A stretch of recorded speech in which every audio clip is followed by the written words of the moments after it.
Once dungeons emerged, the number of hunters exploded overnight. Thanks to artificial awakening, wealth alone could buy that power. As a result, hunter academies began appearing on every corner. Most of these schools charged absurdly high fees, far beyond what someone like Kim Seo-jin could ever afford. He survives by hauling monster corpses as a day job. He has endured this grueling work for 9 long years, pinching every coin he earns, all to chase a single shot at entering a hunter academy. That hope shatters in an instant when a hauling chain suddenly breaks and a gigantic monster carcass crashes onto him. He regains consciousness in a hospital bed with a ruined leg, buried under medical fees with his savings completely wiped out. His phone unexpectedly lights up, showing a message from an unknown school called the Transcendent Academy. Its tuition costs exactly what little money he has left. With no better options, Seo-jin enrolls without hesitation. The Transcendent Academy is nothing like ordinary hunter schools. It ignores dungeon strategies and ranking systems entirely. Instead, it pushes trainees past limits no hunter has ever reached. There are no lecture halls at all. Everything is managed through his phone with every lesson dynamically adjusting to his physical condition. A mentor assigns mandatory daily drills with no option to skip. Injured, exhausted, or broke, the academy demands training as long as he can move. His regimen begins with mental conditioning, deep meditation that forces perfect calm between mind and body. His recovery accelerates unnaturally, stunning his doctor. Within days, he heals enough to be discharged. It immediately transitions into physical conditioning, starting with fundamental exercises, push-ups, squats, and long-distance running. All of it must be repeated daily without exception. Only flawless form is recognized by the academy. Half-hearted repetitions are simply invalid. Still, training alone won't pay for his survival. So Seo-jin returns to hauling monsters for income. Monster remains gradually become part of his workouts as he incorporates them to accelerate his physical progress. With each passing day, his strength rises. At first, Seo-jin fails to notice the change. He is already moving beyond normal human boundaries, which proves useful when a monster corpse unexpectedly turns out to be alive. It roars and rises to its feet. Gray-haired man urges his friend to flee and save himself. Seo-jin realizes his friend will surely die as panic grips him. No ordinary human could win, and even an unarmed awakened stands no chance against a 4-star manticore. Even elite hunters would struggle, and Seo-jin desperately thinks of nearby help, recalling Seo-yun who was just here. But time is gone, his friend will die first, so Seo-jin chooses to act now or never, grips a metal rod tightly, and launches himself at the manticore with everything he has. His initial strike misses as the beast evades. Seo-jin uses that moment to try pulling Manchul away. The gray-haired man insists on staying, but Seo-jin orders him to run before both die. He knows this fight must be faced alone, determined to stall until professional hunters arrive. Fear floods his mind as he searches for answers. Suddenly, lessons from the academy echo within him, reminding him he is the universe observing itself. Words of Siddhartha surface, questioning origin and existence, and his trembling, terrified mind settles into silence. Chiron's teachings follow, urging him to trust his senses. He narrowly evades the manticore's deadly strike. Seo-jin fully surrenders control to instinct. When an opening finally appears, he debates whether to strike and how to do it. Xiang's words guide him, teaching that moving mountains demands spirit, not brute force. Kim Seo-jin decides he must believe or perish. He swings the rod with absolute resolve and unshakable trust. This is the essence of the mountain-plucking technique. At that instant, Seo-yun rushes in, drawn by the noise. Seo-jin staggers in disbelief as he realizes it worked. He has just slain a manticore. At the same time, Chiron's, Siddhartha's, and Xiang's courses rise by 10, 26, and 13% respectively. Seo-yun arrives fully on the scene, only to witness a non-hunter killing a monster with nothing but a steel bar. Seo-jin immediately rushes past her toward Manchul, worried for his safety. While the gray-haired man is stunned by what happened, Seo-jin urges him to get checked at the hospital. The supervisor hurriedly downplays the incident in front of the Sword Star's granddaughter, calling it a minor error. Meanwhile, coworkers swarm Seo-jin, cheering his unbelievable feat. That is when Seo-yun realizes she has found her ideal disciple. After work ends, everyone heads home, Seo-jin reminding his friend to see a doctor. Seo-jin checks his course progress, which has skyrocketed far beyond classroom gains. He admits real combat teaches best, but without academy enrollment, he cannot get a temporary raid license, and the Transcendent Academy is invalid. He considers saving up to join a legitimate hunter academy. Lost in thought, he is interrupted when Seo-yun asks for a moment. Wary, Seo-jin recognizes her as the earlier hunter, and she bluntly asks him to meet her grandfather. To her shock, Seo-jin refuses almost instantly, completely uninterested. Stunned, she tries to stop him, as he only wants to go home and finish training. Her 31 years of life, Salian Park has never been spoken to like this. After hearing her out, the awakened asks if she means joining an academy that exists in name only with no students, leaving her baffled. This strange man trains oddly, yet split a weakened manticore in half, proving undeniable hunter potential. Seo Yun boasts of facilities and resources, but is cut off when Seo Jin states he doesn't need any academy. Panic begins to creep into the B-rank hunter. She offers her grandfather, the Sword Star, as his teacher, but Seo Jin declines a chance others would kill for. Refusing to give up, she suggests a written test, which Seo Jin insists he can handle alone. She then proposes raid opportunities, but Seo Jin points out that only government-approved academies can issue temporary certifications. She explains that her academy is officially government-recognized and promises to arrange immediate raid access once he joins. It finally makes Seo Jin pause, and sensing an opening, she swears she will leave him alone if he wants and boldly promises she will never ask him for money. Seo Jin assumes this is a mutual favor situation and calmly asks what she expects in return. Seo Yun suggests that until the pro-hunter exam,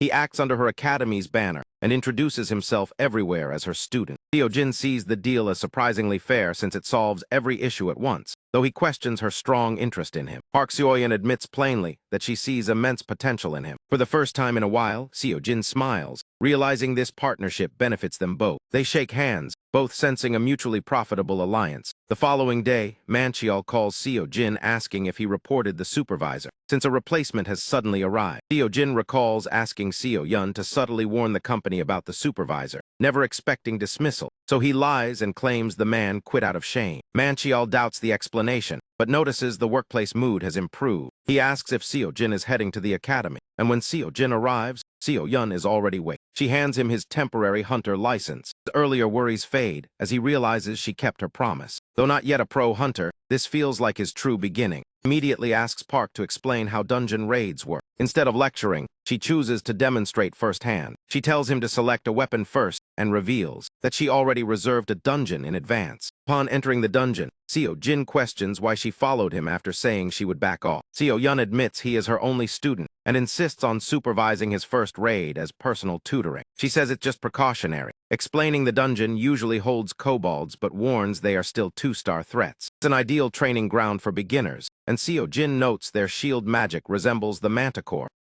Normally, these translucent barriers block all non-magical attacks. Yet strangely, Seo Jin's physical strikes pass through. He slices through kobolds with his spear. Watching his course progress increase fills him with satisfaction. Though lower than with the Manticore, the gain is impressive for kobolds, plus raids earn real money. Seo Yun watches him with growing disbelief, especially when he suggests clearing the dungeon faster. Seo Jin feels like he is farming experience in a video game. Seo Yun already knew he was unconventional, but after the raid, he just stares endlessly at an empty screen. To her eyes, it's blank, and she wonders how long he has been zoning out, though that's not the worst part. With no formal training and on his first raid, he fights like a seasoned veteran. He even hauls the corpses himself to cut costs and resumes his bizarre exercises. Seo Yun realizes her grandfather will soon notice this new student, and she fears his reaction. After midnight, Seo Jin complains about missing lessons, making Seo Yun question her own decisions. Meanwhile, Seo Jin is ecstatic after checking his bank account. A total of 9,510,000 won, earned in a single day. Doing hauling and processing solo clearly paid off. Still, it consumed too much time and caused him to miss a lesson. He considers asking Manchial to help, trusting him and imagining he could start his own hauling business. Planning to call later,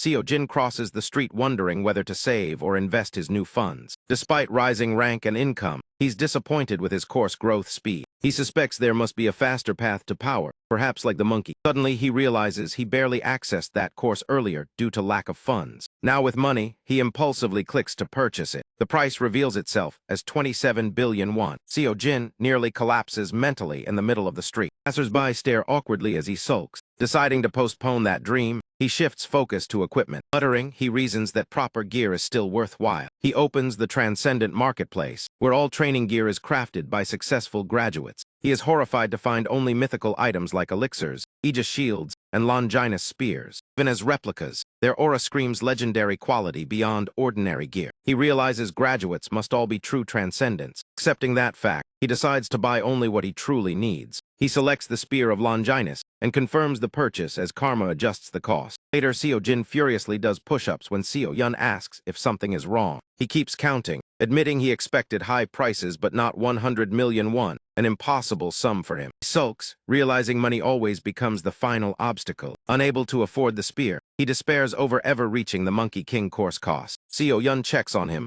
and brings up the Academy tournament. Seo Jin has heard of it vaguely, and she explains it ranks academies through competitive events. She adds that these tournaments start in Division 4, and success allows advancement. High placement also boosts an academy's recognition and status. Academies invest heavily in top students, making Seo Jin wonder if she wants him as her representative. She confirms this as Seo Jin calculates the potential benefits, anticipating could massively increase his course progress, treating it like another grind opportunity. Seo Jin agrees and reminds her this was their agreement. Curious, he asks about the format and learns it includes raids and individual combat. Reflecting, he realizes he has never fought another student. Wanting proper preparation, he wonders where to find a sparring partner. Turning around, he spots Park Seo-yin. He asks her to spar, and after hesitation, she agrees. Seo Jin sees this as a valuable chance against a B-rank hunter, trained by the legendary Sword Star, making her strength a mystery he wants to test. Seo-yin double-checks if he's serious, reminding him of her rank. Seo Jin asks her to hold back. She agrees to restrain herself. Seo Jin charges forward, as expected by the B-rank hunter. The attacks are easy to read. Though quick, his movement lacks refinement. His gaze betrays every strike. While impressive in the Kobold dungeon, she still sees him as a novice. Unsure of his intent, she chooses to end the match quickly. She counters, but is shocked when Seo Jin blocks her magical strike. His weapon should have been knocked away. Her blade should have ended the match. Panting heavily,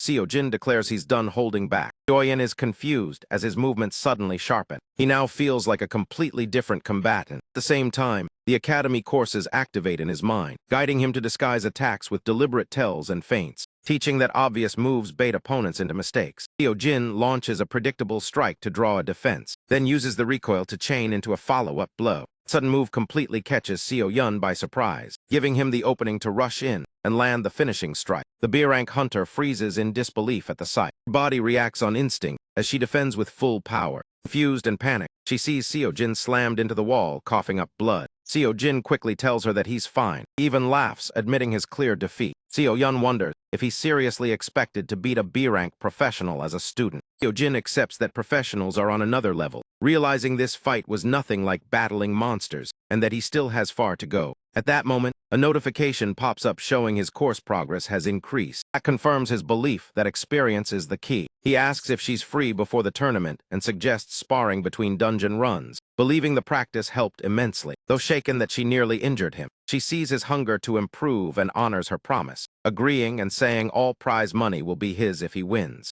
Seo Jin is stunned when he hears about the prize, especially when she says it's around 100 million won. He springs upright in shock. Fired up, a wild energy overtakes him as he asks if there are weights available, or if he should just rip chunks out of the concrete instead. Seo-yin is horrified as her academy starts getting damaged. Meanwhile, Seo Jin casually lifts a slab of concrete and starts training. Confused by his behavior, the B-rank hunter is reassured as he thanks her sincerely. 2 weeks later, tournament day arrives with massive crowds as a young man steps into the arena. Surprised by how many spectators showed up, muttering to himself, he notes that awakened fighters seem pretty ordinary. Still, hunter versus hunter battles are rare, likely drawing scouts, while the crowd judges him as if he's about to deliver a long monologue. After asking for directions, the boy reaches the contestant waiting area. He feels overwhelmed by the number of people and wonders if he must pass through them. Notices flashy weapons and muscular, confident bodies all around. As he scans the room, realizing these are elite students, his gaze lands on Kim Seo Jin, who carries a shabby weapon tied with a jacket strap while staring at his phone.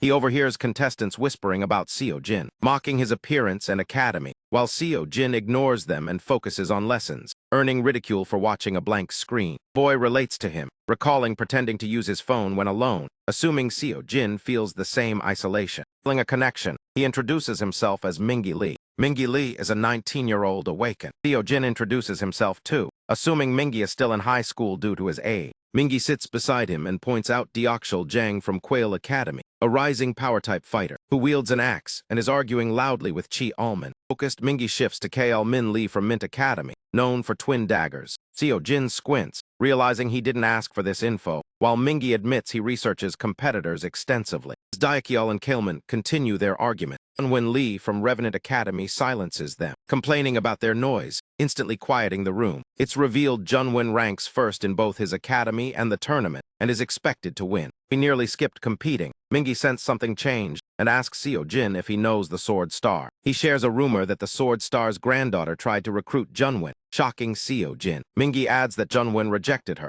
something Seo Jin can easily imagine. Meanwhile, Junwin fumes at being surrounded by weaklings, kicking a trash can and cursing his situation. He questions the value of ruling this low-level tournament, thinking he should have accepted Seo Yun's offer. Her academy was trash. She was the Sword Star's granddaughter and could have been useful. Suddenly, he locks eyes with Kim Seo Jin. Annoyed, he wonders why that nobody is staring. While Mingi notes Junwin is looking their way, and Seo Jin wonders how much progress fighting him would bring. An announcement signals the imminent start of the first round and calls all contestants to prepare. Seo Jin spent the past 2 weeks pushing Kairan's and Xiang's courses toward 30%. It doesn't grant instant power, but he feels steady improvement with each step. Others may have more experience, but he's rapidly closing the gap. He feels confident facing any monster or opponent. First round is revealed as a dungeon maze, instantly killing his excitement. Round 1 begins as the crowd erupts with anticipation. Someone bumps into Seoyin, despite her wearing a cap as a disguise. The man still finds her oddly familiar. The rules explain it's a maze where combat between players is forbidden and escaping is the only goal, a deceptively complex test. Monsters likely drop clues or tools, making it a classic dungeon navigation challenge. Spectators note that many contestants appear high-level. When they spot Junwin, they're stunned, calling him far beyond a student and predicting his victory. Seo Yun wonders why she's here as Junwin suddenly turns. He quickly hides her face, knowing recognition would ruin her observation. She hopes Seo Jin is safe as he tests the walls with his spear,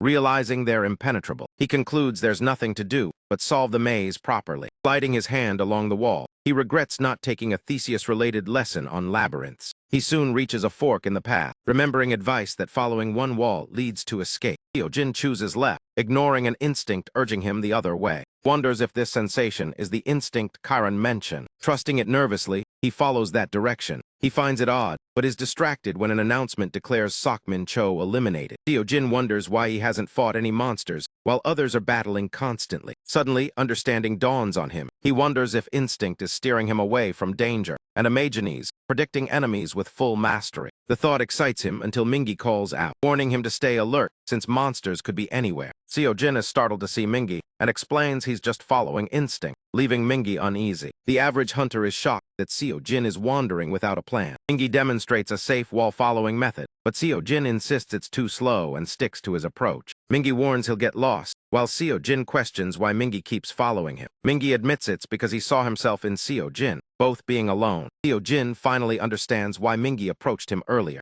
Mingi suggests weaker fighters should stick together, shocking Seo Jin, who didn't see himself as weak. To explain his resolve, Mingi shows a photo of his adorable sister. Seo Jin agrees but tries to leave, only for Mingi to cling and insist they move together. Despite refusing, Seo Jin notes Mingi's persistence and fears how harsh this world is for someone his age. Mingi warns him again, as Seo Jin struggles internally. Seo Jin asks why Mingi is alone despite having family. Mingi reveals his family died, leaving only him and his sister. The confession reminds Seo Jin of his own past, leaving him silent. Mingi regrets oversharing and reassures him that it's all in the past. Seo Jin admits they're alike and decides they should stick together for now. Since the prize money belongs to him alone, they agree to part ways after this round ends. Mingi keeps bombarding him with questions, clearly unsure, while Seo Jin reminds him his only job is to keep up. Eventually, they reach what looks like a dead end, just as the average hunter finally catches up. Seo Jin calmly runs his hand along the wall and presses against it. Instantly, loud cheers erupt around them. An announcement declares that the first contestant has escaped the maze, setting a new record. The crowd is stunned, questioning who it could be, while Seo Yun realizes it as Seo Jin. He steps out casually, having avoided every single monster. Mingi is completely lost about what just happened. One moment he bumped into Seo Jin, agreed to team up briefly, and the next the round ended. Rankings are announced with Seo Jin in first,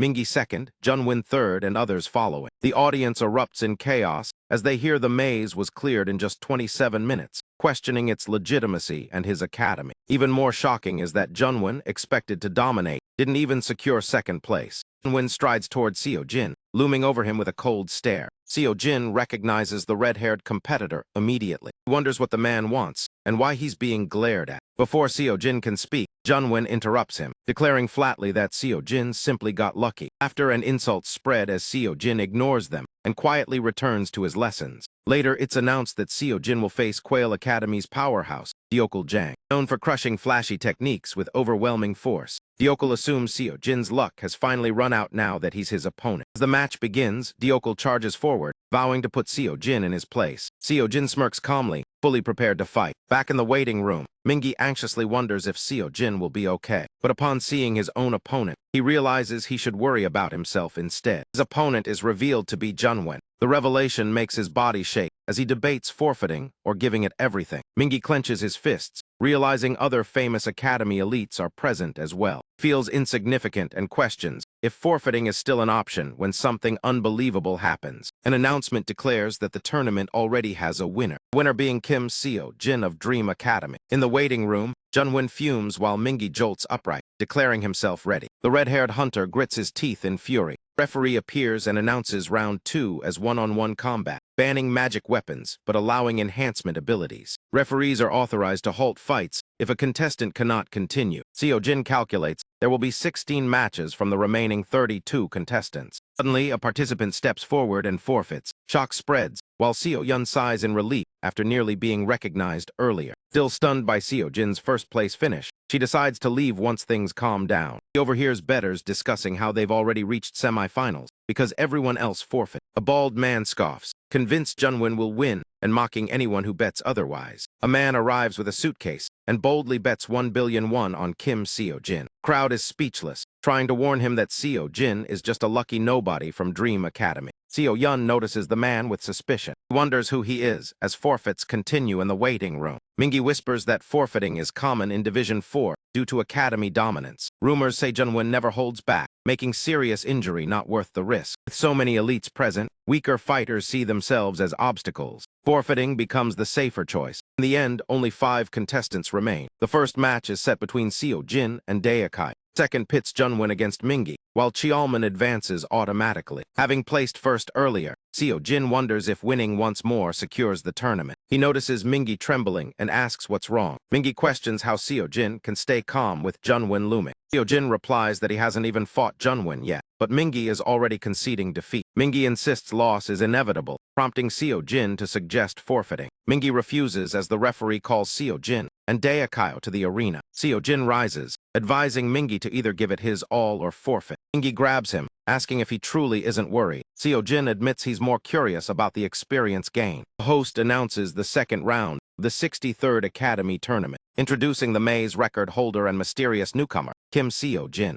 Seo Jin feels the hype is excessive. Daekai charges violently, landing a heavy strike attempt. Seo Jin dodges effortlessly, prompting the host to note it wasn't luck. Daekai is baffled by Seo Jin's composure. Despite relentless attacks, nothing seems to work. Furious, Daekai swings his magic-infused axe. Seo Jin deflects it cleanly with his spear, sending it flying. Daekai collapses in shock as the host calls the moment unbelievable. The match ends with Seo Jin declared winner, leaving Daekai stunned by defeat. Seo Jin feels disappointed seeing limited course progress. His goal was rapid growth, but forfeits reduced his opportunities. With free course time running out, he realizes he lacks funds to continue. Winning the prize money becomes his only option. Mingi snaps him out of his thoughts, excited by Seo Jin's strength. Seo Jin reminds him he never claimed to be weak as the referee calls them forward. Junwen and Mingi are summoned for the second match. Junwen bumps into Mingi on his way out. Mingi calls out Seo Jin, reminding him of their shared similarity. He admits feeling a connection and celebrates Seo Jin's victory like his own. Mingi confesses he's never been strong or talented, but he wants to be someone his sister can admire. As the referee calls him, Seo Jin wishes him luck and promises to meet him in the final. In the arena, Mingi steels himself with deep breaths. Junwen coldly tells him to shut up. He mocks Mingi as pathetic and beneath him. The referee restates the rules before the match. Junwen glares as Mingi trembles. He can tell at a glance that Mingi is weak, prey awaiting slaughter. For someone like him, this fight is excessive. He believes Mingi should be grateful just to face him. Junwen thinks he should already be declared the winner. He's shocked when Mingi takes a proper stance. Annoyed, Junwen questions the delay as the referee prepares the announcement. The host asks both contestants if they're ready. The match starts as Junwen charges Mingi with savage ferocity. Prey chased by a predator, Mingi struggles just to keep up with the onslaught. Jen Huan slams him with the back of his blade, snarling that insects should remember their place. Mingi collapses to his knees, blood spilling from his mouth as he wonders if this is the end. Finally sinks in that he stands absolutely no chance. Winning or losing is no longer even part of the equation. Dreamed of becoming someone his sister could admire, yet realizes he isn't enough. Even so, Mingi forces himself back up, determined to land at least one strike, just to prove to himself that he tried in the end. As expected, Jungwon Lee of Revenant Academy is declared the winner. People whisper among themselves as he stands there expressionless. A cut mars his cheek, and the red-haired fighter can't believe a weakling managed to hit him. He hears murmurs saying the fight should have been effortless. Some even claim Jungwon isn't as impressive as rumor. Furious at being underestimated, Jungwon declares his forfeit. Yet he strikes Mingi again, snarling that this place insults him, calling the tournament trash and this division a pit of failures. The referee steps in, warning that the match is over and further action means disqualification. Jungwon sneers that he already forfeited, crushing Mingi's head underfoot as he mocks these so-called hunters. That's when Seo-jin suddenly appears, thrusting his spear toward him. Seo-jin had planned to wait until the finals, but decides Jungwon needs to be stopped now. He orders Jungwon to remove his foot from Mingi's head. Jungwon presses down harder, asking what if he refuses. Seo-jin hurls his spear, forcing Jungwon to retreat. He immediately checks on Mingi. Jungwon mocks them, calling them inseparable weaklings with fake sympathy. Seo-jin remarks that something in Jungwon's life must have gone terribly wrong to justify stepping on others. Jungwon scoffs, saying neither of them belongs here and that their presence disgusts him. Seo-jin argues they have the same right as anyone else, but Jungwon laughs at the idea of equality. He mocks effort itself, sarcastically asking if trying hard deserves a reward. Crowd is confused, wondering why no one has intervened. Behind the scenes, referees argue until one reveals they were ordered to stand down. Seo-yun grows anxious watching Seo-jin. Jungwon laughs, explaining his view of the world where anything in his way gets crushed like an insect. The words shake Seo-jin deeply, because he once believed the same thing. 9 years of grinding toward becoming a hunter, hitting endless walls with no money or progress, barely surviving. To him, clinging to impossible dreams once felt pathetic. Countless times he nearly gave up, questioning if success was even real. Once thought denial was easier than facing reality. Until now, Seo-jin ignores Jungwon's worldview and lunges forward. The referee tries to intervene, but it's already too late. Jungwon sighs, assuming Seo-jin has lost his mind. A brutal clash erupts between the two. Seo-jin quickly realizes Jungwon's strength and understands the height. He never doubted beating Deokyil, but now uncertainty creeps in. Shaking off hesitation, Seo-jin clears his mind, knowing doubt will only slow him down. He surrenders to instinct and lets the fight flow. Doing so allows him to land a solid hit with his spear. The referee shouts to stop, while Jungwon embraces his role as predator. He sneers, claiming predators reign supreme, yet falters under Seo-jin's piercing gaze. He questions how someone so weak could have such eyes. Dismissing it as imitation, he presses on. Seo-jin blocks Jungwon's next strike, and noticeably improves with each exchange. Jungwon wonders if Seo-jin is truly growing stronger mid-fight. Being blocked pushes Jungwon past his limit. In rage, he draws his aura blade. Seo-jin knows he can't stop that head-on, as referees urgently warn Jungwon and the crowd surges. He understands dodging is his only option, yet part of him refuses, feeling that dodging would betray everything he's built. That instant, Xiang Yu's words echo in his mind about fighting even when defeat is certain. Xiang taught that true strength comes from charging forward with delusional resolve, the power to pluck mountains even in loss. Seo-jin realizes Xiang rose through defeat, becoming a conqueror by refusing to stop. Both fighters charge at each other with everything they have. The collision explodes in dust, blinding the stadium. Silence follows as everyone wonders what happened. When the dust finally settles, Seo-jin stands exhausted, while Jungwon lies unconscious on the ground. The arena erupts with cheers chanting Seo-jin's name. Seo-yun stares in disbelief, recalling how weak he was just 2 weeks ago. Back then he struggled against magic blades, yet now endured an aura sword.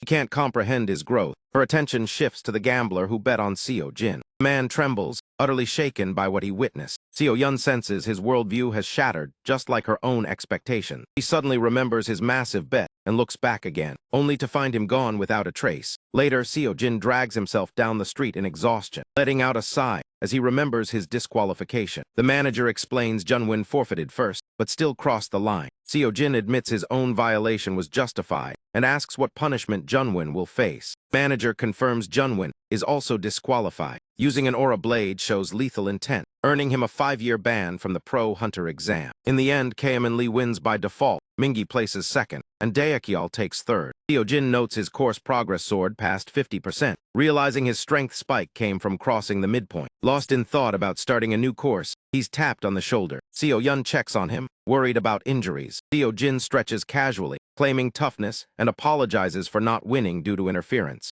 She reassures him there's nothing to apologize for. Instead, she asks if he's okay after losing the prize money. Realization hits Seo Jin, and he bursts into frustration. He panics over renewing courses and missing out on Longinus' spear, prompting Seo Yun's curiosity. Seo Jin admits he had a specific weapon in mind. He steadies himself and regains composure, deciding he'd regret doing nothing more than losing money, trusting things will work out. Suddenly, Mingi appears, calling out to Seo Jin and asking if he's leaving. Seo Yun lowers her cap, hiding her identity once more. Mingi steels himself and admits that one day he hopes to grow into someone like our guy. Kim is struck silent, unable to respond right away. After a pause, he mutters that it might be difficult, leaving the atmosphere heavy between them. Hyojin is caught off guard, yet understands that Mingi lacks the qualities needed to thrive as a modern pro-hunter. He still believes effort can overcome limits, but reality often blocks dreams. So he gently suggests there are many other skills Mingi could excel at and urges him not to lose heart. The average fellow agrees quietly, explaining he never meant to ruin the moment and only wanted to say goodbye after sensing the tension. Mingi expresses heartfelt thanks to Seo Jin for everything as he turns to walk away. Our guy stops him and advises him to ignore anyone who tells him what he can or cannot become, himself included. He bluntly states that Mingi lacks talent and that is reality, and people will constantly remind him of that. Even so, Kim stresses that it is Mingi's own life, not anyone else's,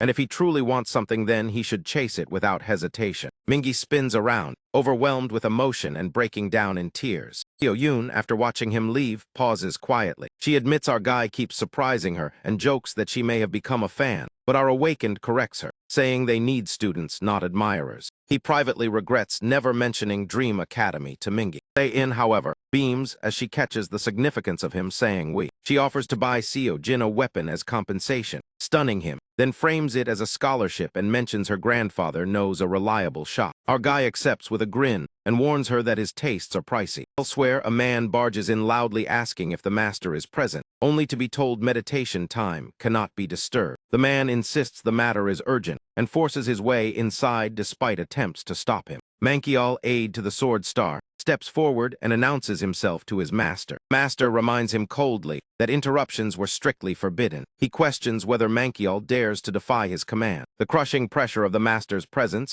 freezes Manchul in place as he explains the issue concerns Seo-in. He reports that she participated in the academy tournament and details are still being gathered. Even so, it is obvious that she has taken on a new student. Manchul claims he can handle the situation himself. Master rejects this and decides to personally see who the student is, revealing himself as Minchul Park, the Sword Star. We return to Seo Jin, nearly finished with his routine daily task. Just as Seo Yun enters the room, he stares daggers at him while he still has his back turned. When he finally faces her, he jokes that her glare felt like it was scorching his spine. Seo Yun asks what made him think that, and brings up how excited he was over new weapons, yet walked away empty-handed from the shop. Our guy says he didn't want to trouble her, though the B-rank hunter finds that explanation unconvincing since it doesn't sound like him at all. And Seo Jin realizes she knows him too well while still dodging the real reason. The truth is he can't stop thinking about transcendent weapons, and he curses the karma system for rising prices after he chose to borrow money to save for Longinus' spear. He notes that karma values seem to shift whenever he tries shortcuts, while Seo Yun apologizes for interfering and vows not to do so again. Seeing his gloomy mood, she asks what type of magic form he practices. Awakened admits he has no idea. She explains that proper magic requires learning forms, noting that his dungeon raids and tournament feats prove he knows how to use magic. Still, she points out he has never shown it to her, making Seo Jin realize he never formally learned any magic. Magic forms are structured techniques for channeling and applying magic. Each hunter develops their own style from basic to advanced, and every academy guards its unique magic systems. Our guy recalls this being why he once wanted to attend a prestigious academy, and asks Seo Yun if Sword Star magic is taught here. He shuts that down immediately, saying it is strictly forbidden, and Seo Jin jokes there would be crowds lining up if it weren't, yet she still offers to teach him her personal magic form. Stunned by the offer while Seo Yun wonders why he sounds so shocked, and Kim awkwardly admits that it's impressive. Deep inside, he doubts it matches the Sword Star's level, but he knows magic forms are vital, and his fight with Zhen Huan exposed how helpless he is without them. Seo Jin weighs whether to enroll in a magic class and calculates his limits, while Seo Yun frowns, puzzled that her methods seem so surprising to him. Concluding that he is uninterested, she decides to leave him to his training. Seo Jin stops her to ask where she is going, and she replies that she has many obligations. Knowing she is bluffing, he teases her, which irritates the B-rank hunter and makes her tell him to lock up once she's gone. Our awakened reassures her and returns to pondering which class to take. Outside, Seo Yun storms away from the academy, embarrassed because she truly has nothing planned. Seo Jin ultimately enrolls in Instructor Merlin's magic course, where Merlin explains the strict laws of cause and effect governing reality. He adds that magic is the art of bending and overturning those laws. Our guy nods along, trying to follow, yet completely lost. He finds it nearly as confusing as Siddhartha's lectures, until Merlin tells them to practice directly. That moment, a daily quest notification appears as Seo Jin decides to attempt it. Thanks to Chiron's training, he feels it should be manageable, sensing magic, but lacking any idea how to shape it. He wonders if his entire approach is flawed. Remembering Merlin's words, he recalls that magic bridges imagination and reality, pulling what he envisions into the world through sheer will. It is the incredible act of creating something from nothing, the birth of Aura itself. Hyojin notices a small magic sphere forming and realizes he has succeeded, even though the sphere is barely the size of a marble. He questions whether such a tiny result even counts. Merlin flatly says it does not. Confident he can improve, our guy hears someone call out to him, and it turns out to be the Sword Star. At first, Kim doesn't recognize him, then suddenly understands who he is facing. The Sword Star has come to inspect this rumored student of Seoyan. He finds him standing casually with a visible magic sphere and thinks he looks foolish, yet no ordinary student could perform such a feat. And from his experience, someone like him would only attend Dream Academy to exploit his granddaughter. Minchil demands to know why Seo Jin is here, while Kim snaps back politely and introduces himself. Our awakened never imagined meeting the Sword Star like this and bows deeply, honored by the encounter. He asks if Minchil came to see Seoyan and explains that she stepped out earlier. The old man is stunned that this youth casually addresses his disciple by name. He wonders how the boy resists his overwhelming pressure, something only S-class hunters can endure. Seo Jin feels no pressure at all and considers whether his mental training is paying off.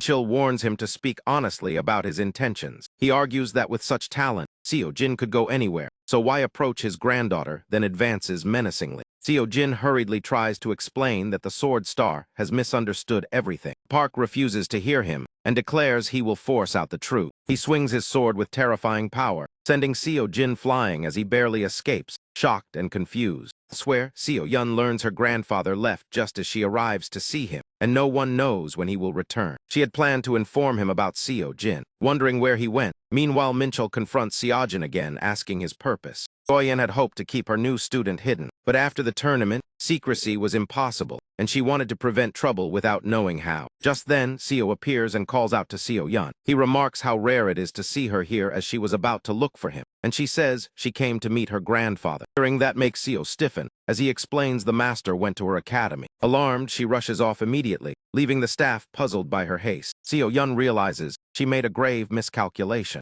She expected him to come eventually, but not this fast, and she sprints toward the academy, fearing disaster if she cannot stop Minchil. Back at the scene, Seo Jin struggles to understand what is happening. Notices the Sword Star holding only a sheet. Realizing he was struck by a sheet, he concludes the old man never intended to kill him. The Sword Star calls him a rogue and demands to know his scheme, while Kim insists it is all a misunderstanding. Minchil scoffs and asks if he thinks him a fool, seeing a mere student wield magic and evade his strikes so casually. The Sword Star attacks again and Seo Jin dodges once more. Seo Jin keeps trying to explain, but the old man ignores him and brands him a scoundrel. Our guy feels stung by the accusation, unable to grasp what he did wrong. Minchil declares he will beat the truth out of him if necessary. Kim is left in disbelief, realizing the Sword Star refuses to listen to a single word he says. Awakened swallows hard, realizing the Sword Star will not listen anyway. Yet he sees an opening since the old man clearly is not trying to kill him, otherwise he would already be dead. Beyond every height there is always someone higher, and that pinnacle is the Sword Star, the closest thing to a perfect hunter. This becomes Seo Jin's rare chance to test how far he truly stands. Excitement surges through our guy as he grips his spear tightly. Minchil stares him down, sensing a subtle shift in him. Countless hunters have faced the Sword Star over decades, yet none ever met his gaze until now. He finds Kim unsettling and questions what he truly wants from Seo Yun. The clash continues as Seo Jin barely holds on against Minxil's blows, unable to sense or even see the attacks. Our guy stiffens as he realizes every strike is far beyond his understanding. He has no idea how long he can last. He is slammed back into the wall by the force of the assault. The old man orders him to answer the question and end it, But Seo Jin refuses to quit, unwilling to let things finish like this. He believes he can still push further, yet every trick fails as the sword star overwhelms him. Kim thinks there may be a chance, while the old man is holding back and reacts instantly, only to find Minchel already inches from his face. Desperate, our awakened longs for a single decisive opening and searches for a way.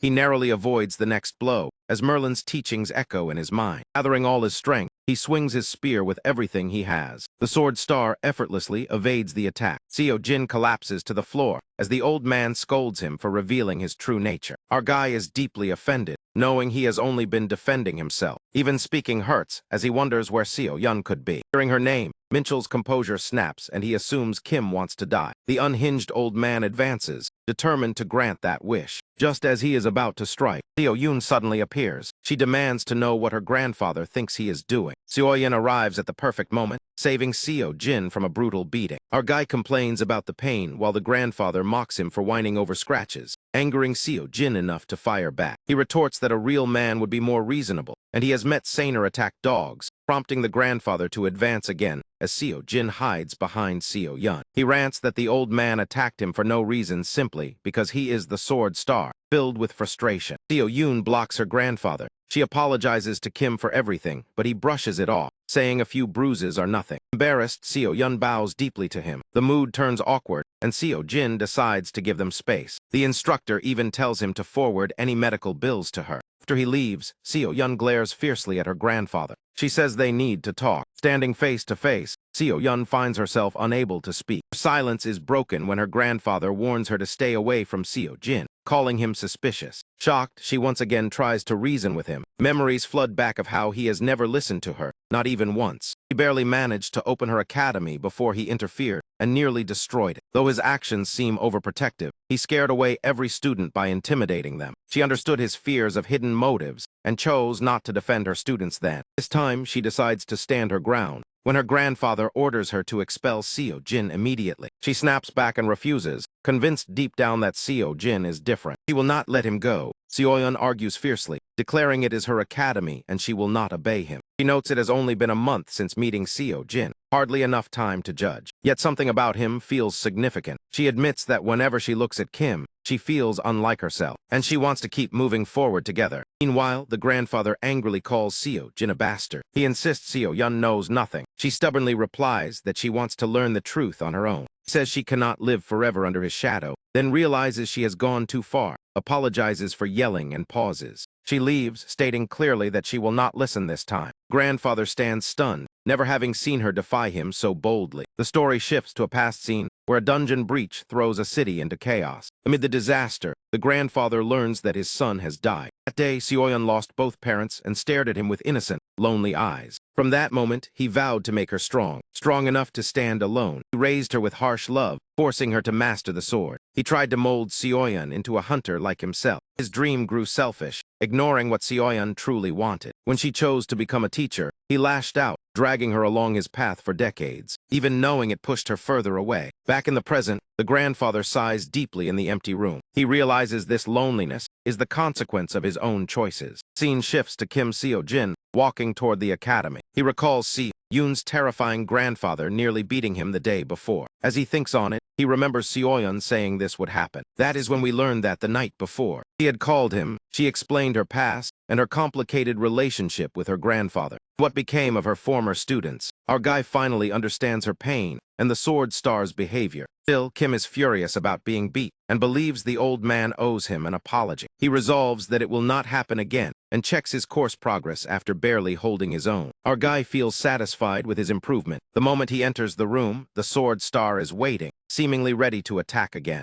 Kim freezes in shock. He quickly explains everything about the agreement to the old man. Sword Star still eyes him suspiciously, unable to believe Seo Yun is not lying. Kim's hidden strength makes no sense for an ordinary student. Despite his doubts, the old man feels unsettled by Kim's presence, while Seo Jin politely asks to leave and begin his training. The Sword Star decides he will uncover the truth by watching him train. Time passes, and the old man awkwardly finds himself staring at Seo Jin, who is absorbed in his phone, even though the screen is blank. Convinced something is off, the Sword Star snaps and asks if he is meditating, and Kim replies that he sort of is. The Sword Star lectures him about mental discipline. Our guy ignores him completely, leaving the old man questioning himself. To get his attention, the Sword Star offers to personally teach him some techniques. This instantly works, and the old man grows eager to instruct him. Our guy flatly refuses, crushing the old man's pride, explaining he cannot focus when Seo Yoon suddenly storms into the room. She panics the moment she sees her grandfather standing there. He impatiently murmurs to her that something feels wrong about the boy Seo Jin, even mentioning that the kid wants to train under the Sword Star. The old man continues grumbling about how Seo Jin keeps staring at his phone like a lunatic and calls it training. Seo Yun shows no surprise and gently admits that Kim has always been like that. Sword Star is left dumbfounded after learning that Kim's strange behavior is actually normal. Soon after, Seo Yun greets her student warmly, and the two begin chatting. The old man shoots Kim a murderous glare, annoyed by his nonsensical talk. His granddaughter listens to every word with a bright smile. He cannot help but notice that Seo Yun looks happier than ever and wonders if Kim brings her joy. The old man recalls how gloomy Seo Yun had been throughout her life. Seeing Kim act so close to his treasured granddaughter makes his blood boil. Just as he is about to lose his temper, one of the Sword Star's men rushes in, panicked, to deliver urgent news. The aide reports that the Order of Truth has summoned him, and the Sword Star scoffs, saying they should come to him if it is truly important. However, the aide reveals that the request came directly from Dame Kalia. This leaves the old man gasping in shock. Nervously, the aide adds that Dame Kalia has specifically asked for Seo Jin as well, stunning everyone present. The old man immediately suspects Seo Jin, believing he must have ties to the order since someone like Dame Kalia would not know him otherwise. Kim bristles at the accusation and retorts that he has no idea what they are talking about. Meanwhile, Seo Yun recalls a suspicious hooded figure she saw during the tournament. He speculates that the person may be connected to this situation. Still confused about why Dame Kalia herself is involved, Seo Yun asks Mr. Seo if any order members were present at the tournament, while Seo Jin scratches his head in confusion. Casually asks whether attending is even necessary since it sounds troublesome. Seo Yun panics and shouts that the Order of Truth, especially the 7 Apostles, are revered nationwide, and Dame Kalia is expected to become the next Apostle of Purity, making such a summons unimaginable. Kim hesitates anyway, preferring to train rather than meet some foreigner he has never heard of. That is when Mr. Seo quietly comments on how extraordinary Dame Kalia truly is. Curious, the Sword Star asks why, and the aide explains that Kalia predicted Seo Jin would refuse and prepared an incentive. The incentive turns out to be Dame Kalia personally offering Seo Jin a hug, along with $1 million just for showing up, making Kim feel like he struck gold since it is exactly what he needed. It is explained that the Order of Truth is a religious organization devoted to worshiping truth, led by the mysterious exalted voice, and composed of 7 apostles embodying virtues whose words are treated as divine. A century ago, the order was merely a cult during the Great Cataclysm, but its influence grew as heroes allied with them,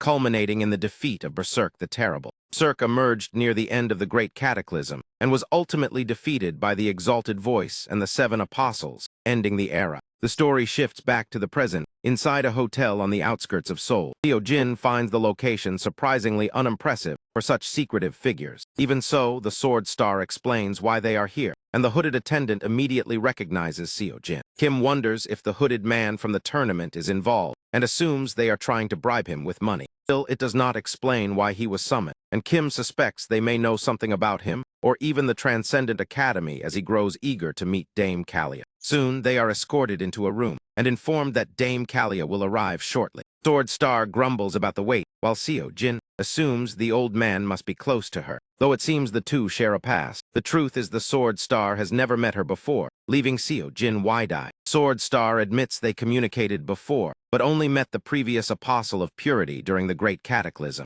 Seo Jin is stunned to learn the old man was active during that era. Curious, Kim asks whether the Sword Star ever met the Exalted Voice. The old man explains that the Exalted Voice only appeared during the battle with Berserk. Even then, he only saw him from afar and never spoke to him. The conversation is interrupted as the door opens. Sword Star greets Dame Kalia, the Apostle of Purity, whose presence seems radiant. Minchil complains about being summoned and kept waiting, while Kalia calmly says purification takes time, irritating him with her composure. Kalia bows and introduces herself as a servant of the Order of Truth, while Seo Jin stands to introduce himself as well. She cuts him off, revealing she already knows his name. Thanks him for coming, leaving Kim puzzled about how she knows him. Kalia senses confusion and explains that she heard of his performance at the Academy tournament from a believer who praised him highly. Seo-jin doubts that explanation alone warranted summoning him. Kalia says she was about to explain further and takes a seat to begin properly. She reveals they want him to assist in investigating a specific dungeon. This angers Minchil, who questions why, and Kalia reminds him that he knows the matter is unresolved. The Sword Star looks confused by her implication. She explains an anomaly was detected in a Korean dungeon, which Minchil dismisses until she insists the order demands further investigation. Minchil frowns, realizing this trip may help solidify her claim as the next apostle. Kalia laughs lightly, while he reminds her the issue is serious. She cuts to the chase and asks if he will help. When asked what he gains, she avoids offering rewards but mentions the order could support his granddaughter's academy. Her words are abruptly interrupted as Minchil releases a terrifying pressure. Seo-jin's body goes numb as he realizes the force could kill someone. The Sword Star warns her never to involve his granddaughter again. Kalia apologizes for overstepping as Minchil seethes. She admits she has little else to offer. Instead, she offers him a future favor of any kind, which he finds laughable to trust. Kalia proposes swearing on the order itself, and Minchil doubts it will help her succession, but knows he cannot ignore the danger if she is right. In the end, he agrees to help on the condition she swears an oath of truth. That settled, Kalia turns to Seo-jin and states the order wishes to sponsor him. Kim explains he is already part of an academy, but she assures him he can stay while the order handles matters beyond the academy's reach. She tells him there are no strings attached, and they simply want to build ties. Skeptical, Seo-jin asks what happens if he refuses, then admits he distrusts offers without conditions,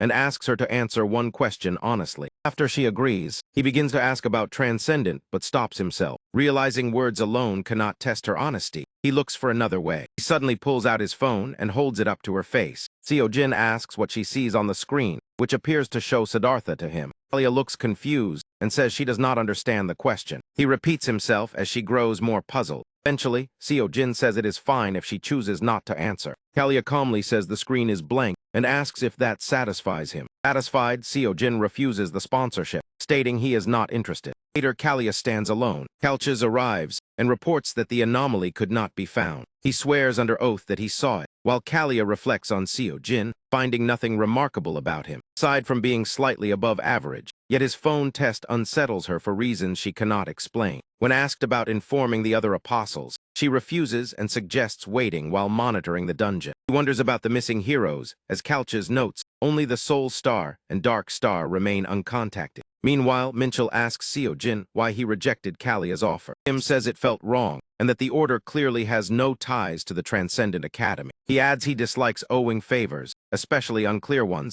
and Minchil notes Seoyeon's honesty is different. Seo-jin then asks what exactly a dungeon anomaly is. Minchil explains it occurs when a dungeon's magic field warps, altering its structure and potentially increasing danger or causing rifts. Kim admits he never knew such things could happen. Minchil says it is rare now, but was common during the Great Cataclysm, though he insists that era is truly over. As Minchil walks away, Seo-jin asks where he is going and is told it is none of his concern. Before leaving, the old man warns Seo-jin to behave around Seoyeon or face consequences. Kim wonders if he is starting to grow on the old man and is told he is being watched. He laughs and tells him that hiding his true feelings is exactly why he and Seoyeon remain distant. This remark enrages Minchil, prompting Seo-jin to bolt away immediately. As he enters the academy, he vows to become stronger in case they clash again. Spotting him, Seoyeon asks where her grandfather went since she assumed they were together, and Seo-jin replies that he already left. She worries and asks whether her grandfather said anything troubling. He reassures her that there was nothing serious to be concerned about. Still uneasy, she apologizes, admitting she knows her grandfather can be difficult and that she should have warned him beforehand. Kim explains that the old man means well but struggles to show it, saying they should help him together, and joking that he can take a few more hits for her if needed. Seo-yeon blushes at his words and thanks him softly. As the mood turns awkward, the B-rank hunter asks if he needs money,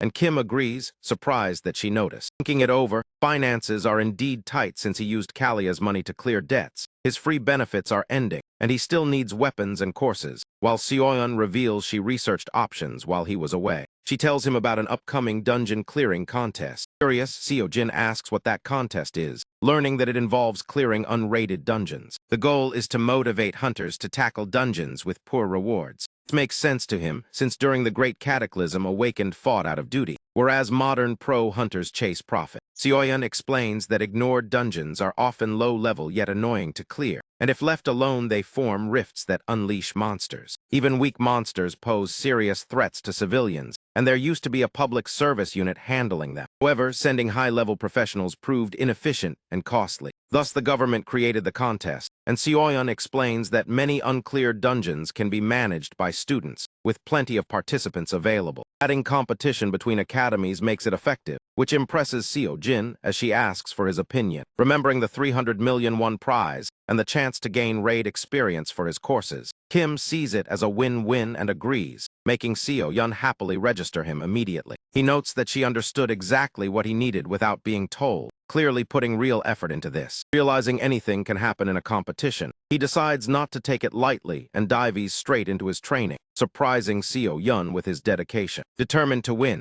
Seo-jin asks about the rules and learns the contest lasts 1 full week. At the start, the government announces eligible dungeons, and participants reserve targets through an app. Each reserved dungeon must be cleared within 10 hours, and only one can be reserved at a time. Otherwise, it is cancelled, making speed the core strategy. Seo-jin concludes speed is crucial, which troubles him, and when Seoyeon asks why, he explains they usually haul corpses afterwards, slowing them down. Seoyeon reminds him that corpses are not hauled since raids are unprofitable, then realizes he might plan to sell them again. Seo-jin asks if the rules forbid it, and although she finds it absurd since profits are low, he insists every bit counts. The B-rank hunter urges him to focus on the prize money instead. He agrees the prize matters most, and decides not to obsess over small gains unless they fit his plan. Seo-jin carefully reviews the official contest rules. A few days later, the contest day finally arrives. His training shows results with noticeable progress, though Chiron and Merlin's courses lag behind, making him wonder if he needs a new approach. Seoyeon asks whether he installed the app, and he confirms everything was double-checked the night before. She worries he did not call for backup and asks if help might get lost, but Seo-jin assures her the helper has incredible navigation skills. He jokes that the guy is the sword star of directions, and far kinder than he appears. Right then, Manchel arrives as Seo-jin shouts his name, earning a warning to keep his voice down. Kim had feared he would arrive late, but instead he is early. The bulky man asks if Seo-jin expected leniency for lateness and demands to know what his task is. Days earlier, Seo-jin contacted Manhwa to propose working together. He asked him to haul monster corpses during the contest and serve as his driver. Kim promises payment and explains he will collect corpses while Manhwa processes them, though Manhwa worries he may slow him down. Seo-jin appreciates the concern and insists he will be a huge help. Processing monster remains for profit takes expertise, and without Manhwa, Seo-jin would struggle. Contest begins as they part ways with Seo-yeon. Seo-jin asks if Manhwa remembers the rules, and he confirms everything was explained clearly. In the truck, Seo-jin explains winning depends on clearing the most dungeons, which comes down to speed. He identifies 2 factors, raid completion time and travel time between dungeons. Since most targets are 1 or 2 star dungeons, he is unconcerned despite unpredictable layouts. Travel speed remains the final factor, so Seo-jin hands Manhwa his phone showing dungeon locations and asks him to chart the fastest routes. Manhwa is left staring in disbelief. Seo-jin tells him he is faster and more accurate than any navigation system. He orders him to buckle up and push the truck to its limits. Elsewhere, Supervisor Soo-jin Go waits at a dungeon site. She expects contestant Kim Seo-jin from the Dream Academy to arrive soon. Assuming he is just another student from an obscure academy, she estimates the raid will take about an hour. Seeing the companion waiting outside, she briefly suspects foul play, but decides it is allowed. The gate activates, Soo-jin rises, but Seo-jin immediately pokes his head out and tells Manhwa he is done. She interrupts, reminding him outside help is forbidden. Seo-jin calmly says the raid is complete, and when she doubts him, she steps inside and finds the dungeon fully cleared. Soo-jin is stunned since only 10 minutes have passed. Seeing him carrying a monster corpse,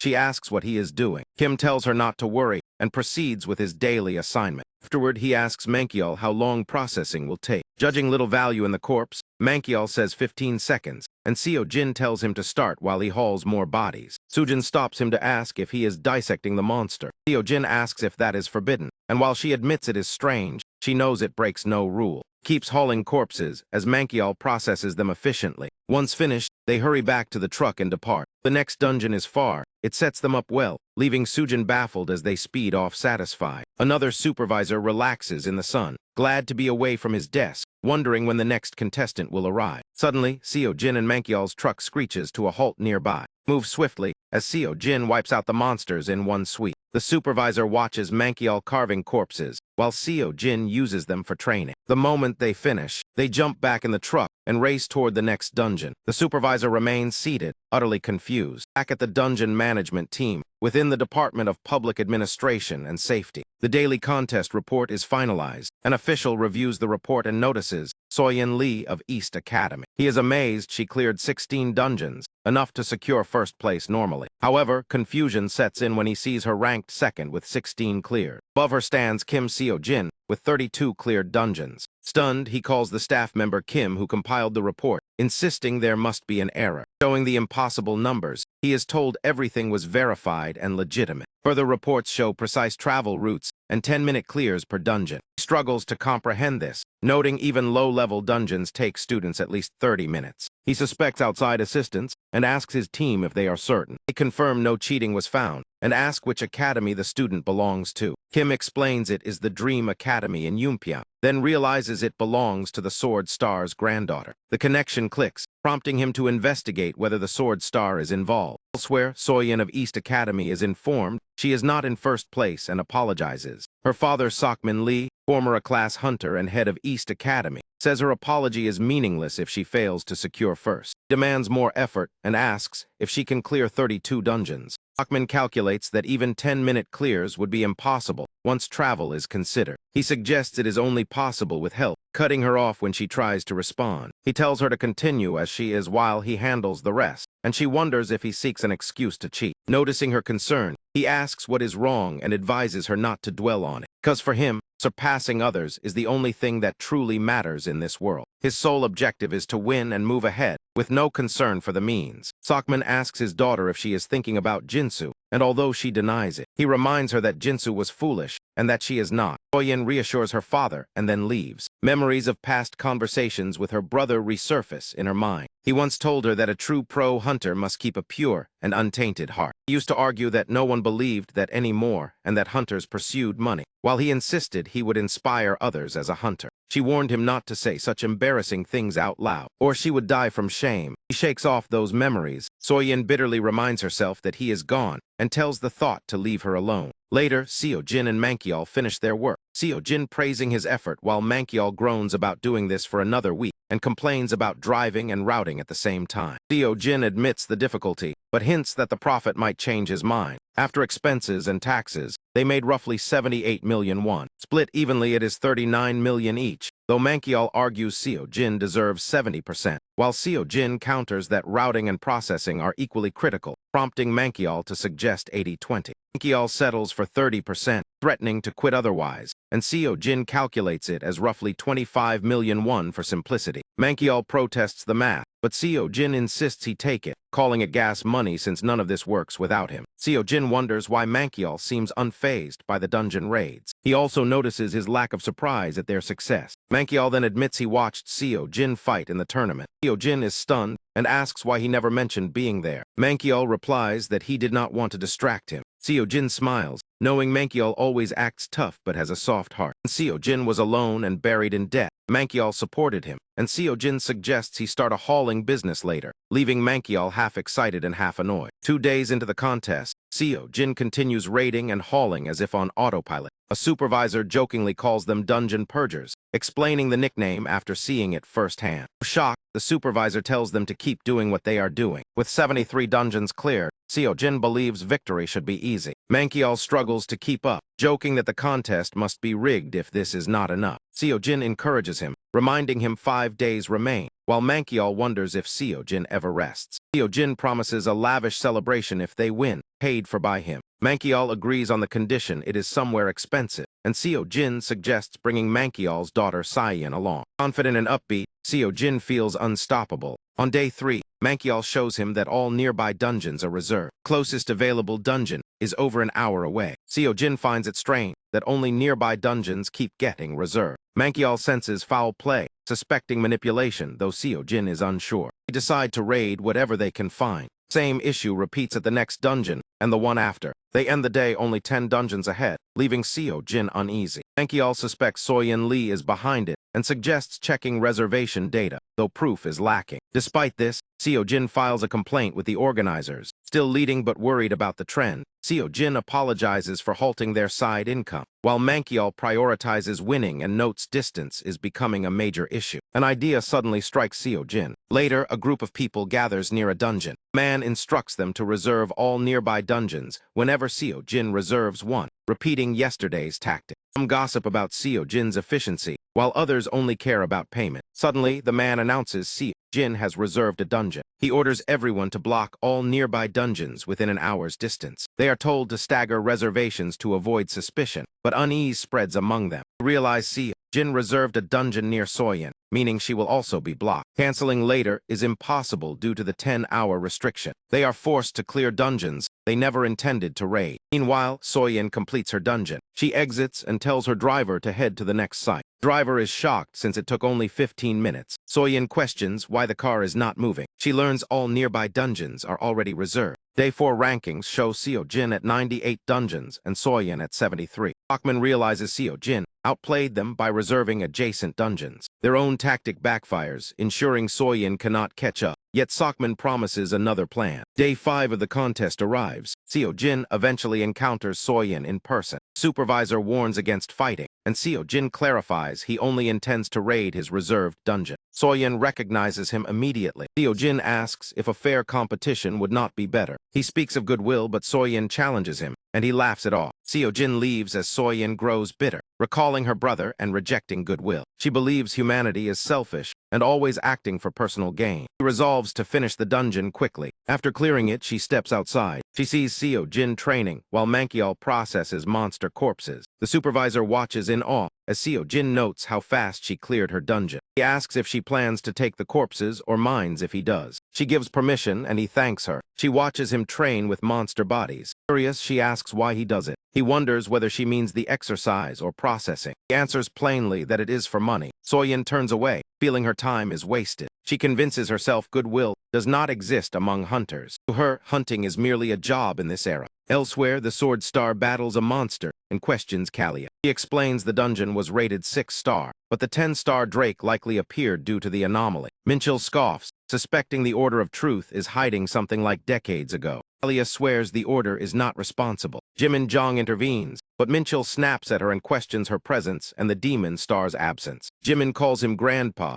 and explains her master's declining health. Offended, Minchil questions the title, while Jimin fumes silently. She explains the Drake's magic is abnormal and agrees this is no simple anomaly. Jimin and Minchil conclude this resembles threats unseen since Berserk's fall. Kalia asks if other dungeons could be affected. Jimin admits the chance is low but uncertain. She insists on further investigation and recalibration of dungeon levels. Elsewhere, supervisors marvel at clustered dungeon gates. One notes that 2 adjacent dungeons are rare. He has never seen 3 together before. It becomes clear the East Academy is cheating. They are falsely reserving dungeons meant for Dungeon Seojin raids. The exact same incident ended up repeating itself a total of 3 times. This completely enrages both of their teammates, causing a huge uproar at the academy as Manchil vents about how the same outcome keeps happening over and over. He angrily claims that by now the organizers must be working together with someone, while Seojin realizes their rivals have developed a new tactic after bypassing the initial one. RG remains in first place with 89 cleared dungeons, though Soyun is closing the gap fast with 87. Seo Yun becomes heated upon hearing the news and declares she won't tolerate it, even threatening to bring up her grandfather's name if necessary. After that, notice goes out stating that if a reserved dungeon is claimed by another contestant, the raid count can be reassigned at the dungeon supervisor's discretion. Realizing this strategy is effective, the team regains confidence, and Kim believes they can bounce back from yesterday's loss. He's convinced nothing can stop them now. That is, until a disabled car suddenly blocks their way. The car's owner insists it broke down, but when asked to move it, he admits that his keys have vanished. Day 4 rankings show that Seo Jin has now dropped behind Soyun, who managed to catch up by completing 111 dungeon raids. Soyun explains to Kim and Manchil that no one acknowledges knowing Soyun Lee, and while the dungeon management head promised to look into it, the pair clearly lack time. Accepting this, the B-rank hunter reveals Seokmin Lee leads Soyun Lee's academy.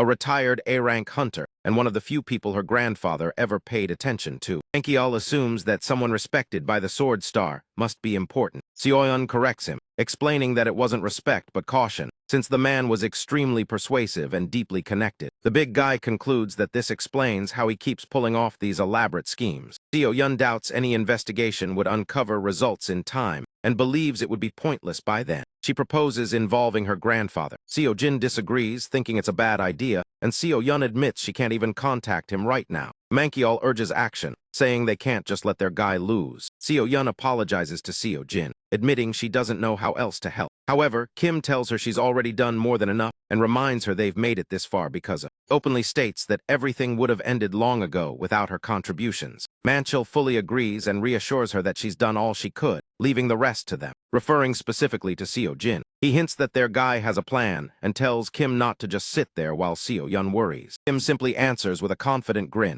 Later on, Seokmin Lee is shown angrily berating his manager, demanding to know why they're losing again. Intimidated manager explains that Seo-jin now waits until he's right outside a dungeon before reserving it, making his destination impossible to predict. Lee desperately orders him to stop him, overtake him, or do anything necessary. However, he's told that Seo-jin only takes 5 minutes to reserve and clear each raid. Seokmin pushes for bribing supervisors, but the manager says the dungeon management team is monitoring them closely, regardless of academy influence. The East Academy head is left stunned, questioning how an unknown academy drew such scrutiny, before slamming the table and demanding its name. The manager reveals rumors claiming the academy belongs to the Sword Star's granddaughter, shocking Seokmin, who's told nothing can be done under these conditions. The stubborn A-rank hunter scoffs and tells him to deal with it somehow, insisting that East Academy must win and warning everyone will be blamed if they lose. After that, the contest rankings fluctuate between Kim and Seo-yeon taking first or second, and on the final day, both competitors end up with an identical number of dungeon clears. Inside the organizer's conference room, the administrator looks stunned as Seo-yeon and East Academy's manager argue intensely. She questions how a cheater could be crowned champion, while the opposing side angrily asks how she dares make such accusations. He insists the mishaps weren't their fault, and the administrator cuts them off, announcing that a tie will not be allowed. Since there's no proof of cheating, Seo-yeon will not face disqualification. He then states that they have come up with a proposal. Soon after, Young-suk-shin, leader of the dungeon management team, watches as contestant Seo-jin and Seo-yeon arrive at the site. Young-suk proceeds to explain the tiebreaker rules that will decide the final victor. 3 dungeons are prepared, and the rules are simple.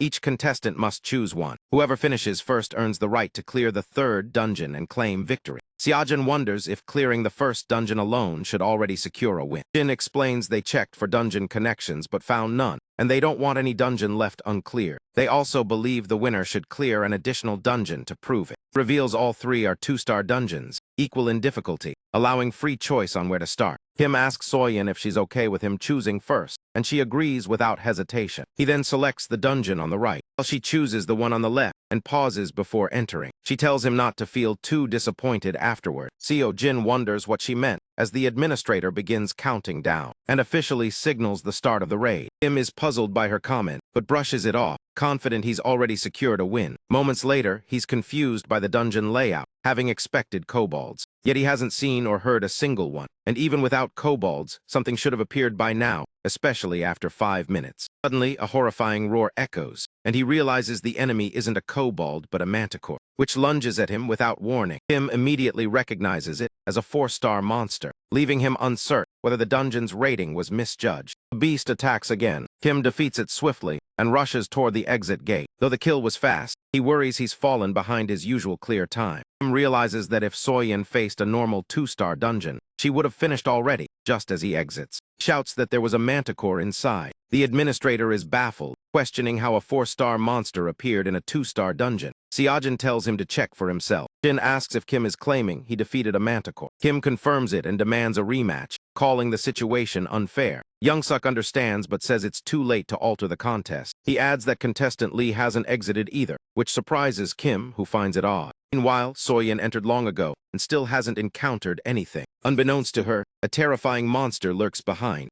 Shin states Seo-yeon is still inside and asks Kim if he truly wants a rematch despite winning. He says he'll investigate and tells Seojin that clearing the final dungeon secures victory. At the same time, Kim senses something is seriously wrong. Initially believed Soyeon sabotaged his dungeon, but if she didn't, her dungeon might be flawed too. Suddenly, Kim panics as the magic waveform reader spikes, showing 3 stars, then 4. Shin questions whether the device is malfunctioning. Kim recalls Seojin's earlier discussion with the Sword Star about dungeon anomalies. While administrators panic, noting the reader has never failed in 20 years, Kim remembers being told anomalies no longer occur, though they were common during the Great Cataclysm. The supervisors decide to summon professional hunters to investigate. They turn to inform Kim the contest must be postponed. He has already disappeared. Elsewhere, Soyeon reflects on her brother, whom she once saw as weak and foolish, recalling placing a bandage on Jinsu as he cried while she asked why he kept defying their fight. He told her he couldn't win by cheating, no matter what, because that wasn't who he was. He advised her that becoming a true pro hunter required a pure and untainted heart. Soyeon would lose her temper with him, snapping that everyone mocked him as a doormat and an idiot, pushing him to cheat like the rest, and insisting that this era belonged to professional hunters. She said all his so-called heroes were either outdated legends or long gone, yet he stood firm, claiming they still existed everywhere, and if not, he would become one himself. He understood her doubts but promised that one day she would meet them, people who sought no advantage and needed no justification. Not long after, Soyeon discovered her stubborn brother had been killed. Her father had always thought the boy was nothing but foolish. Still, he never imagined his son would die protecting a complete stranger. Bachman warned his daughter never to act so recklessly, and Soyo swore she would never resemble her brother.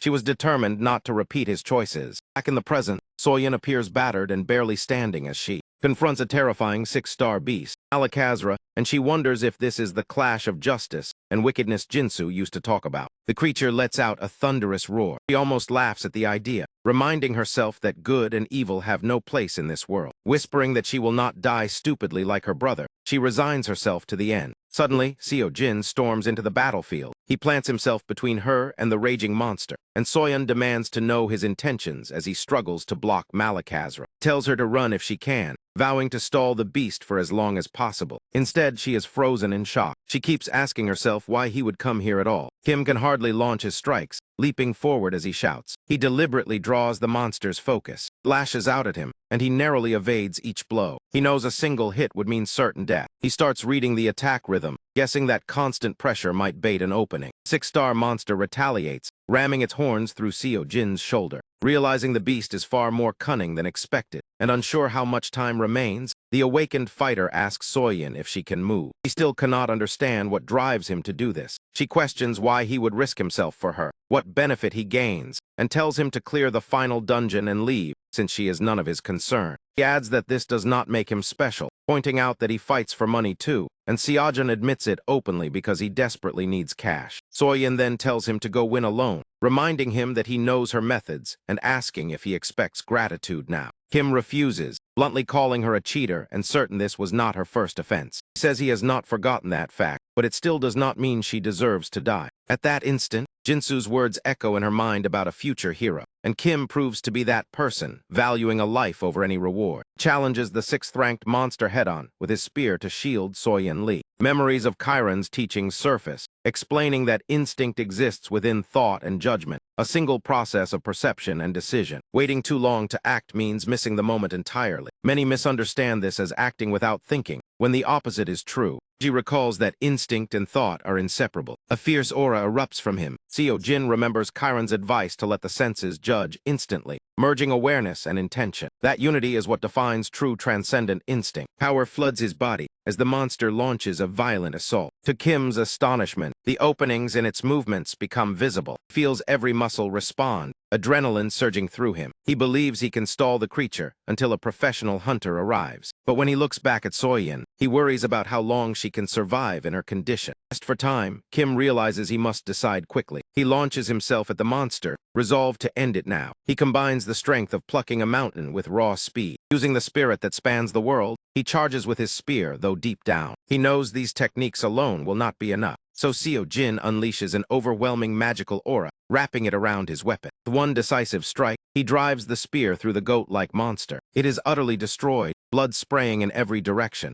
Soyeon stares in complete disbelief. She cannot comprehend what she has just seen. Meanwhile, the hero exhales deeply in relief. His core attributes surge upward all at once. Afterwards, Seo-jin lifts Soyeon, thinking how tragic it would have been if they died there. She looks lifeless, missing an arm, and he anxiously asks if she is still alive, fearing his efforts were pointless. She answers weakly that she survived, and Kim finally relaxes. Soon after, they barely escape the dungeon alive, and Kim urgently demands medical help as staff scramble to call an ambulance. Soyeon hopes this rescue does not make Seo-jin see himself as her savior. During that, he looks exhausted by her attitude, saying she can believe whatever she wants since he expects nothing in return. Before long, medical personnel arrive on the scene. News of the dungeon clearing competition spreads, causing widespread panic. Reports of a 6-star monster appearing in a low-ranked dungeon leave everyone stunned. Readings had been wrong before, but never this badly, and the incident dominates conversation online, among officials, and across the nation. Attention naturally turns to Kim Seo-jin, amazing the public that a Dream Academy student defeated Malakazra. The focus then shifts to Dame Kalia. He has been summoned by the Apostle of Temperance due to the abnormal event in Korea. Meanwhile, as Kim Seo-jin trends online, the news reaches the Sword Star as well. His granddaughter excitedly explains that the monster slayer studies at Seoyeon's academy, but the old man reacts coldly, calling Seoyeon a scoundrel. Scene cuts to the hospital, where Seo-jin bangs his head on the table, mourning the money he lost. Manchel is stunned that Kim still fixates on cash as he panics, complains that winning only to be declared tied and splitting the prize is unfair, while his friend scolds him for getting involved. Kim jokingly suggests settling the prize with rock, paper, scissors against Soyeon Lee, or even a two-handed version. It is clearly sarcasm since she lost an arm, and his money-hungry stare unsettles Manchel while Seo-jun thinks of fair solutions. Seo-yun storms in, catching them mid-argument.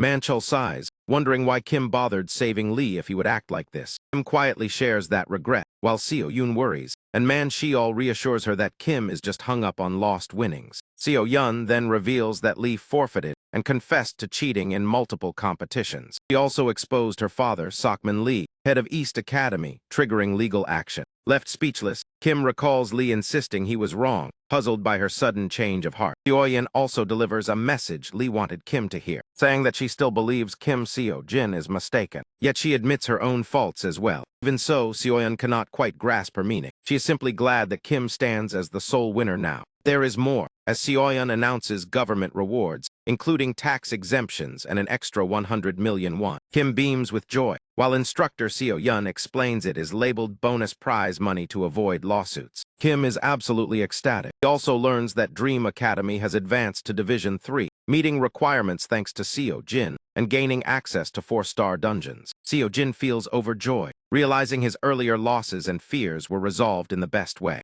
Seoyeon thanks Kim sincerely as Manchel cracks jokes, teasing that no more games are needed now. After everything that happened, Seo-jin decides to treat everyone, and Manchel notices how money has oddly softened his stinginess. In the end, once all financial troubles are finally settled, Kim enthusiastically heads to the Transcendent Marketplace, eager to indulge in some long-awaited shopping. Armed with close to 300 million won, he chooses the Spear of Longinus for 100 million, knowing that saving now would only inflate costs later due to the free pass mechanics. Since unused points would eventually decay, he figures he might as well spend without hesitation. He kicks off his shopping spree by purchasing Aphrodite's belt and Gleipnir, the mythical thread once used to bind Fenrir. In his mind, the Longinus spear suits his fighting style better than any other weapon. As he scrolls through more listings, the tempting prices remind him of past adventures ruined by bad karma math, and before he knows it, prices spike, while he recalls using Kalia's money to clear old debts. What worries him most is that once he becomes wealthy, prices jump into the hundreds of millions, proving the system recalculates karma instantly after each purchase, forcing him to tread carefully. Another issue is that item effects are poorly explained, leaving him to infer abilities purely from mythological lore. He feels overwhelmed, realizing it would take ages to research every obscure legend tied to these items. That is when Seo-jin turns his attention to user reviews and the Transcendent student community. Unfortunately, without an account he can only lurk, cursing himself for never signing up. He then finds a post promising reviews and recommendations for 100 Transcendent items, perfectly addressing his concerns about karma adjustments. First review slams the Shield of Aegis, mocking its ugly Medusa face and criticizing its uncontrollable petrification effect. Worse yet, it can even turn its wielder to stone, shocking Seo-jin. as he imagines being frozen by mere eye contact. He laughs through the brutally honest critique, convinced the reviewer truly knows their stuff. Next comes Kibises, which the reviewer praises in a full article as an expandable storage sack with image, memory, and time-stop properties, recommending early purchase before karma inflation, and noting its adamantium durability. The absurd rating of 100 out of 10 instantly grabs Seo Jin's attention. He remembers it as Hera's satchel from mythology, given to Perseus to safely carry Medusa's severed head. Checking the karma price, he realizes Kibises costs only 100 million, making it affordable. Ecstatic, he imagines stuffing dungeon corpses inside, or even using it to haul belongings if he ends up homeless, though he wonders if it could double as squat weight. Learning that it compresses contents neatly, while allowing hands-free training feels like a dream come true, and he eagerly places the order. 3 days later, the purchased items finally arrive, and the spear looks even better up close. The satchel radiates a strange, yet unmistakable aura. His account is completely drained, and 400 million is gone forever.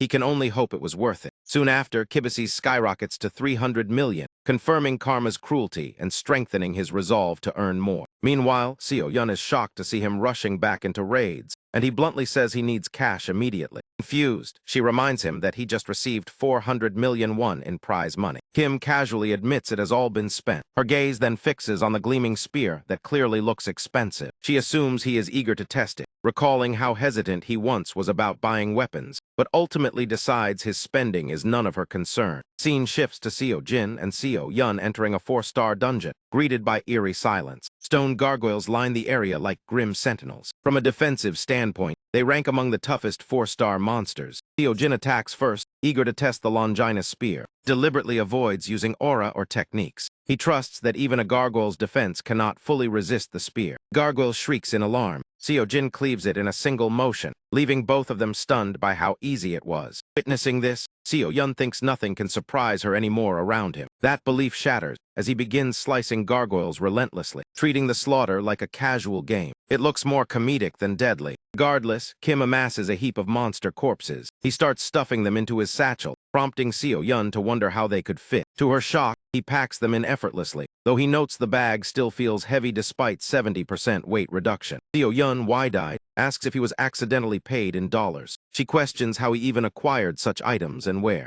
Kim lies smoothly, claiming he bought them from a small neighborhood hunter shop called the Transcendent Store. Her eyes sparkle as she begs him to take her there, insisting there's no way the spear cost only 400 million. Forced to maintain the lie, he says the shop is closed and the owner is traveling. Studying his innocent face, Seo Yun becomes convinced he could never lie. She trusts him completely, while Kim feels a twinge of guilt. Suddenly, the dungeon trembles as danger approaches. Seo Yun steps forward to handle it. Kim stops her, asking to test something, suspecting his spear's power exceeds expectations. Remembering how easily it cut gargoyles, he decides to try a technique mixed with Merlin's magic. He activates the strength to pluck a mountain technique, focusing energy into the spear. The attack manifests with enough force to skewer the enemy completely. A blue aura blankets the surroundings. Seo Jin forms an aura blade through his weapon. Instantly, a swarm of gargoyles erupts. He stands firm, unleashing total annihilation. Devastating energy pours from the spear and crashes into the monsters. Destructive force tears the ground apart, leaving Seo Yun utterly stunned. It is revealed that the holy spear of Longinus was the weapon that pierced Christ on the cross. Expecting flaws from a replica, Seo Jin is shocked by its performance. To him, the weapon proves craftsmanship matters, and he fully embraces being team tools while planning more purchases despite rising karma costs. Bigger issue is that his free pass only has 25 days left. He makes a serious expression, realizing it is time to focus intensely. Just as his resolve ignites, Seo Yun interrupts, saying Jimin wants to meet him. Kim assumes she means her sister. She clarifies that Jimin is merely an acquaintance, also known as the Demon Star's disciple. It is revealed the Demon Star chose a disciple late in life, praising her talent as surpassing his own. Our guy is amused that Seo Yun knows her casually, while Seo Jin wonders why such a figure wants to meet him about the dungeon anomaly. Seo Yun explains that Jimin wanted to come immediately. Kim panics, imagining an obsessive fanatic, but Seo Yun reassures him it is nothing like that. He agrees to the meeting, and a date is instantly set. The moment Seo Yun messages Jimin with his consent, Jimin appears at the academy almost instantly. Jimin Zhang catches sight of Seo Jin. She finally sees the boy Grandpa Swordstar adores. After meeting him, she is stunned to learn he is just a high school student. She explodes with questions, overwhelming him, demanding to know where he obtained that pocket. Pointing at Kibises, she ignores his irritation as he demands basic manners before she greets him and gets straight to business. Seo Yun rushes in, restraining the frantic Jimin and begging her to calm down. Kim stands speechless, realizing this lunatic is the demon star's disciple. Seo Yun apologizes, explaining Jimin's obsession overrides etiquette once triggered. Even so, Seo Jin struggles to believe someone like her is a disciple. He recalls seeing her online photos, where she looked far older. Seo Yun explains Jimin altered her appearance, usually keeping her youthful form, leaving Kim baffled. Jimin explains it is not polymorphing, but a remembered bodily impression few can achieve, then refocuses. She bluntly demands to know where he acquired the subspace storage. Sparkling eyes reveal obsession as she grills him on Kibises's functions. Kim asks Seo Yun if she knew its value, but she admits ignorance, saying it's impressive yet mysterious. During this, Jimin snaps and insists the item is beyond priceless. She launches into endless rambling about the satchel while Kim zones out, wonders how Swordstar's blacksmith would react to the Longinus spear, and flatly refuses Jimin's request to buy Kibises. He even goes so far as to offer 1 billion won just to obtain that single item. Seo Jun is left speechless as his ears perk up at the mention of money, telling Zhang to lower her voice while looking visibly flustered. As the Demon Star's disciple explains, she plans to secure sponsorships instead of using her own funds. He confidently claims she could easily gather 100 billion since the satchel is worth far more, prompting Seo Jin to recall auctions where even lesser items like Kibises sold for similar amounts. Someone of the Demon Star disciples standing could raise that kind of fortune without effort. While Zhang looks satisfied, Seo Jin imagines how 100 billion could instantly fix all his troubles, letting him rebuy Kibises and enroll in countless courses. With a gloomy expression, Kim admits that the item is not for sale. Seo Yun dryly points out that money was exactly what he needed, while Zhang panics, insisting that 100 billion should be more than enough. Letting out a sigh, Kim removes the Kibises. He hands it to Zhang, who eagerly grabs it, but the instant it leaves his possession, the satchel emits a violent surge of energy. It is flung from her grasp. Zhang receives a sharp shock, while Seo Jin explains that the item only responds to him. It seems specially crafted for student use by graduates, forbidding resale or transfer, meaning no one else can even touch it. Hoping Zhang would give up, Seo Jin instead watches her grow more obsessed, fascinated by its magical barrier, and shouting that she will pay 1 billion just to know its origin. Seo Jin repeats that he bought it from someone near his home, who has since disappeared. Zhang immediately sees through the lie and eyes him suspiciously, while Seo Jin thinks at least she is less persistent than Grandpa Swordstar. After endless arguing over Kibises, Zhang insists on studying it instead, proposing paid testing rather than ownership. Not 1 billion though, leaving Seo Jin wondering if lending it out would even be allowed while keeping ownership. Anyone else trying to use it would be shocked anyway, so Seo Jin considers letting her research it for compensation. The deal sounds reasonable, and Zhang's eyes light up. After some thought, RG grants permission for research use, causing Zhang to burst with excitement. Seo Jin asks if she wants to start immediately, but she declines, saying her equipment is elsewhere and she will summon him to the lab later. Seo Jin reminds her that she originally came to discuss the dungeon anomaly. Later, he recounts the incident, and Zhang deduces that Mercura had already been present but escaped detection until its sudden spike. She presses him on how he defeated the 6th-ranked monster, and Kim casually claims it was luck. Zhang dismisses that excuse, stating luck cannot kill a 6-star monster without mastery of aura. Seo Jin shrugs it off as luck, though he privately realizes Merlin's teaching saved his life, sparking a new insight. He then asks Zhang if she would like to hear a theory. RG suggests that aura and spells stem from magic itself, meaning magic is the act of bending the world through will, just like dungeon anomalies. Zhang snaps at him, demanding he explain himself clearly. Seo Jin reasons that if magic is distortion of reality, then anomalies must be the same phenomenon. Merlin often describes magic as rewriting the laws of the world to suit one's intent. Applying that logic, dungeon anomalies are manifestations of deliberate will. In other words, anomalies are not accidents but deliberate creations. After explaining, Seo Jin feels awkward realizing he just lectured a magical prodigy. Zhang leaps to her feet in shock. She asks if Seo Jin is a magic scholar, and he admits he is merely a hunter trainee, stunning her further since Merlin provided his knowledge. Zhang then wildly asks if he created the subspace storage himself. An uncomfortable silence fills the room, as everyone processes her words. Jimin is astonished by Seo Jin's reasoning. Amazed he reached such conclusions. Seo Jin simply followed the logic Merlin taught him. He never expected such a reaction, and begs her to let him leave. He barrels into another topic about magic fundamentals, while Seo Jin keeps explaining despite doubting his own expertise. A sudden idea strikes him that he could teach this knowledge for money. He mentally calculates whether charging tuition would work, since he already rents out kaibsis. Unlike store items, this knowledge was earned, so he believes it would not affect karma, though teaching would require true mastery.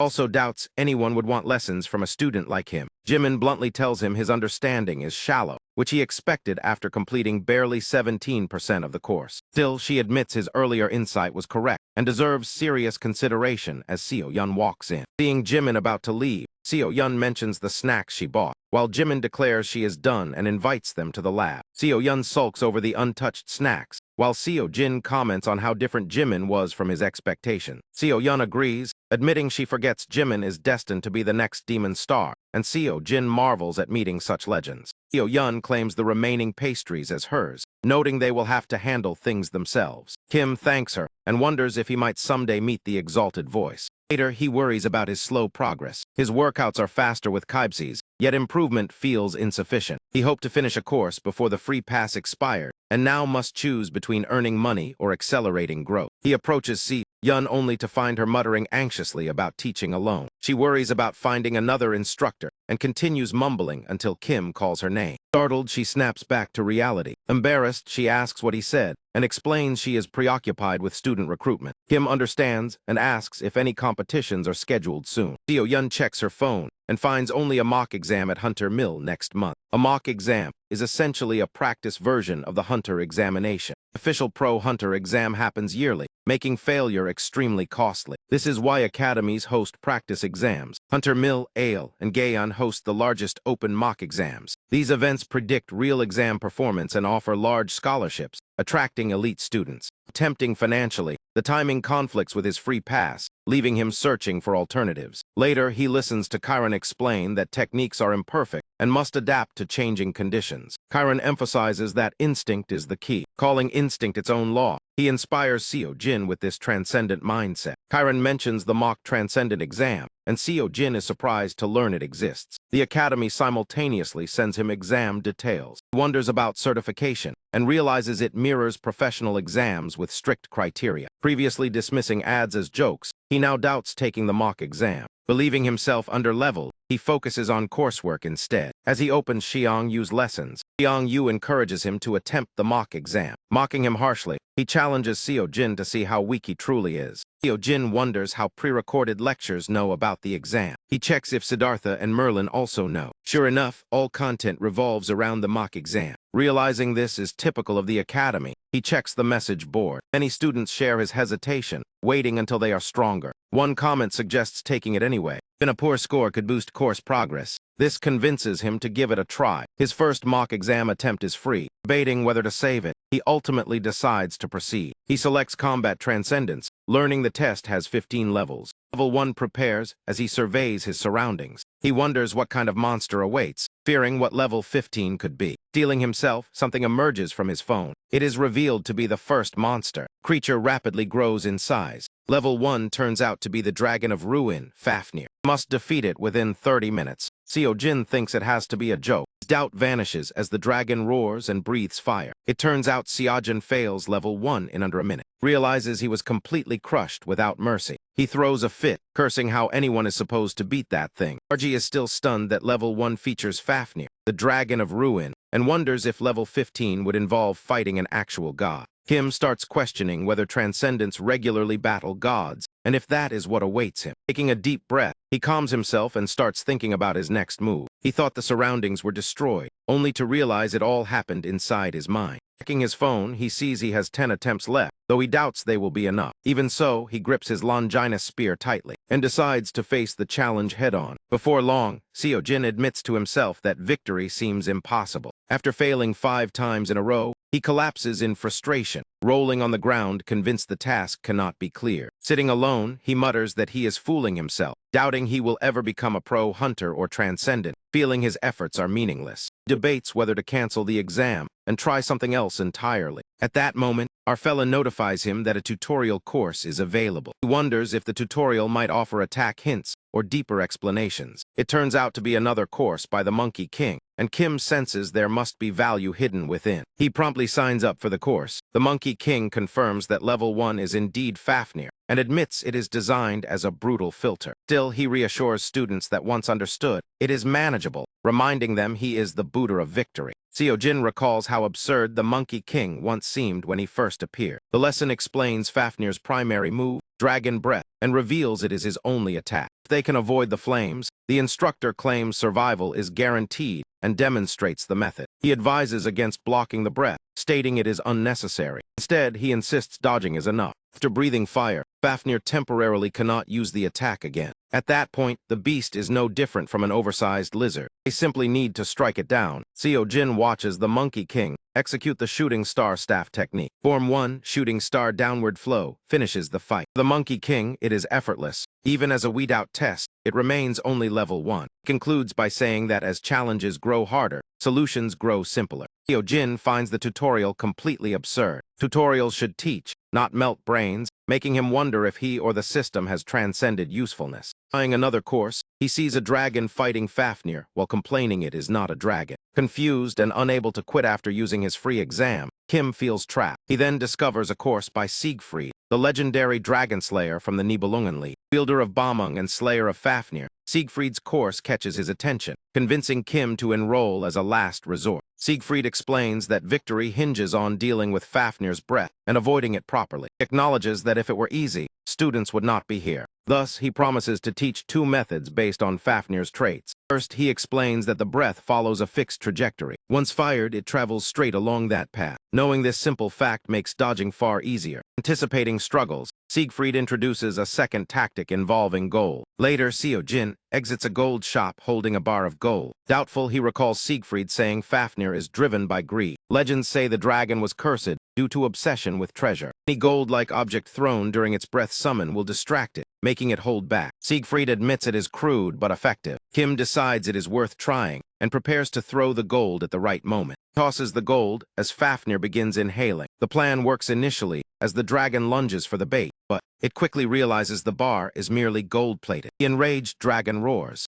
Kim is defeated almost instantly. Losing in under a minute again, he despairs at how to win. Seeing course progress increase, he wonders if full gold armor might help. Seo-jin can barely dodge attacks, let alone counter. Fafnir closes the distance relentlessly. With no room left to evade, Kim pulls another gold bar from Kaibsi's and throws it. Dragon identifies the fake faster this time and leaps at him. Kim scatters multiple gold bars midair, briefly distracting Fafnir. Seizing the moment, he activates strength to move a mountain. He follows with spirit that spans the world to strike the dragon. Convinced the hit landed, he finds Fafnir staring back unharmed. The realization hits Seo-jin hard. Level 1 ends in failure once again. He collapses in pain, certain he nearly had it. Still, his course progress rises, especially in Xiong Yu's combat lessons. He believes continued attempts could finish 1 or 2 courses before the pass expires. Determined, Seo-jin decides to keep going. Later, Seo-yun wonders why he has stopped dungeon raiding. Kim explains he has been fully focused on training, confusing her. From her view, he is always on his phone, while he checks his combat score at 4.2 out of 100. His first mock exam officially ends in failure. Worse, his progress falls short of expectations. He realizes true understanding is required for growth and plans to study heavily between 3-day exam intervals. 3 days later, Subject 2, Physical Strength, begins. First challenge hands him a wish-granting dragon jewel. He must keep it away from Genkori the Amugi for 1 hour. The creature is immune to damage, making survival the only option. Facing the roaring beast, Seo-jin doubts this is truly level 1. He realizes he is completely doomed. Fails again, though his course progress increases. Next, he attempts Subject 3, Adaptability. Level 1 requires defeating a sphinx or surviving with all 5 senses sealed. Hearing the sphinx speak, he guesses its riddle answer might be humanity itself. After failing that, Kim moves to Subject 4, Magic Skills. The task involves managing Bulglosaurus's appetite. Seo-jin feeds magic to the starving Bulglosaurus. Insufficient magic causes it to try to devour him. He then proceeds to Subject 5, Mental Fortitude. Challenge is enduring a siren song for 30 minutes. Surprisingly, Kim finds it pleasant and clears level 1. His confidence rises as he believes reaching level 15 might actually be possible. Advancing to level 2 reveals a brutal task where he must endure Helheim's Requiem for 30 minutes, leaving Seo Jin clutching his ears and screaming in agony. Seo Jun's mock exam results are downright disastrous as he fails combat ability, physical strength, adaptability, magic skills, mental fortitude, and every major category, with electives still unchosen. On the bright side, his progress in Chiron, Siddhartha, Xiangyu, and Merlin's courses has increased significantly.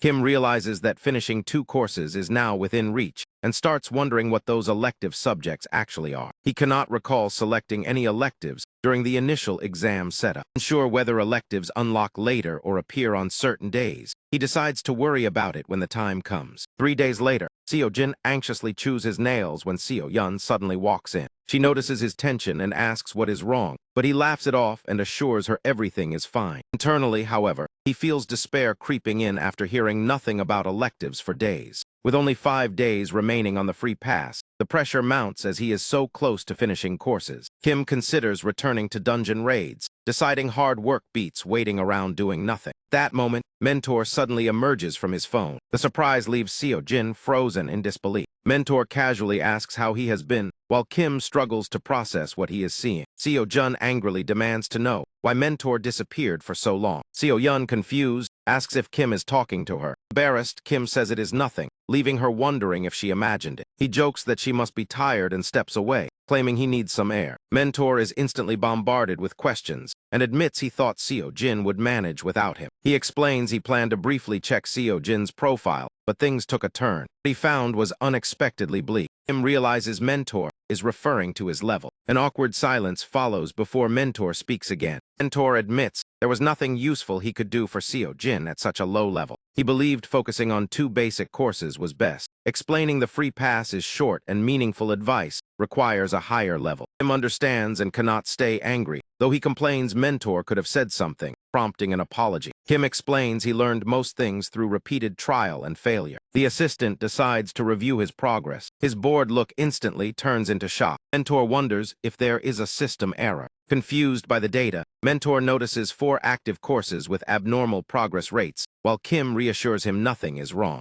Seo Jin reveals he is taking 4 courses, causing Mentor to double-check karma calculations in disbelief. The revelation is so shocking that Mentor insists it should be impossible. Calling Seo Jin's level miserable was generous, making his rapid progress unbelievable. Mentor notes courses should take much longer, while Kim assumes the mock exam accelerated everything, leaving Mentor stunned. Mentor cannot believe Seo Jin even attempted the mock exam, but he indeed did. The assistant jokes that Kim no longer needs him, prompting Kim to stop him. Seo Jin asks how elective subjects are chosen for the mock exam. Mentor explains electives can be freely selected, but realizes something is wrong since none are chosen mid-exam. Kim adds that he does not even have an account ID, unsure why. Mentor insists he should have created one at sign-up, but Kim admits he skipped it. Mentor struggles to accept that explanation. Seeing the records, none of it makes sense as this has never happened before. Mentor decides he must consult the academy director, announces his temporary departure, and tells Kim to continue the mock exam.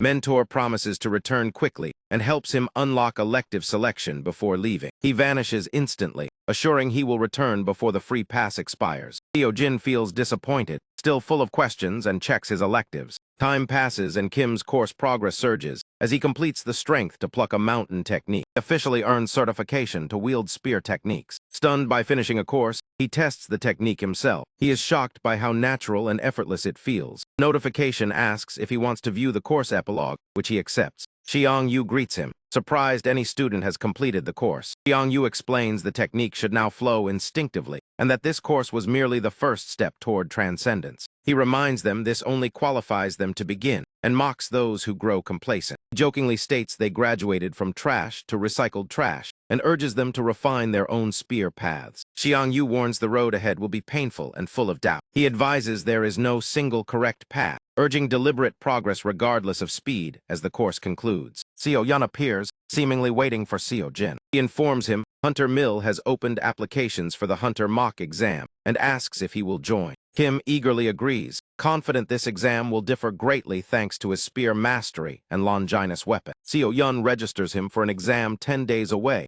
and catches him staring at her. Flustered, Kim briefly wonders about sparring with her before dismissing the thought. He asks how student recruitment is going. Seo-yun admits she is worried. She fears her grandfather's reaction to new students, and Kim agrees knowing his temperament. Seo-yun explains she can handle her grandfather, but struggles to find suitable instructors, while Kim wonders why she does not teach alone. She explains students need personalized guidance, and elite instructors are expensive. This instantly grabs Seo-jin's attention. He learns top instructors earn hundreds of millions monthly, with elites making billions. Kim becomes ecstatic and vows to help however possible. 3 days later, his mock score sits at 29, while Chiron's course nears completion. Young's course is finished, Curran's almost done, and he senses free pass time remains when suddenly, Mentor reappears from his phone. This time Kim is calm, reminding Mentor of his promise and explaining he completed a course. Mentor is left speechless and updates him on the investigation. Mentor reveals a major issue after reviewing Kim's data before meeting the director. Kim assumes the problem must be serious. Mentor reveals there was nothing on record. No one named Kim Seo-jin exists in Academy records. Kim is utterly confused by this revelation.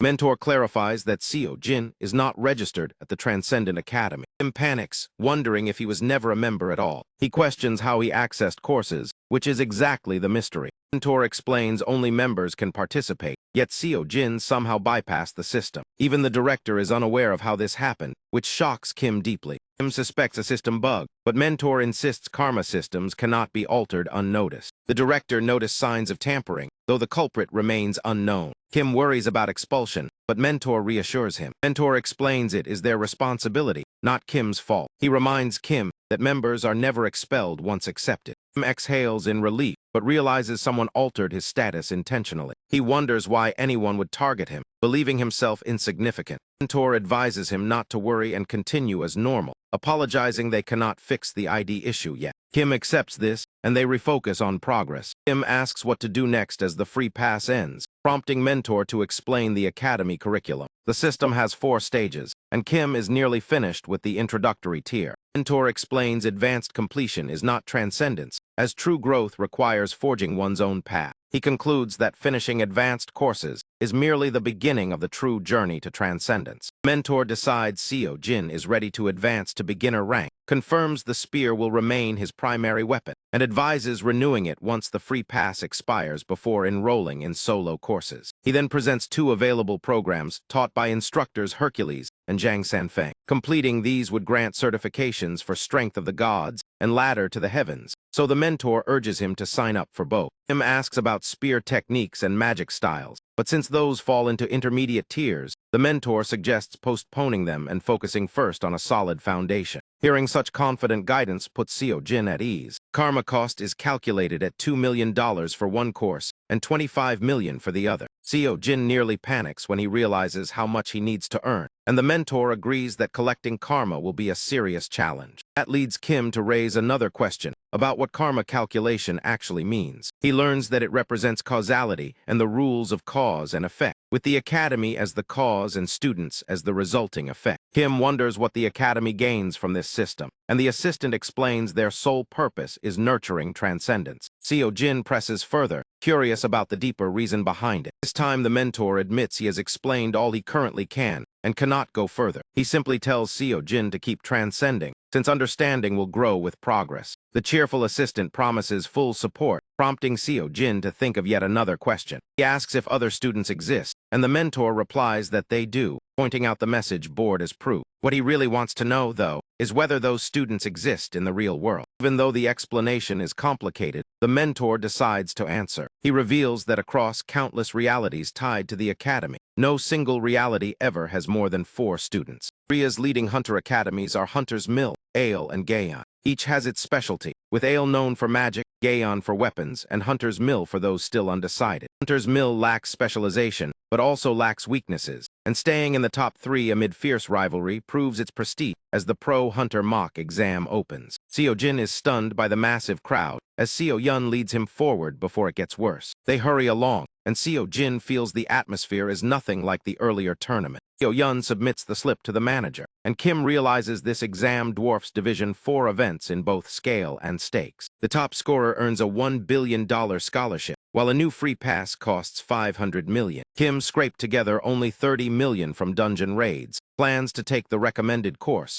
but his top priority is securing another free pass. To do that, he must claim first place in the mock exam, as the manager returns the slip. They are allowed inside, only to hear loud commotion. Seo-jin quickly realizes the crowd here far exceeds the tournament crowd. Seo-yun announces her departure, wishing her student luck as he thanks her. Kim pauses when he notices a fight breaking out. It turns out the troublemaker is Kang Chil Kim from Hunter's Mill. The other man causes a scene, while the manager attempts to restrain him. Onlookers recognize him as Kang Call. Shock spreads as people note that Ale sent Daewon Lee, and Gaeon sent Dongmin Jin as well. Seo-jin encounters Kang Call and senses he must be a major figure at Hunter's Mill. Whispers about the top three continue until someone suddenly shouts. The source is a man covered in weapons, from swords to spears and arrows. Kim wonders about the arsenal as the man shoves his entry form, the manager demanding entry. Told to wait his turn, the man protests why Kang Call was allowed through first. Everyone nearby tries to calm him down. In the end, security drags him away as he keeps resisting. Still shouting, he is removed while the manager escorts Seo-jin, who notices how strict the staff are and how nationwide the crowd is. Mock exam begins with contestants running laps. Dawson Park, a Division 2 Academy student, believes his talent rivals those from top schools like Hunter's Mill, Ale, and Gaeon. He attends a lower division due to money, since tuition at elite academies exceeds 100 million won yearly, forcing him to rely on scholarships. In the East, there is a saying that it is better to lead a snake than follow a dragon. Yet even a dragon's tail can strike powerfully, while snakes only crawl among themselves. Dawson comes seeking that powerful tail swing, which is the true purpose of this mock exam. Targets competitors like Seo-jin, assuming him inexperienced, as the exam covers 5 pro-hunter subjects plus a written test. These include physical strength, magical skill, monster combat, dungeon raids, and combat against other people. The first trial focuses on physical capability. Testing stamina, participants must complete repeated 3-kilometer runs under 5 minutes. Each successful run counts as a lap until exhaustion, and Park initially thinks Kim is clueless. Kim has already cleared 15 laps, leaving only the 2 of them. Dawson pushes himself to surpass Kim, driven by a rivalry that exists only in his head. To him, this moment defines everything. It is the thrill of struggling for every breath. When his timer signals, showing he has exceeded the limit, he stops running. His sole ambition is reaching the Dragon Leagues, not staying among snakes. Seeing Seo-jin approach after another lap, he assumes Kim has also finished. Park reaches out his hand, convinced they shared a titanic clash.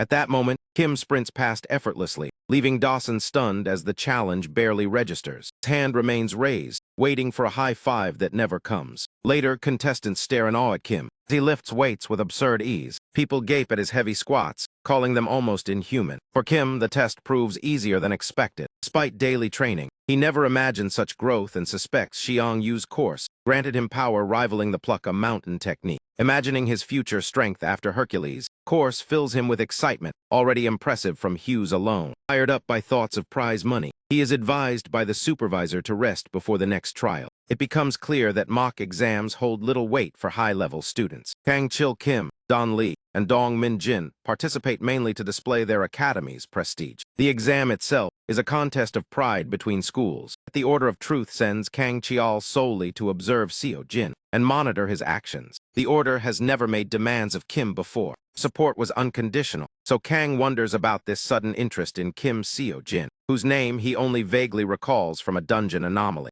As murmurs ripple through the crowd, he suspects the scores have been posted. The board shows Kim Seo-jin in first with a perfect average, Min Yao Lee second with 91, and Kang Chil third with 89. He is stunned by the 11-point gap and his third-place ranking. Kang Chul questions who this unknown Lee is, since such skill should be famous. Frustration boils as he sees himself falling behind. Still, he reassures himself that specialists shine only briefly and expects tougher results ahead. Yet in monster combat, rankings barely change, with Miniol scoring 97 and Kangchul 94. Watching this, Kim recalls the Order of Truth's instructions and wonders if he is meant to remain passive. The third test is magic skill, using shield generators to measure impact, requiring contestants to break shields with magic, which worries Seo-jin. Though Merlin taught him basics, he never fully mastered control and doubts whether it will suffice. Next name called is Don Lee from Ale Academy. Cheers erupt from the crowd. She unleashes her magic, and instantly scores a perfect 100. People marvel at her ability to alter magical manifestation and admit Ail's superiority in magic. Kim watches her performance closely. Soon it is his turn as he steps forward. He debates copying her approach. Deciding to try,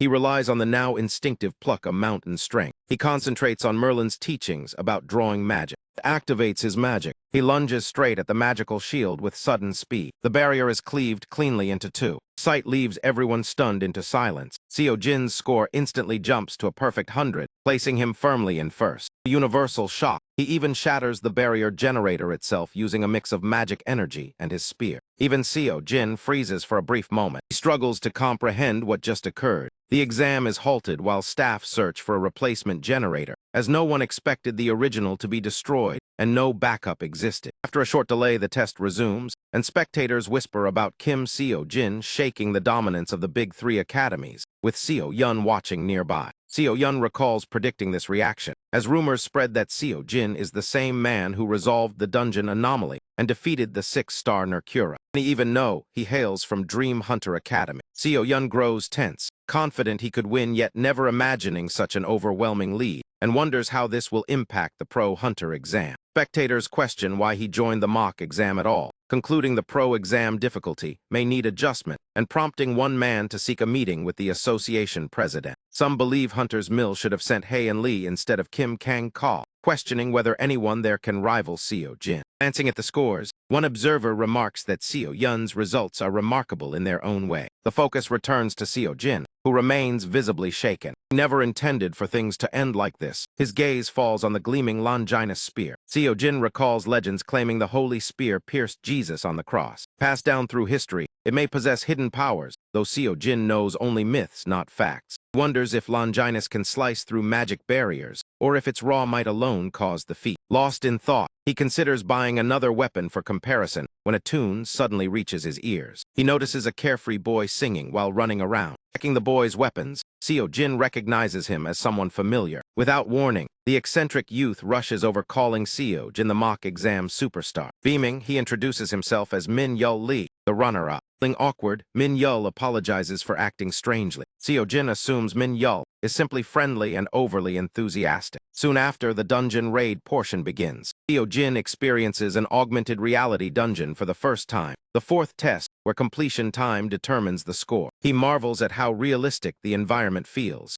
Monster ambushes him, revealing they must defeat 10 Nerkuras to clear the dungeon. Seo Jin effortlessly cuts through the massive beast with his Longinus spear in a one-sided slaughter. Since they are virtual, the monsters are slightly weaker than real Nerkuras. He briefly wonders if the exam intends to kill them. After dispatching several foes, another attacks from behind. Everything has changed since the dungeon anomaly. Seo Jin senses his power has grown immensely, even against simulated enemies. He remembers being a nobody just 3 months earlier, barely surviving day to day. Now, his ambitions are turning into reality. Joining the Transcendent Academy and meeting Seo Yun completely transformed his life. As monsters fall, he reflects that while the path to transcendence is long, he may someday stand as the world's greatest hunter. Seo Jin earns another flawless score. Exiting the dungeon, he finds everyone staring since he ranked first in every test. Strangely, 2 elite hunters react poorly. Dongmin Jin in 4th and Don Lee in 5th glare at Seo Jin, unable to accept his victory. Seo Jin senses hostility but ignores it, knowing his dominance feels unfair to them. Min Yul Lee reacts even more oddly despite placing second. Though impressed by Seo Jin's dungeon run, Min Yul believes he could have done better, while Seo Jin notices the unusually quiet Kang Chiao.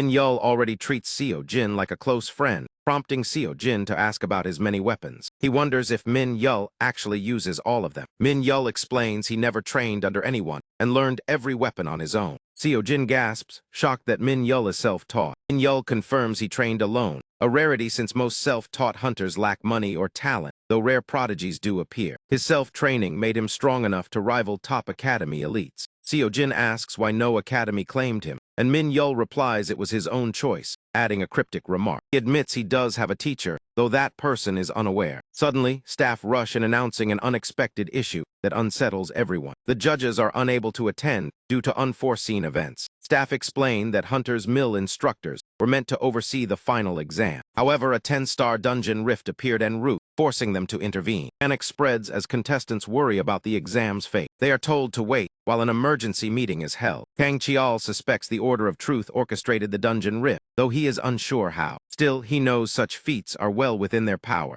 With the exam paused, Kang Chial believes Seo Jin will win as standings are, which he suspects is the Order's intent. Angered, he proposes altering the final exam into a tournament to disrupt their scheme. Other contestants quickly support the idea. Staff argue that a tournament would be difficult with so many participants. Organizing it would take too long and complicate rankings, so they opt to wait for replacement judges. Kang Chial protests loudly, insisting they cannot wait indefinitely. He points out that finding a class hunters on short notice is nearly impossible. Many agree, and Kang suggests an invitational tournament for volunteers. He pressures the staff, citing Hunter's Mill's top 3 status. With reputations at stake and delays fueling rumors, Kang Chial blames Seo Jin, though spectators see poor planning and demand a spectacle. In his delusions, Kang Chial imagines stealing Seo Jin's spotlight by defeating him. He schemes to snatch glory from the already crowned mock exam champion. Meanwhile, Don Lee and Dongmin Jin agree to the tournament. Others soon follow suit. Excited, Min Yul asks Seo Jin what he thinks. All eyes turn to Seo Jin, whose thoughts focus solely on money. He asks whether winning the tournament includes extra prize money. Soon an emergency invitational tournament is announced with 15 elite contestants,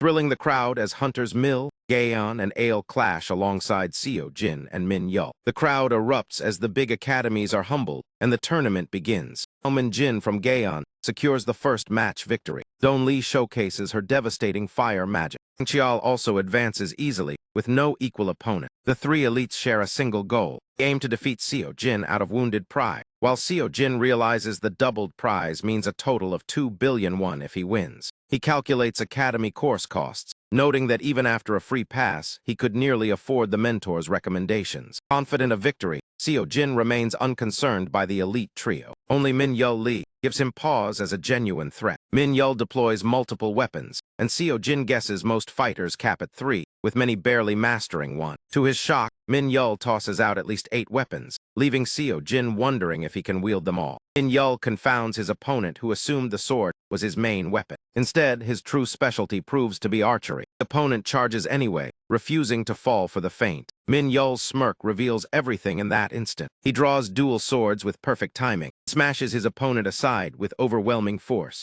Watching the exchange, Seo Jin concludes that Lee's combat style is rough and lacks the polish seen in the top 3 hunters. This weapon-focused fighter follows no structure at all, moving freely with a dangerous aura that makes the bout feel closer to a brawl than a formal duel. More precisely, it resembles a method born from zero formal hunter training, much like Seo Jin's own beginnings. That realization leads Seo Jin to suspect Min Yul might be connected to the Transcendent Academy. He recalls the mentor explaining that each reality linked to the academy hosts no more than 4 students, and remembers Min Yul saying his teacher does not even know he is their student. Everything lines up, suggesting Min Yul could be learning through lecture recordings that instructors cannot track. With that, Min Yul Lee claims victory in the match, reinforcing Seo Jin's theory. The host announces the result, anticipating an explosive showdown ahead. The next fighter is the one everyone has been waiting for, Kim Seo Jin, the mock exam champion. His opponent is none other than Don Lee of Ale Academy, the prodigy mage acknowledged even by the Demon Star disciple, sending the crowd into a frenzy. Don Lee's reputation as a top-tier genius hunter is no exaggeration. In truth, even the word genius falls short, as she stands among Ale's finest students and has earned praise from Jimin Jong himself, marking her as nearly unstoppable. Lower ranking exists only because mages struggle in Hunter's Mill-style exams. Had this been Ale's mock exam, the outcome would have favored her completely. That confidence is crushed the moment she faces Seo Jin. As soon as Seo Jin steps into the arena, he slips past the incoming fire spell with ease. Don is left utterly stunned that someone could evade her attack. Even Seo Jin is shocked by how effortlessly he managed it. Don cries out in disbelief, struggling to accept what she witnessed. Seeing her spell deflected shakes her deeply, as it implies something terrifying. Either Seo Jin overwhelmed her magic with raw power, or he perfectly understood and countered the spell's structure. Both options seem impossible to her, as an untrained mage should neither comprehend nor negate high-level magic so quickly. Meanwhile, Seo Jin marvels at the spear, realizing he barely moved it before the magic vanished. He acknowledges the weapon's unique traits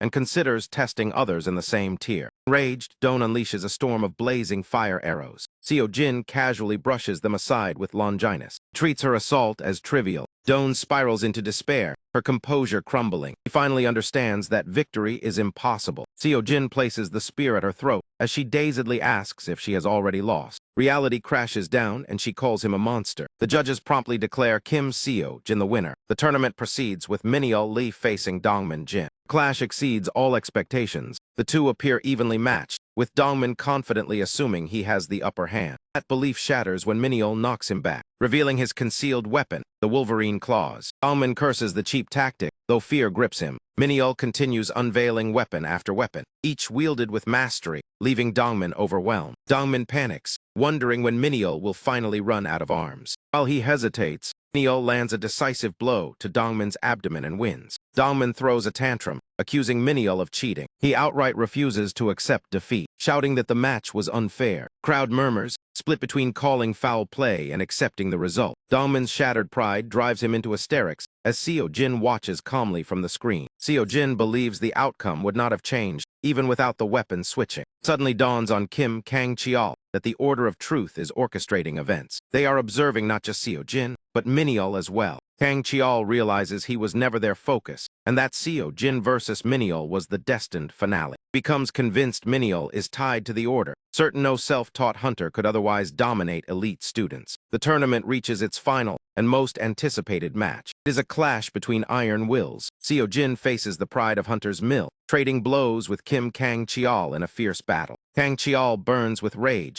after realizing he was used by the Order of Truth. Determined to defy them, he is more desperate than ever to defeat Seo Jin. Final match officially begins. Their weapons collide with thunderous force. Cracks form across the arena floor from their impact. Kang-cheol is forced backward. He notices Seo Jin's spear lacks any visible sword aura, yet it effortlessly blocks every aura-infused strike, as if his attacks mean nothing. Kang-cheol realizes the spear's hidden power, and suspects Seo Jin's high scores relied heavily on it. He resolves to avoid the weapon and fight head-on. Kang launches relentless assaults with astonishing speed and strength, captivating the judges. Even Seo Jin admits this opponent surpasses all previous ones. He struggles to fully contain Kang's offense. Kang releases a massive wave of aura, shattering the ground. Seo Jin dodges narrowly, acknowledging Kang-cheol as Hunter's Mill's finest. A title well-deserved. Accepting the challenge, Seo Jin decides to fight seriously. A vivid blue aura erupts from his spear. The surge terrifies Kang as Seo Jin charges forward. Kang narrowly evades the strike, though the impact still rattles him. Kang-cheol instantly senses that everything has changed. Power before felt calm and restrained. Now it erupts like a volcanic blast. Kang is suddenly hurled backward. Seo Jin takes control, pressing him relentlessly. Spears might seem magnified many times over, as Kang struggles to hold his ground. Kang senses desperation creeping into his own attacks. Seo Jin's strikes become direct and undeniable. Compared to refined swordplay and magic, this is raw, overwhelming force. Seo Jin advances with a simple, straightforward attack. A single blow forces Kang-cheol to retreat. Gasping, Kang is stunned by how such simple attacks carry immense power. He realizes it is not just the spear. Seo Jin is not even using sword aura at all. Truth hits him. Seo Jin may be capable of wielding sword aura himself. Seeing Seo Jin triggers a buried memory. Kang recalls how this feels eerily familiar. He remembers being manipulated by a woman pushing him toward the top three. His hands shake as his sword snaps in two. That nightmare began with his first meeting with Hyun Lee, who crushed him with words. The same crushing helplessness floods back into his chest. Snapped back to reality, a violent surge of fury overwhelms Kang-cheol and his anger explodes. Memories of being ridiculed by the Order of Truth and humiliated by Hyun Lee resurface, crushing his pride. In that instant, a strange power surges through Kang and floods his body, lunges wildly towards Seo Jin in a frenzy. Yet within that brief moment, Seo Jin reacts instantly with a counter, shattering Kang-cheol's sword into fragments. The impact forces Kang to collapse onto his knees. Moments later, his body gives out completely. With that outcome, Seo Jin advances into the finals. Mineo smiles slyly, pleased that he will face Seo Jin next. The audience becomes fixated on Seo Jin's weapon, eagerly anticipating the final bout. The long-awaited clash between Kim Seo Jin and Mineo Lee finally arrives, a matchup no one foresaw. Two rising stars collide after carving paths through elite hunters from Ale, Gaeon, and Hunter's Mill. Mineo says he has been waiting for this moment and senses Seo Jin has many thoughts running through his mind. Seo Jin agrees when Mineo admits he never received formal training. Mineo nods as Seo Jin reminds him that he once mentioned having a teacher. Playing dumb, Mineo claims his teacher doesn't know he is a student, prompting Seo Jin to bluntly ask who it is. Mineo clearly dislikes Seo Jin's probing curiosity. Seo Jin suggests he might know the teacher, startling Mineo, who immediately calls him a liar. Seo Jin considers directly asking whether Mineo is tied to the Transcendent Academy. He hesitates, knowing a wrong assumption could cause trouble. But if Mineo truly shares his path, their relationship would fundamentally change. They would no longer be mere competitors, and Seo Jin is unsure how Mineo would react. Choosing caution, Seo Jin decides not to reveal his suspicions yet and searches for another approach. He hints by asking if Mineo's teacher possesses power beyond imagination, which visibly unsettles him. Mineo panics and demands to know who Seo Jin really is, as the match is about to start. Seo Jin admits he has the same question and proposes a deal where the loser must answer anything the winner asks. Mineo hesitates, worried about whether the answers would be truthful. Seo Jin replies that they will simply trust their instincts. With that agreement, the championship match finally begins. Oddly, several seconds pass without movement. Both fighters stand still, locked in each other's gaze. So it looks like nothing is happening. In reality, Mineo finds no opening whatsoever, realizing how dangerous this fight will be.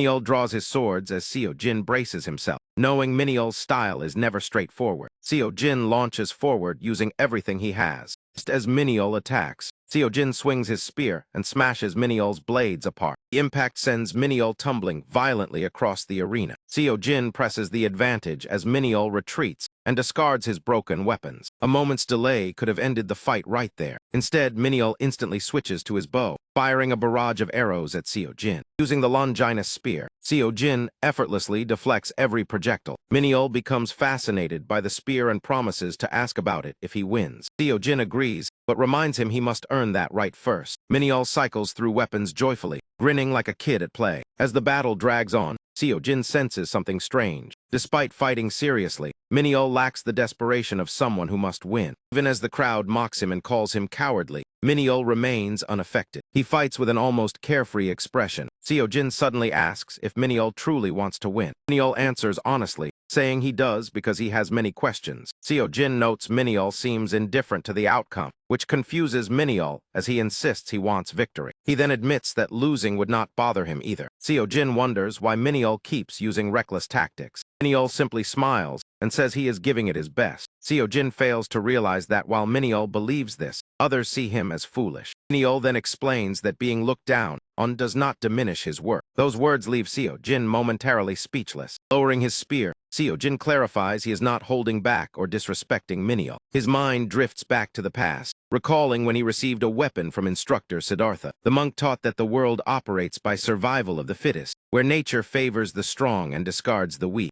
That truth explains why people relentlessly push themselves. To avoid falling behind or being erased, one must constantly improve. Hearing Mineo's words during the match, Seo Jin remembers Siddhartha's lecture and wonders if he ever escaped that mindset. He reflects on whether he has ever viewed the world differently. Siddhartha once shared a story from his youth. It came from the time Gautama Siddhartha sought enlightenment before becoming the Buddha. One day, he watched children racing each other. They ran again and again without reason. Each time, the same child finished last. Yet the child laughed happily every time. Curious, Siddhartha approached him. He asked why the boy kept running. The child replied that he enjoyed running, and when asked if it was tiring, he said he simply walked when tired. Siddhartha argued others would beat him, but the child said his finish line was different, so no one could surpass him. Siddhartha pointed to the finish and questioned if that wasn't the goal. The boy replied it might be for others. For him, it was only a checkpoint. The monk was left confused as the boy kept losing joyfully. Years later, a grand race was held. That same child set an astonishing record. Siddhartha had believed life was a tower built by stacking achievements through effort. But reflecting on the boy's words showed him the tower never needed completion. Letting go was acceptable, and the monk realized how a child revealed a profound truth about competitive society. People fear elimination if they fail to improve. Survival of the fittest governs everything, which drove Seo Jin's relentless effort. He chased growth to reassure himself he was not falling behind. But the more he obeyed societal rules, the more anxious he became. His obsession with transcendence consumed him. Worked tirelessly to avoid being overtaken, afraid of being left behind or forgotten. Survival became his sole focus, stripping life of deeper meaning. When Miniol smiled and said insults did not diminish him, those words struck Seo Jin deeply. They echoed Siddhartha's lesson in his mind. At last, Seo Jin understands the meaning behind it all. Realizing this, he decides to release the Longinus spear and let it go.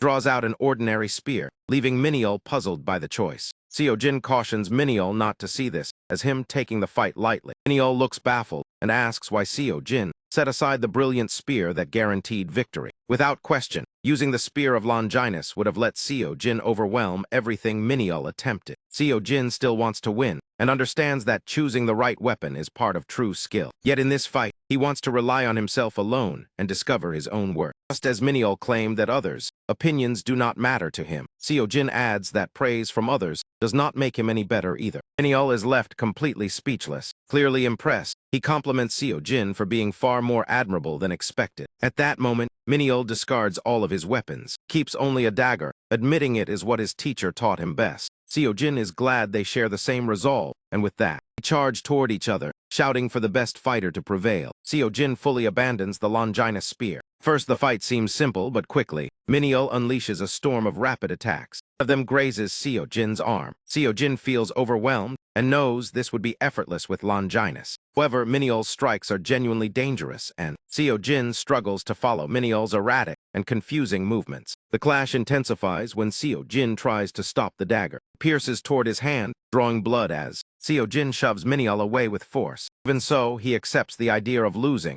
feeling an unexpected sense of relief. Victory no longer matters, as Seo Jin focuses only on giving everything he has. Smiling, he realizes there is joy to be found in combat itself. As the duel continues, Miniol notices Seo Jin's familiarity with the weapon and warns him the fight is far from over. Miniol flips backward for a surprise attack, but Seo Jin ducks just in time. Dust clouds the arena as Miniol vanishes before Seo Jin's eyes. Seo Jin realizes it is a vanishing technique. He wonders where Miniol learned such advanced skills. Unable to fully grasp it, Seo Jin stays alert. He carefully tracks the movement, sensing this could be Miniol's finishing move. As the fight grows harder, Seo Jin considers using Merlin's magic. A flashback surfaces of him using that magic against Dongmin Jin. He hesitates, questioning his decision. Seo Jin reflects that he does trust himself. Watching Miniol's free-flowing style makes him realize how rigid his own approach has been. Recalls Merlin teaching that learning is valuable, but habitual imitation can stifle self-expression. Learning often means absorbing another person's expression. Merlin once asked how long one would borrow another's voice and call it their own. In that instant, Seo Jin understands he must create his own magic. True mastery lies in originality,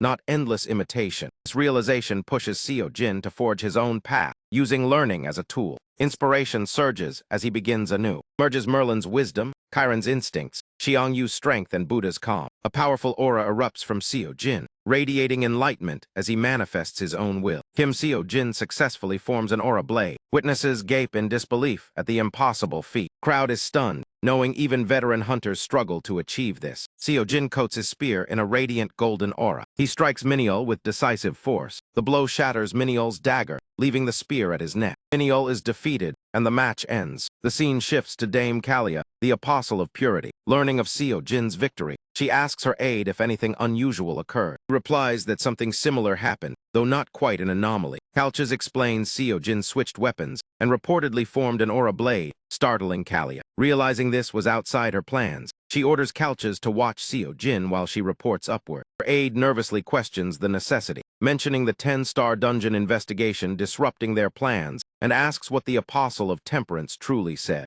Kalia snaps in anger, shouting at Calchas. Realizing his mistake, Calchas quickly apologizes. Flashback shows Kalia meeting the Apostle of Temperance, about the Korean dungeon anomaly. She confirms it was resolved and names Kim Seo-jin as the one responsible. Kalia finds it suspicious they already knew, yet summoned her anyway. He wonders why they are so focused on Seo-jin before being ordered to monitor him. Shocked, she questions the command. The apostle fixes her with a deadly glare. His overwhelming presence terrifies her. He reminds Kalia that she merely holds the position of apostle of purity. He kneels and apologizes, realizing her place. The apostle of temperance then reveals this is not his own will. The revelation leaves Kalia stunned. He reflects that he is not only vital to the order of truth, but one of the 7 revered apostles of the world, warns her for acting independently, and demands all information about Seo-jin be reported directly, making it clear another power is involved. Back in the present, Kalia anxiously bites her nails. She concludes only one individual could orchestrate this. The scene shifts to Seo-yun celebrating Seo-jin's victory dramatically as he asks about the pro-hunter exam. He flatters him excessively, claiming she created a monster. Seo-jin objects, but Seo-yun insists it fits. Amazed, he even formed an aura blade. Seo-jin admits it was pure luck. He catches him lying again and scolds him, assuming he will go home until he says he wants to speak with someone. Seo-yun asks who it is. Minyeol suddenly flees from recruiters chasing him, refusing academy offers as chaos unfolds. Seo-jin notices Minyeol is being pressured despite losing. Realizes Minyeol's talent drew attention, precisely because he is unaffiliated. Minyeol is overwhelmed by the commotion. Recruiters swarm him, baffling Seo-jin as Minyeol escapes. Minyeol hides behind Seo-jin, announcing he wants to join Dream Academy. Everyone freezes as recruiters, and Seo-yun stare in shock. Minyeol and Seo-jin bolt away to escape them. Minyeol finally exhales in relief. Seo-jin scolds him for blurting that out, and Minyeol explains he panicked. He then admits he truly wants to join Dream Academy, surprising Seo-jin. Minyeol clarifies he wants to attend the same academy as Seo-jin. Silence settles as Seo-jin struggles to process the moment. He assumes that if Minyeol truly wants to enroll, his opinion hardly matters since they are both Dream Academy students. Even if he objected, Seo-yun would likely hear him out. Yet Kim chooses not to pressure her the way her grandfather once did. Seo-yun simply mutters that they will discuss it later. Meanwhile, Seo-jin reminds Minyeol about the promise they once made together. Seo-jin wastes no time and directly asks Lee to clarify things by stating who his instructor is. The guy suddenly puts on an unusually grave expression, then answers plainly that he has no idea. That response completely infuriates him. He warns Mignol not to lie and threatens violence if he does, demanding the truth. Terrified, Mignol insists he is being honest and stresses that his teacher does not even know he is their student. Seo-jin remains unconvinced and recalls Lee mentioning he learned dagger skills from his teacher. Losing his calm, Mignol explains that what he learned came indirectly, not through direct teaching. Sounding sincere, he claims he was never formally taught by anyone. This confirms that Minyeol Lee trained himself. Typically, aspiring hunters lack either talent or financial backing. This guy was an exception, as he had both skill and money. Simply put, he disliked being restricted, so he chose to learn on his own. Mignol admits he trained alone in the mountains. With no mentor guiding him, he enjoyed the freedom of avoiding strict academy rules. He goes on to say that one day, during his usual training, he sensed someone nearby. He discovered a man lying unconscious in the grass. That encounter marked the first time Lee crossed paths with his teacher. Mignol realizes the man is in terrible condition. It is clear that the injuries are extremely serious. He helps the man up, intending to take him to a hospital. The injured man refuses outright, insisting he must remain on the mountain. Lee warns him that he will die without medical help, but the man stubbornly stands by his choice. Faced with such resolve, Mignol gives up on the hospital idea and treats him in an abandoned house nearby. At first, the situation is dangerously uncertain. Death was a real possibility at that point. Gradually, however, the man begins to regain his strength. Lee watches over the old man for an entire month and senses that he might awaken soon. Later that day, he returns to the abandoned house. Instead, he is greeted by the sight of the old man, surrounded by armed strangers. One man interrogates the old man, asking if someone helped him, but he denies receiving any aid. Another man points out the boy hiding behind a tree, referring to Mignol, and asks if it was him. At that moment, the old man explodes into action and beheads the man instantly. The sudden act leaves everyone completely stunned. All of them rush him at once, attempting to kill him. Lee's hands shake as he recalls the brutal fight. He had never witnessed combat like that in his entire life. In the end, only one man survives and mutters that this was never part of the plan. The old man calls them idiots and orders them to leave and never return. After saying that, he vanishes without a trace. Mignol is left utterly confused by everything that happened. Still, he decides to obey the old man's words and packs his belongings to leave. That is when he discovers a book, assuming the man dropped it in his haste. Lee believes he can return it someday, but he never encounters the old man again. Seo Jin sums it up by asking if the old man was meant to be his teacher despite never teaching him directly. Minyeol then reveals that the book was actually a hidden manual. The manual focused on dagger skills and concealment techniques. He sheepishly admits he skimmed through it. The group recalls Lee saying the old man did not know he was his student. After seeing the old man fight, he realized the book clearly contained his secret techniques. The old man has no idea Lee owns it or even saw him, and though it sounds unbelievable, Mignol insists it is true. Seo Jin admits he suspected as much, and concludes that Lee is not from the Transcendent Academy. Kim wonders whether Lee truly has no clue who the old man is, and it appears he does not. Lee explains that he joined the mock exam because of its scale, hoping he might encounter the man there. Seoyeon, who has been quietly listening, begins to suspect that his teacher could be the Dark Star. Dark Star, alongside the Sword Star, is one of Korea's 5 legendary heroes and remains the most mysterious. Known as a master assassin, the Dark Star is so elusive that almost nothing is public except his name. Lee believes Seo-yeon, as the Sword Star's granddaughter, might know something. Seo Jin asks if she has ever met him, and she admits she did a few times. She recalls that when she was young, he occasionally visited her grandfather, though they mostly argue. Kim suggests asking the Sword Star about Min Yul's manual, since he would know if it belongs to the Dark Star. Seoyeon thinks he might answer if she asks, but questions whether it is really okay. Following day, Seo Jin is seen despairing over the cost of a piece of equipment priced at 500 million won. He wonders what kind of academy this is, since no amount of earnings seems sufficient. He gives up on buying it, telling himself he does not need more weapons right now. The 1 billion won reward from the mock exam is deposited the very next day. As for Min Yul, he was utterly stunned to learn that the stunning woman before him, also known as Seo-yeon, was actually the Sword Star's granddaughter. He pleads with her to help him locate his master, and she calmly promises to consult her grandfather, while he hesitates about partially revealing someone else's secret manual. Since the Sword Star agreed to visit the academy and demonstrate his personal techniques, Kim finds it strange that Min Yul is overly formal with Seo-yeon, yet overly casual with him, almost too familiar in comparison. While waiting, he chooses to renew his free pass once again.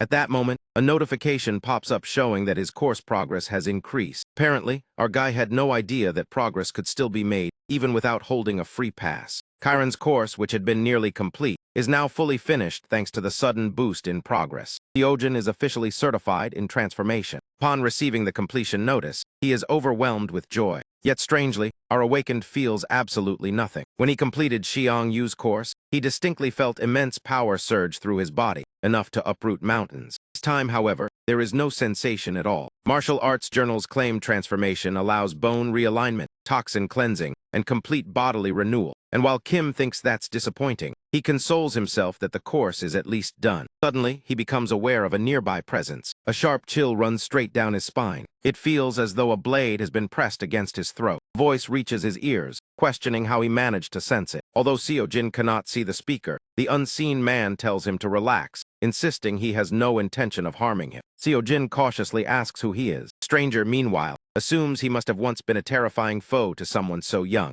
The realization clicks for Kim, and he asks if the man is the Dark Star. Dark Star, the legendary assassin, renowned for mastery over concealment and disappearance techniques. It turns out he truly is the Dark Star, who remarks that Seo-jin is exceptionally sharp. Still, one thing baffles him completely: how Seo-jin managed to detect his presence at all. Kim himself has no clear answer, wondering if completing Karen's course and earning transformation certification triggered it. Yet this feels more like heightened perception than transformation, leaving him questioning whether he possesses additional hidden abilities. Hoping for clarity, he decides to check the course epilogue and asks if the Dark Star came because of menial. The Dark Star admits that, in a sense, he did. Kim realizes then that the secret manual was intentionally left behind, while the assassin looks uneasy, believing such discoveries rarely lead to good outcomes. Kim insists Min Yul knows nothing about him or the manual's deliberate placement, which enrages the Dark Star, who calls him an idiot, and Seo-jin adds that Min Yul is already on his way and could arrive any moment. The Dark Star warns they are running out of time,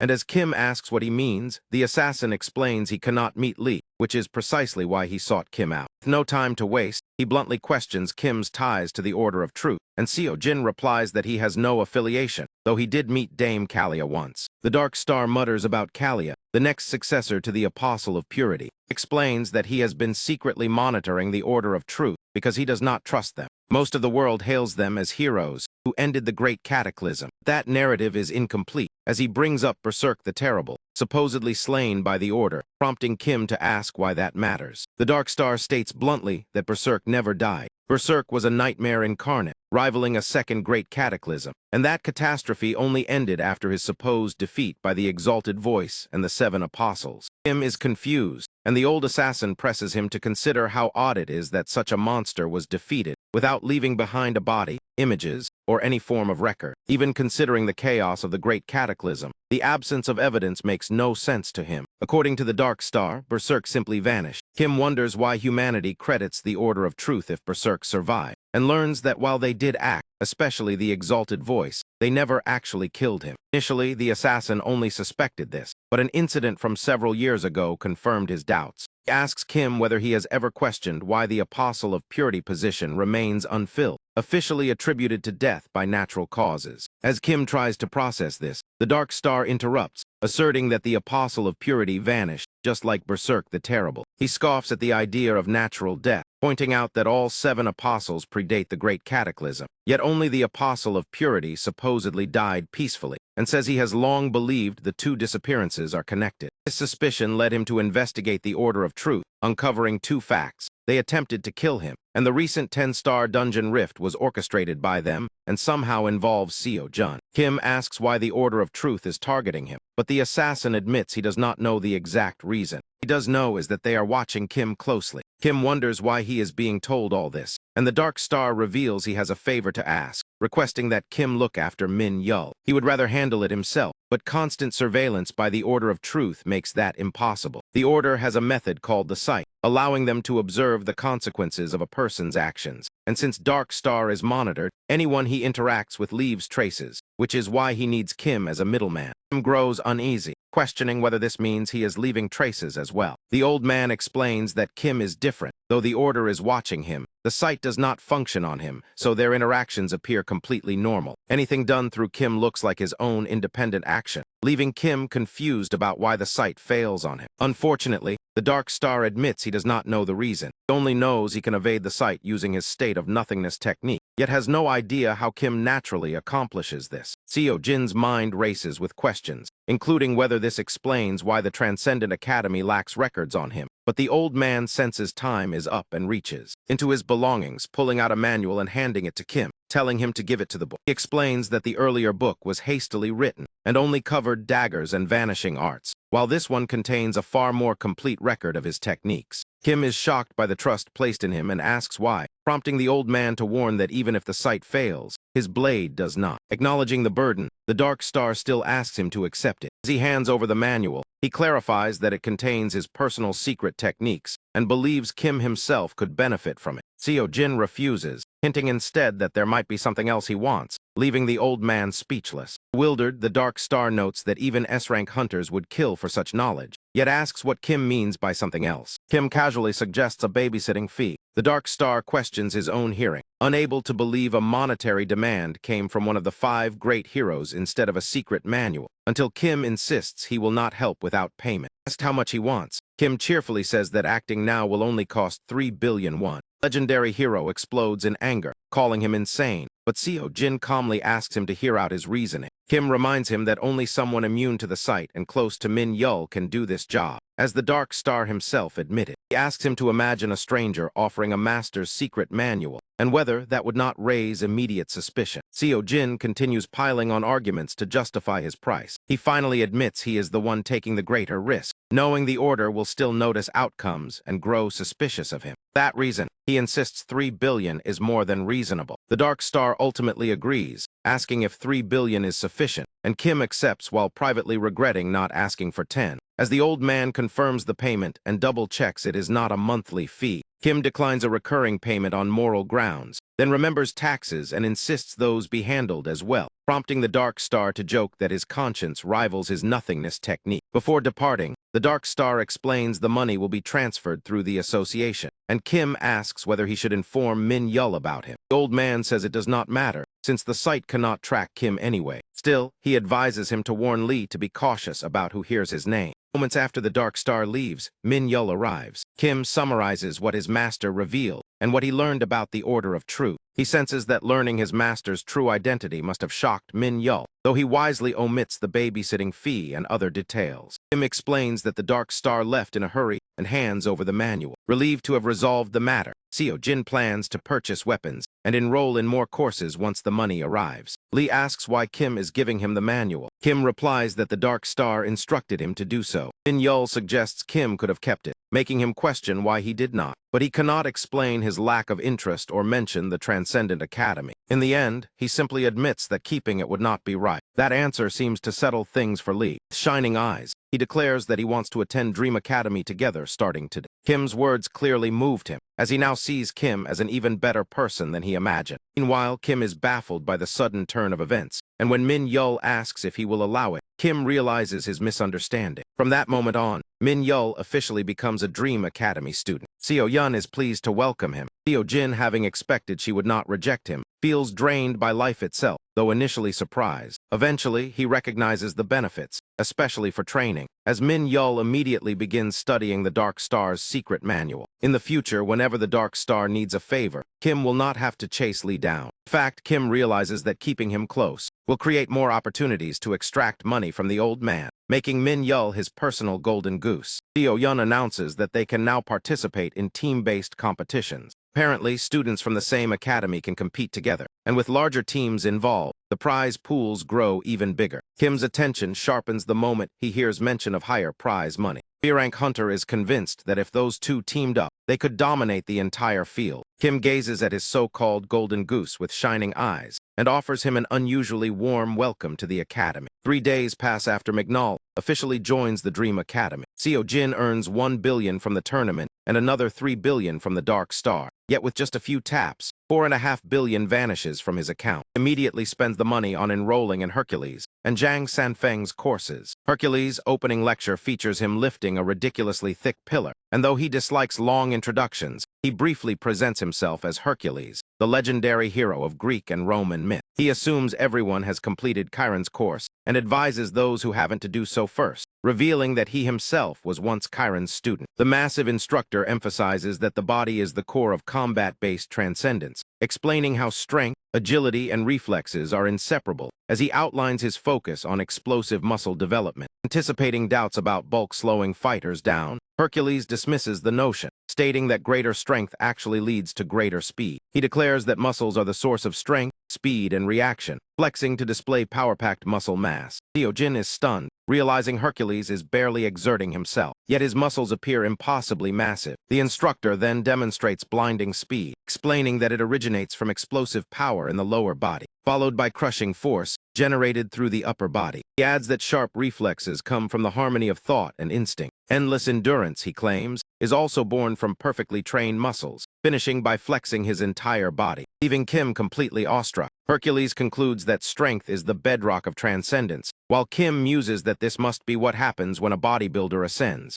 Suddenly, notification appears for his new daily assignment. Seo Jin feared Hercules' course would be brutal, yet the assignment mirrors Chiron's with a 30-kilometer walk, 1,000 squats, 300 push-ups and sit-ups, and 150 pull-ups. Except this time, all exercises only count if performed under more than 1 ton of weight. Kim stares at the 1-ton requirement. He rubs his eyes and checks again, wondering if it's some kind of joke. Complete disbelief washes over him, certain they can't mean literal multi-ton lifts. He angrily taps his phone. He checks Zhang Sanfeng's course next, where Zhang explains that footwork is a full-body movement art essential to sword techniques, introducing himself as a Taoist master and founder of Tai Chi. Kim concludes Hercules feels like a hardcore gym enthusiast, while Zhang resembles a secluded mountain hermit. Zhang demonstrates the way beyond emptiness technique, showing how to move freely through the. He instructs them to channel their inner Kai to a single point deep within their soul, allowing them to step on air itself. That principle will guide the course, though for now it is enough to remember it. Kim realizes that mastering this would erase the sky as a limit, and just then, his daily assignment arrives, requiring him to sustain 30 kilometers per hour for 30 seconds and fall 30 meters through the air 20 times. He reviews the task and judges it manageable. The fact that it doesn't seem outrageous makes him question his own sanity. At that moment, someone comes looking for him. It turns out to be Suyun Seok, Manchul's daughter. Kim wonders why she's here and how she knew where to find him. She explains that after his contest with her father, she asked about him. She asks whether he has spoken to Manchul recently. and Seo Jin mentions they talked briefly before the Hunter Mill exam while asking what's wrong. Soo-yeon admits she hasn't been able to reach her father. She hoped Kim might know where he went. Startled, Kim asks how long he's been unreachable. She says since yesterday after work, and Kim suggests he may have gone drinking and passed out nearby. Soo-yeon desperately hopes that explanation is true. Eventually, she admits they argued yesterday because she told him she wants to become a professional hunter. Seo Jin reminds her she wasn't awakened and wonders about artificial awakening, prompting her to reveal she awakened a month ago. She told Manchel she wanted Hunter Academy instead of college, which he firmly opposed. She brushes it off, assuming he's just sleeping it off, and Kim understands her financial motives while also knowing no parent wants their child in danger, especially Manchel, who knows the risks firsthand. So Kim tells her to get home safely and call if she needs help, while she wishes him luck. After she leaves, Kim tries calling Manchel himself. There's still no answer. Worry creeps in, but he convinces himself that a day or two of silence isn't catastrophic. Decides to wait one more day before panicking. Elsewhere, Kalchas reports to Dame Kalia that the Demon Star has taken notice. He asks for an update on Kim Seo-jin. It is confirmed that the site still does not work on him. He warns that the truth about the 10-star dungeon rift must never be revealed, and commands him to proceed with the plan. Seo-jin had no idea this assignment was coming. He regrets not keeping monster carcasses, since raiding isn't an option right now. Instead, he adds weight to the kibisis, though this wasn't his intention. When he lifts it, he estimates it weighs around a ton. The bag slams to the ground with a heavy thud. Even with mountain-plucking strength, it's too much, and Kim realizes he'll need magic to manage it. Still, he commits and channels his magic. Later, Seo-yeon looks down at Kim, lying face first with the kibisis pinning him. He begs her to remove the bag, claiming he's on the verge of death. B-rank hunter sighs and bends down, wondering how much weight he added. Even using full strength, the bag doesn't. Then activates her magic to lift it. She succeeds, but feels her hand ache as Seo-jin immediately springs up. Thanking her for saving his life, he asks how tall the building is. She tells him it's 5 stories, roughly 15 meters. Kim deems it too short and explains he plans to jump off, muttering calculations and saying he'll run a quick test. Seo-yeon doesn't even get the chance to protest. She can only stare in shock as he hears repeated crashes and screams from below. Convinced he's completely lost his mind, she worries about how new students will react and whether she'll attract any at all, pretending not to hear the next thud. Ignal later witnesses Seo-jin training with the kibisis. Having just settled in, he's confused by Kim's condition and asks what's happening. Seo-yeon wishes he wouldn't ask, admitting she never understood Kim's behavior, and whispers that this was her reaction too. Meanwhile, Kim grows increasingly worried about Manchel after 4 days of silence, something unprecedented in 10 years, and decides to investigate. When he says he's stepping out, Seo-yeon panics, thinking he'll jump again, mentioning complaints about zombies falling from roofs. Embarrassed, Kim assures her he's just going to look for Manchel. Park expresses concern over Manchel's disappearance. Kim admits he doesn't know what's wrong, but promises to return with answers. At the construction site, workers treat Kim like a celebrity, praising his Hunter Mill performance and perseverance. They ask if he's there to hire them for monster transport. Kim explains he only came to say hello and check on them. They say things are stable and better since the supervisor was fired, crediting Kim through Manchel's words. Kim finds it ironic this was his first favor to Seo-yeon, and asks if anyone has seen Manchel. The workers talk among themselves, until one says no one's seen him since he left with a stranger. Kim asks who, learning that a man hired Manchel for monster transport a few days ago. Others recall the generous offer, and that only Manchel accepted it. Everyone thought it was suspicious, due to the lack of affiliation or personal connection. They agree such jobs are always risky no matter the pay, leaving Kim puzzled about why Manchel would take it. His co-workers add that his daughter was planning to enroll in Hunter Academy, making it clear he was desperately short on money. A sudden realization hits Kim, and he asks if they know which dungeon he entered, but they admit he never mentioned it. Still, they assume the association must have records, since all raids and transport jobs are required to be reported. Kim thanks them quickly and rushes straight to the association. There, the manager informs him that private information cannot be disclosed to outsiders. Kim tries explaining that someone may have vanished, but without an official missing report, they cannot release details, nor to an unrelated individual. The clerk apologizes, and Seo-jin slams the desk in frustration, unsure of his next move. He knows Manchel disappearing 4 days ago after leaving with a suspicious stranger is bad news, but without proof, there is nothing he can do. Thought makes him feel physically ill. Seo-jin recalls his darkest period, when an accident erased 9 years of savings. Back then, it was Manchel who showed up for him. He checked on him constantly and made sure he survived that period, even while struggling himself. Without hesitation, he handed Kim 3,001,000 won. That money enabled Kim to enter the Transcendent Academy and shape the path he now walks. Gritting his teeth, he knows he cannot ignore this. He immediately calls Seo Yun, asking her to arrange an urgent meeting with the Sword Star. Soon after, Kim finds himself standing directly before the Sword Star, who already seems aware that something is wrong. Turns to Seo Jin and calmly asks if he needs help. Instead, the awakened refuses, implying he wants to fight him. The suggestion leaves everyone present speechless. Kim states that if he wins, he wants more than assistance, demands full involvement, and if he loses, he vows to quit the Dream Academy, shocking Seo Yun as she calls him out. Kim calmly explains he never claimed he could win, only that if he leaves even a single scratch, it should count as victory. He explains Manchul vanished after meeting someone suspicious, and the association refuses to cooperate due to privacy laws. But if the Sword Star, one of the 5 great heroes, intervenes, everything would change. Kim understands the risk, yet believes this is the only way to save his friend. Manchul finds the challenge audacious and begins preparing, while Seo Yun desperately tries to stop her grandfather. He ignores her and storms into a room, throwing the door open. Reaches for the Blue Dragon Sword. The Blue Dragon Sword, once wielded by General Kim Yushin during training on Mount Warrior. He met his master Nan Sung, who gifted him a military treatise and the legendary blade, this replica still being a masterpiece forged by Korea's finest smith. A staff member gasps, having only seen his master draw that sword once before. It is reserved for foes that must be slain. The Sword Star has not unsheathed it since the Great Cataclysm, making the assistant question his intentions toward the boy. Before he can speak further, Manchul stops him, stating that no matter how agile Kim is, he remains a student. Believes such confidence means Kim has a hidden trump card, so if he wants to challenge him, he deserves a genuine test. Meanwhile, Seo Yun pleads with Seo Jin to abandon the idea, insisting it is unnecessary. She promises to persuade her grandfather to help without a fight. Kim refuses, thanking her but insisting this is the only way. He reasons that there is no guarantee this will not happen again, and if Manchul's disappearance is linked to him, it will repeat. Knowing he lacks the strength to protect others, he wants to prove that harming him means facing the Sword Star. Vows to return victorious. Seo Yun fails to stop him. Inside the room, the Sword Star and Seo Jin face each other from a distance.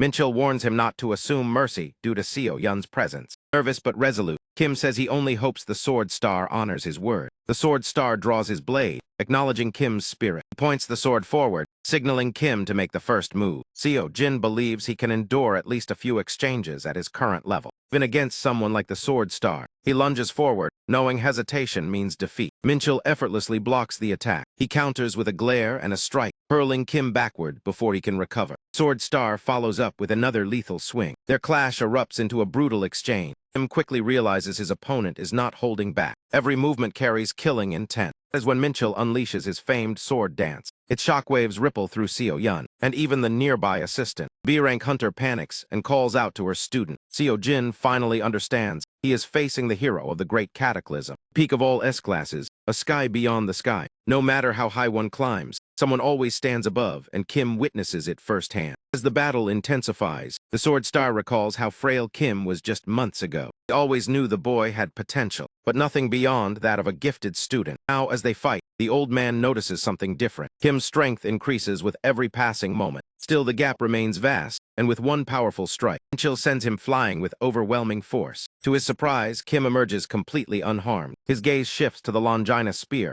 suspecting it neutralizes his sword's energy. Realizes without that weapon the fight would be over, and Kim's growth provokes him to apply even more pressure. The Sword Star mutters that it is time to become serious. Suddenly, the Blue Dragon Sword erupts with devastating power that shakes Seo Jin to his core. Kim is severely injured and realizes his overconfidence. Trembling, he forces himself back to his feet. Sword Star believes Kim is no different from other students who once challenged him. He thinks students have yet to face true reality. The old man approaches as Kim kneels, unaware how far this will go. Still, this is not even Manchul's full strength. Suddenly, the Sword Star strikes again, but Kim narrowly evades and leaps away, escaping severe injury by a hair. Their weapons crash together. Kim struggles to match his power, but cannot deny the Sword Star's overwhelming presence, a level of confidence none around him can reach. What Kim truly desires is not just strength, but to become someone like the Sword Star, born from deep respect. Respect not only for power, but the path taken to earn it. Kim reflects on his arrogance, realizing he falsely believed himself transcendent. He accepts that he is immeasurably weaker than the Sword Star. His current position becomes painfully clear. And as he charges forward, his ambition shifts toward surpassing the Sword Star one day. Just as Seo Jin rushes ahead, he suddenly loses all sensation in the hand, gripping his spear. Numbness spreads as fear grips his heart. The strange sensation surges through his veins, yet he continues moving forward in an unsteady advance. In the end, Kim manages to leave a mark on his opponent, even if it is only a shallow scratch. With that condition fulfilled, the duel is officially over.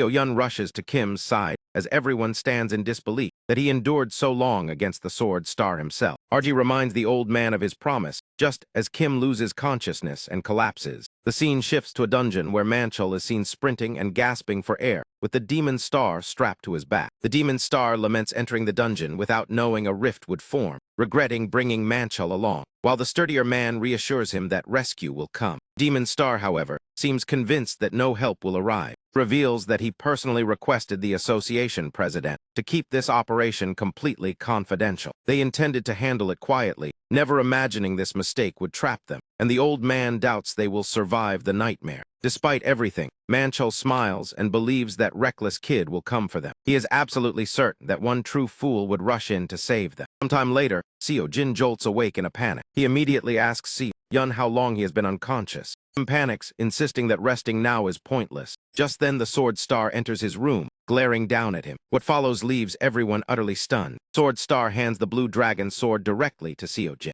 Kim is baffled by the gesture, but the Sword Star tells him not to overthink it since he is simply honoring his word. Explains that the blade bears his personal insignia. Anyone who sees it will know Kim is acting on his authority, and the old man prefers this to vague guesswork. He allows Kim to use the sword however he wants and return it when finished. It is revealed that the Professional Hunters Association is both a government body overseeing hunters and a profit-driven organization formed to protect hunter interests. First-person Kim presents the sword to his Byom Lee, president of the Korean Professional Hunters Association. Even the president is stunned to see the Sword Star's blue dragon sword, while Kim is overwhelmed by meeting him personally. Kim introduces himself and states he needs answers, reminding the president of the recent visit from the Dark Star. After funding Kim with $3 billion, now the Sword Star is backing him as well, leaving the president deeply curious about Kim's true identity. Kim explains that 4 days earlier, a man named Manchul Sayak followed someone into a dungeon and vanished. Since all dungeon entries must be reported, Kim demands to know who Manchul followed and which dungeon it was. President stiffens, as if caught red-handed by the revelation. Reluctantly, he admits he has no choice but to answer, first insisting on verifying the sword's authenticity, while Kim urges him to hurry. Byom insists confirming the blade takes priority. Kim grows impatient, fearing every delay worsens the situation in the dungeon. Moments later, the president confirms the sword is genuine. With the Sword Star involved, he can no longer dodge the questions. Kim learns that it was the Dark Star who brought Manchul into the dungeon. The president explains the Dark Star was secretly investigating the 10-star dungeon rift at his request to keep things quiet. Though the explanation sounds plausible, Kim grows suspicious, recalling the Dark Star blamed the Order of Truth. Convinced something is wrong, Kim snaps in frustration. He stands and asks if he can use the blue dragon sword as collateral for a loan. Later, Kim receives a call from Soo-yeon asking if he has heard from her father. Kim tells her he knows where Manchul went. Sayin is frantic with worry over her father. Kim explains that something went wrong in the dungeon and admits there is no certainty Manchul will return alive, revealing that Sayin's mother died in a rift 11 years ago. She died sacrificing herself to protect Sayin. The girl breaks down in tears.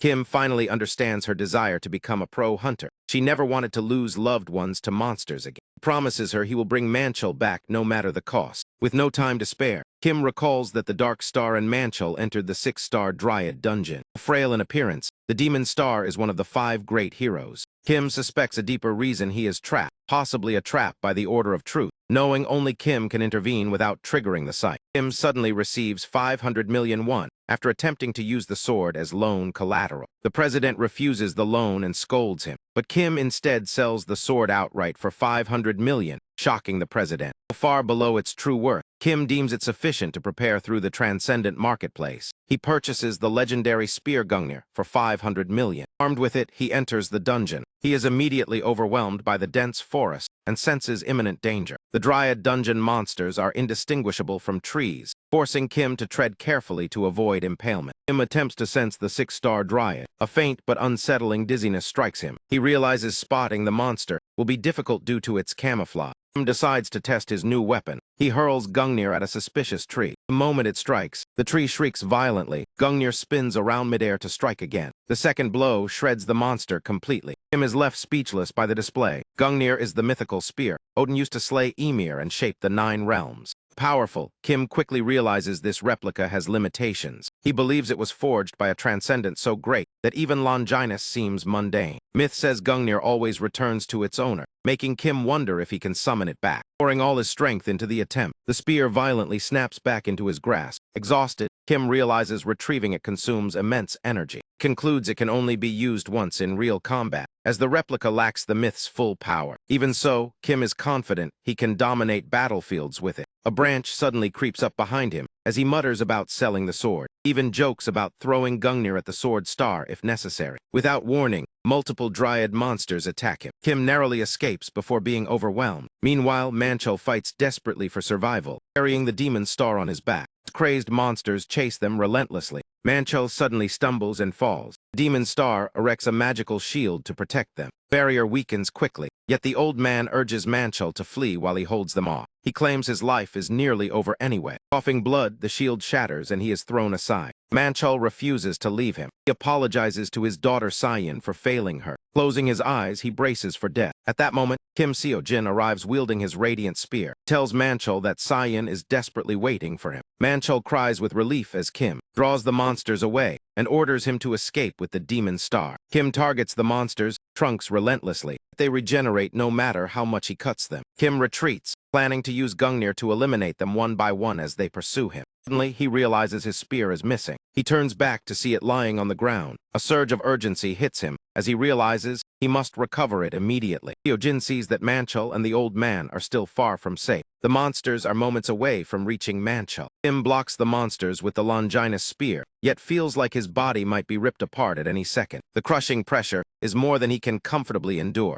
Even so, he holds on until Manchel and the demon star make it out of immediate danger. Soon after, Kim lunges toward the monsters as they swarm him relentlessly. That is when he dramatically calls forth Gungnir. The tree-like monsters visibly recoil at the overwhelming presence of Gungnir. After suffering a few blows, they clearly realize how lethal the weapon is. As he tries to reposition, the monsters surround Seo-jin to block him from summoning Gungnir again, prompting a confident smirk. The troublesome branches dealt with, he prepares to tear the remaining trees apart. Since Gungnir is not his only legendary weapon, he shifts tactics. He summons the Spear of Longinus to bring the fight to a decisive end. Afterward, Kim reunites with Manchel and the Demon Star. Manchel scolds him for being late, while Seo-jin fires back about his sudden disappearance, exposing that Manchel came here to secure Cyan's future at Hunter Academy. Kim lectures him until Manchel turns red with embarrassment and snaps back for him to stay out of it. Seo-jin then asks about the Demon Star's condition. Manchel admits the old man is in terrible shape after pushing himself far beyond his limits to protect him. Kim can tell immediately that the situation is worse than it sounds. He quickly pulls out the emergency potion he always carries. Only temporary, it allows the Demon Star to speak after swallowing it. The old man eyes Seo-jin and asks Manchel if this is the troublesome kid from the academy. Fires off questions about how Kim found them and saved them, then asks what happened to the Dryads. Argy questions why the Demon Star brought Manchel here, and the old man explains he needed someone to transport monster corpses for research, a task he could no longer handle alone. Seo-jin wonders why he didn't hire a transport company. The Demon Star explains that using a company would attract attention, and secrecy required as few people as possible. Kim speculates that the Demon Star moved quietly out of fear of the Order of Truth, causing the old man to freeze at the exposed truth. Suddenly, the ground begins to shake violently like an earthquake. Manchel feels a wave of terror as he realizes this is the monster that nearly killed the Demon Star. Piercing shriek fills the area with dread. They wonder what kind of trap could restrain the Demon Star in this dungeon. Unsettling question arises of what truly lurks here that even he cannot overcome. At that moment, a colossal beast larger than mountains emerges. Kim guesses it came from an anomaly and questions if it even qualifies as a monster, while the old man admits he has never seen such a mutated creature. Kim agrees it is mutated mainly in size, otherwise resembling an ordinary dryad. Fortunately, it has not noticed them yet, so Kim orders the Demon Star to escape. only to learn the old man already failed to do so for a terrifying reason.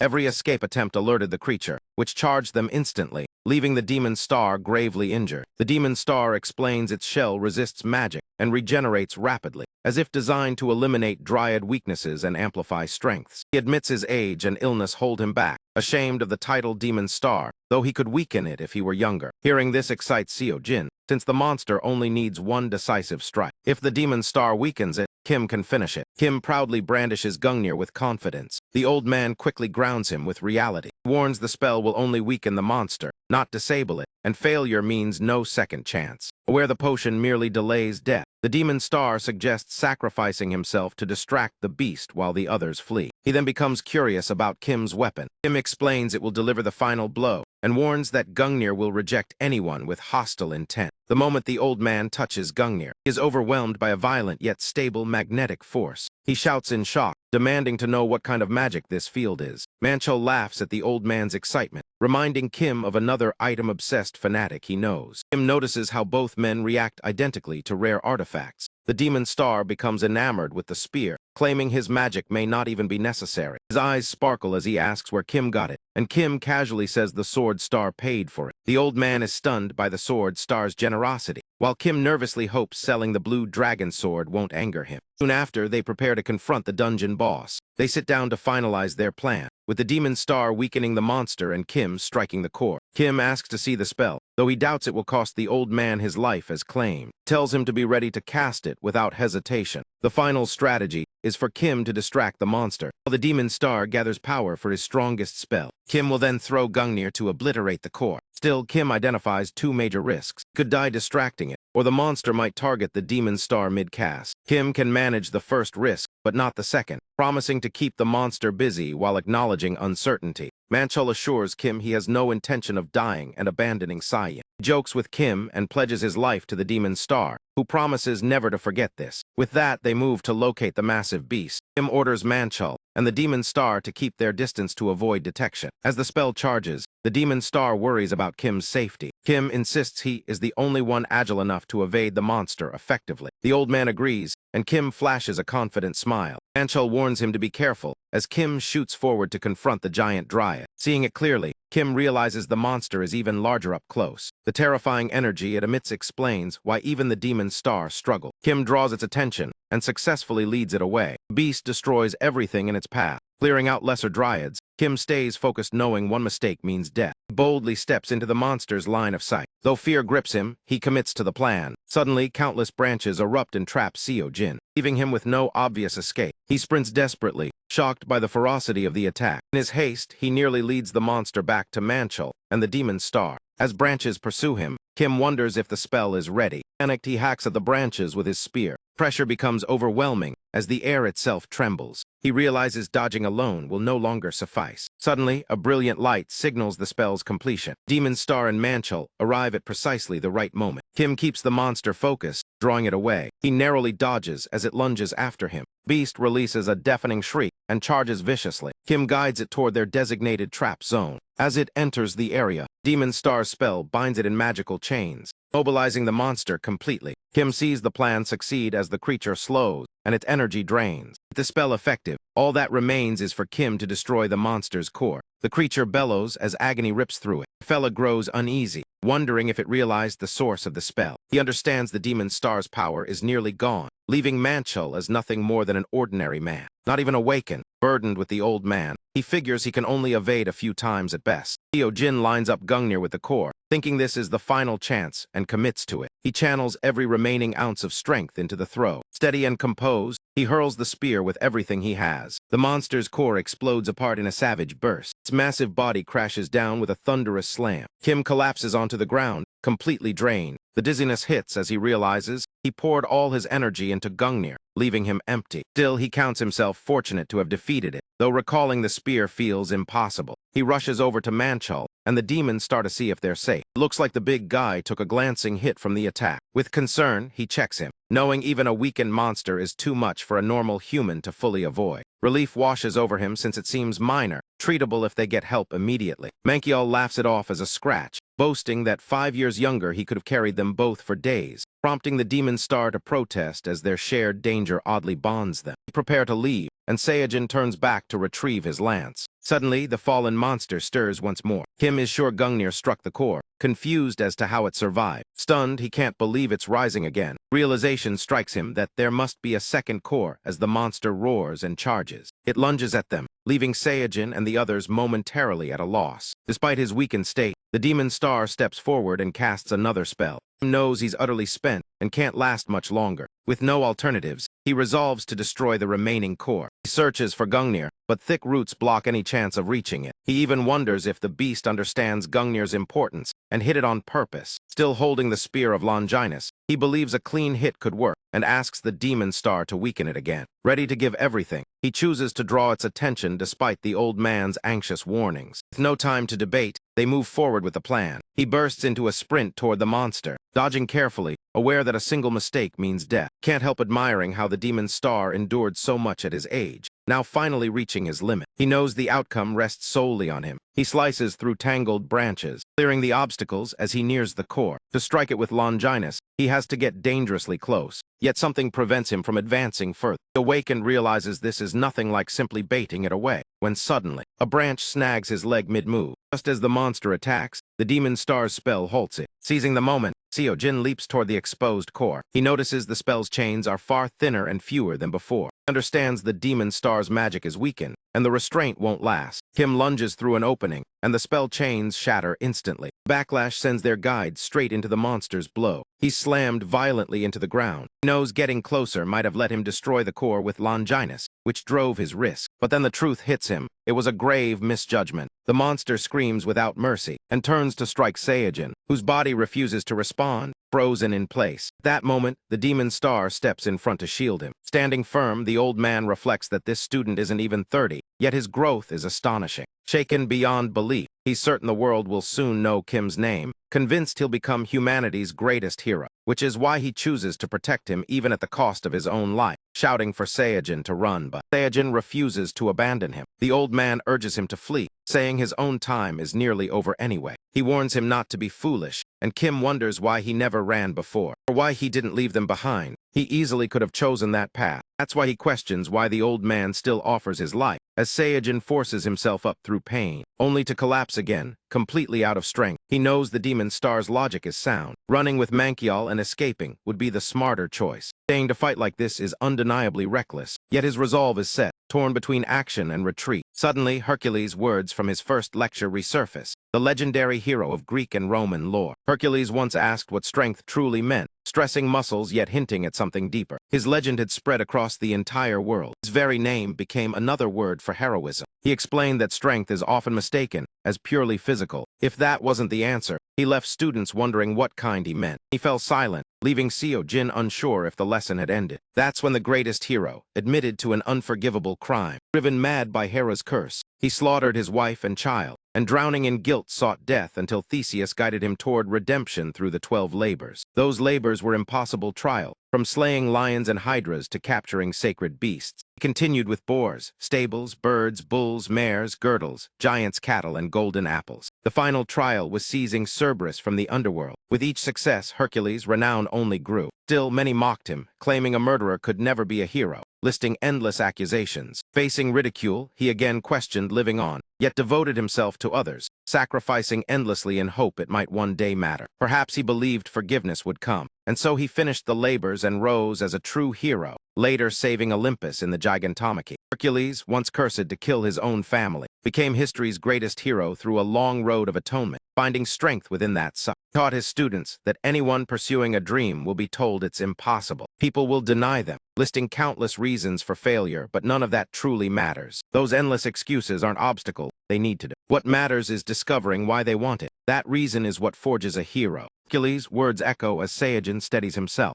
The demon star warns him again that victory is impossible. He knows it's true beyond his current strength, and no one understands that better than him. He doesn't deny it. Fear and doubt cling tightly as he admits he can't win. Amid the demon star's protests, Hercules' voice drowns out everything else. There are endless reasons to fail and countless reasons to flee. The demon star has lived ages, while Kim has lived only 28 years. What seems reckless bravado to others is his entire lifetime, while ages to the demon star. He decides he won't abandon everything he's lived, for because of a single moment of fear. A tremendous force surges through him as he strides toward the monster. Crushing force surges out, overpowering everything in its path. Kim keeps slicing through branches as he presses ahead. The sheer energy distorts and shakes the surrounding area. Demon Star watches in disbelief, shock written plainly across his face. Then he notices Kim suddenly collapse into unconsciousness. Acting quickly, he uses magic to transport them away from the site. They reappear at a safer spot where Manhwa is waiting. Large man grows anxious the moment he sees Seo Jin knocked out. The old man explains the injuries are severe but not fatal, adding that channeling such immense power overwhelmed Kim's body. That explanation clicks for Manhwa after what he witnessed, while the demon star admits he felt genuine fear. Confused, the bulky man assumes the fear came from battling the massive tree and voices his surprise. Unaware of the demon star's true abilities, he laughs it off, saying fear is natural since death has followed him for years. But the old man clarifies that his fear wasn't for himself, but for the world he would leave behind. He warns Manhwa that the world is far more fragile than people believe. As his death drew closer, he worried because the world still needed protectors. Manhwa finally understands why he chose a disciple, and the demon star admits Kim surpassed every expectation. Even so, a lingering unease remained until today, when he realized his fear was misplaced because someone would carry on after him. Saw Kim Seo Jin refuse to surrender, and in that moment, the demon star recognized the rise of a new generation. He admits it has truly been a very long time. Seo Jin jolts awake suddenly. He's greeted immediately by Manhwa and the demon star. Looking around, he realizes he's in a hospital and that they escaped the dungeon. Kim checks on them and learns Manhwa is fine, his deep wound manageable with proper care. The demon star is also stable, saved by Kim's emergency potion and needing only rest. Kim worries about the old man until Manhwa asks if he's okay, revealing he's been unconscious for half a day, which shocks him and makes him wonder if Sayan was contacted. Embarrassed, the big man admits that he did call her. Kim feels relieved, and Manhwa adds that he also called Seo Yoon since she was extremely worried. Thinking back, Seo Jin realizes he vanished after saying he'd find Manhwa, taking her grandfather's sword with him. The demon star recalls Seok mentioning his daughter and learns her name is Sayan, while Manhwa admits he needed money for Hunter Academy and reminds the old man of the promised payment. Demon Star reassures him that he will pay as agreed. He then suggests that he personally teach Manhwa's daughter. Both men are left completely speechless. Manhwa wonders if the old man has lost his senses, but the demon star insists his mind is still sharp. The bulky man jokes about a possible head injury, confused why such a busy man would offer this, and the demon star admits his priorities have changed. Believes it's time for the younger generation to step up, and with perhaps a year left, teaching would give meaning to what remains, provided she has interest in magic, as he would never force her. Also thanks Seo Jin for saving his life and offers to teach him as well. Kim declines almost instantly, saying money would be more useful. The demon star laughs and agrees, asking Kim to name the value of a saved life. Kim lights up, ready to announce an outrageous figure, when the door suddenly slams open. Flustered Seo Yoon rushes in, trying to calm her grandfather and explain the misunderstanding. Seo Jin realizes too late that calling Seo Yoon meant the sword star would arrive, and as Minxil storms in furious, Kim panics through escape ideas until remembering Gungnir is still in the dungeon. The demon star interrupts by calling out to the sword star, who freezes in shock at his presence. The old man muses how decades passed in a blink, remembering when the five of them were inseparable. Minxil agrees and asks how he ended up hospitalized. Laughing, the demon star admits he played hero and nearly died, while envying Minxil's vitality and jokingly asking for his secret. As Seo Jin quietly asks about Sayan's arrival, the sword star assumes it's exaggeration, while the old man insists he was truly close to death. Demon star points at Kim, stating he'd be dead without him. Minxil's attention snaps back to Seo Jin. Kim frantically explains himself, but is immediately shut down. Minxil yells that his sword was never meant to be sold, accusing Seo Jin of crossing a line, while the demon star pleads for leniency. Told to stay out of it, the demon star insists there must have been no other option. The sword star finds this mercy strange and quotes how time both takes and gives. Curious what caused such rage, the demon star learns Seo Jin pawned the blue dragon sword. Even the demon star is visibly stunned by this revelation. Still, he asks Kim if Manhwa truly bought him another weapon. That's when Kim realizes how badly this looks. As Minxil explodes, Kim hurriedly explains he left it as collateral, not sold. He assures them it can be reclaimed easily if they go to the association now. Holding back his fury, Minxiel asks if forgiveness still stands, and the demon star begs him not to kill the boy. Since the sword wasn't sold and the old man vouches for him, Minxiel spares his life but insists on punishment. Tells Seojin to block or dodge if he can, clearly intending to end it in one strike. Kim tries to argue and promises to retrieve the sword immediately, but he's told to do so only after the hit lands, and Minxiel throws a punch. Shockingly, Kim blocks it head-on with his fist. A scream follows as pain rips through his arm. The sword star stares in disbelief at the blocked blow. He assumes the arm survived, aside from shattered bones. Kim snaps back that he promised only one hit regardless of the outcome. Minxiel storms out, muttering about taking a walk. Manhwa and Seo-yoon chase after him, leaving only the sword star and demon star behind. The old man remarks how age must be softening him to witness such restraint. Minxiel claims it would be troublesome if Kim died, though blocking that punch still shocks him. The demon star is equally stunned. He knows Minxiel doesn't truly hate Kim, even if he won't admit it. Suspecting Seo-yoon's feelings play a role. Doubting, Minxiel changes the subject and demands to know what happened in the dungeon. Stunned to hear traces of the Apostle of Temperance appeared at the 10-star dungeon anomaly. The demon star adds that his investigation uncovered a mutated creature tied to the Order of Truth. That useless-looking Seojin ended up saving everyone. The demon star says he should have seen it himself, while Minxiel doubts Kim reached that level so fast. It's clear he refuses to accept Kim's true strength. No matter what's said, disbelief remains. The demon star blames Minxiel's distrust of professional hunters, a sentiment shared by heroes of the Great Cataclysm. Times changed. Hunting became a profession, lucrative and comfortable, as peace lulled everyone. But the sword star believes the world is far from safe.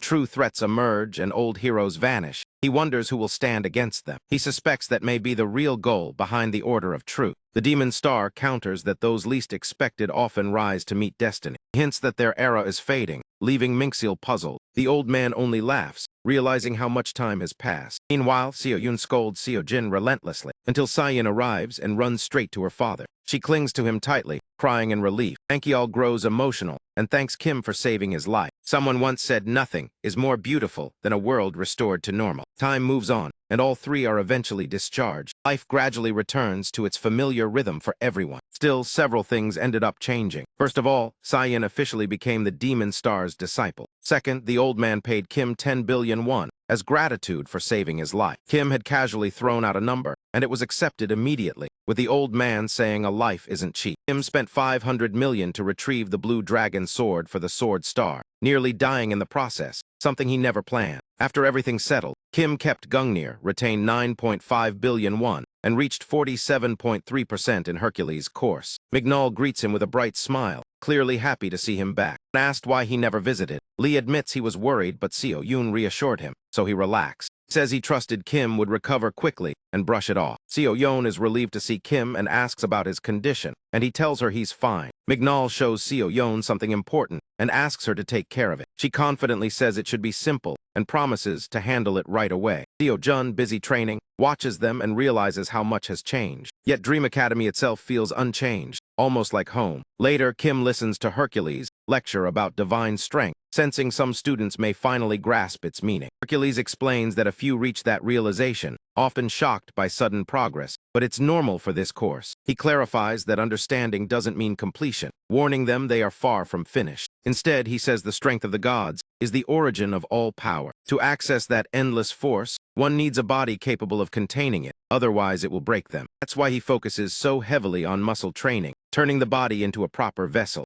Kim concludes he can draw on divine strength, but his body still can't endure it. With faster progress, his daily tasks take less time, leaving him free to consider another course now that he's wealthy. He also briefly considers purchasing an elixir. An elixir could restore mana, letting him summon Gungnir freely and become a one-man army. Transcendent Market offers many mana items, including elixirs, nectar, immortal peaches, and milk of emptiness. In the end, Kim abandons the weapon idea and decides another course is wiser. He isn't ready to absorb an elixir yet, and Merlin's course focuses on theory, so he needs magic forms first. He decides it's better to learn now, since he'll need it eventually anyway. With that in mind, he messages Mentor. He asks for recommendations, expecting a long wait, but surprisingly gets an instant reply. Mentor explains inner focus versus magic forms, recommending Zhang Sangfeng or Lu Dongbin for control, and Arthur or Siegfried for power. Kim realizes the choice depends on control or efficiency, and decides to check prices. Later, Seo-yun coldly asks if Kim needs money again. She also asks if he wants her to scout upcoming competitions. Completely defeated, Seo-jun agrees. The B-rank hunter explodes, scolding him for obsessing over money and asking where it all goes. Kim sighs, remembering each course costs 10 billion, and he's always 500 million short. He admits he doesn't enjoy living like this either.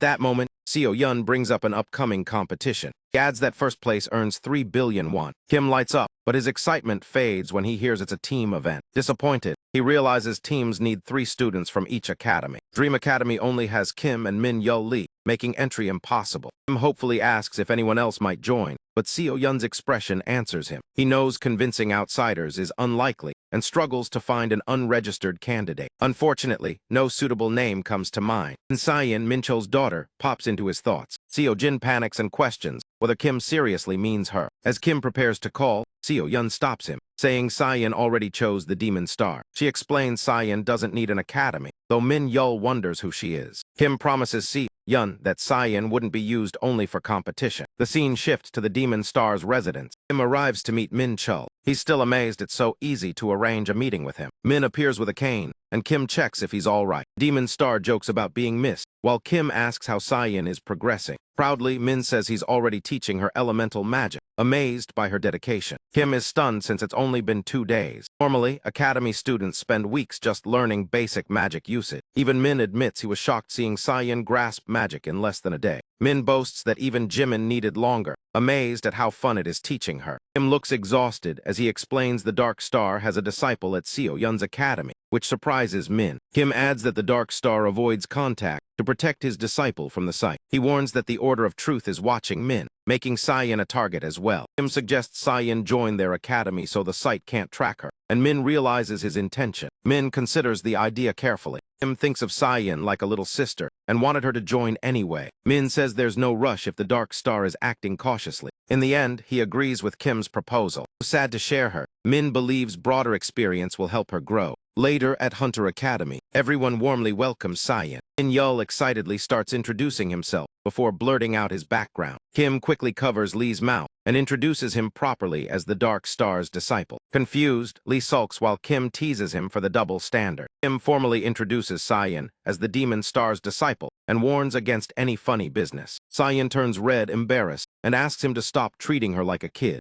Move on to discussing the upcoming competition. The 3 will enter together. Min-yeol looks as excited as ever. Though nervous, Sayin is reassured by Kim that they have time to train. He adds that he and Lee will shoulder most of the burden. He agrees, praising Kim's strength and joking they may not even be needed. Before class, Seo-yun reminds them to choose a team name. Everyone oddly turns to Kim. It's clear they want him to decide as the leader. Overwhelmed, Kim admits he only wanted teammates, glances at the academy, and picks the name Dream Team. Surprisingly, Min-yeol and Sayin love it. Seo-yun also approves, liking how it matches the academy. The 4 motivate each other with a shared goal of winning. This moment marks the birth of what would become a legendary team. Raid battles are later explained as competitions run by private organizations. Large guilds host them for clear reasons, either early recruitment or discovering exceptional talent. While some hunters go solo, most join guilds and fight in teams. These events test not only strength but teamwork. That's how guilds identify true potential while students are young. This is the core purpose behind raid battles. With rising profits, guilds lobbied governments and attracted broadcasters. Thus, the modern raid battle system was born. Because of this, only Division I and II Hunter Academies were allowed, turning raid battles into a high-tier event driven by massive funding.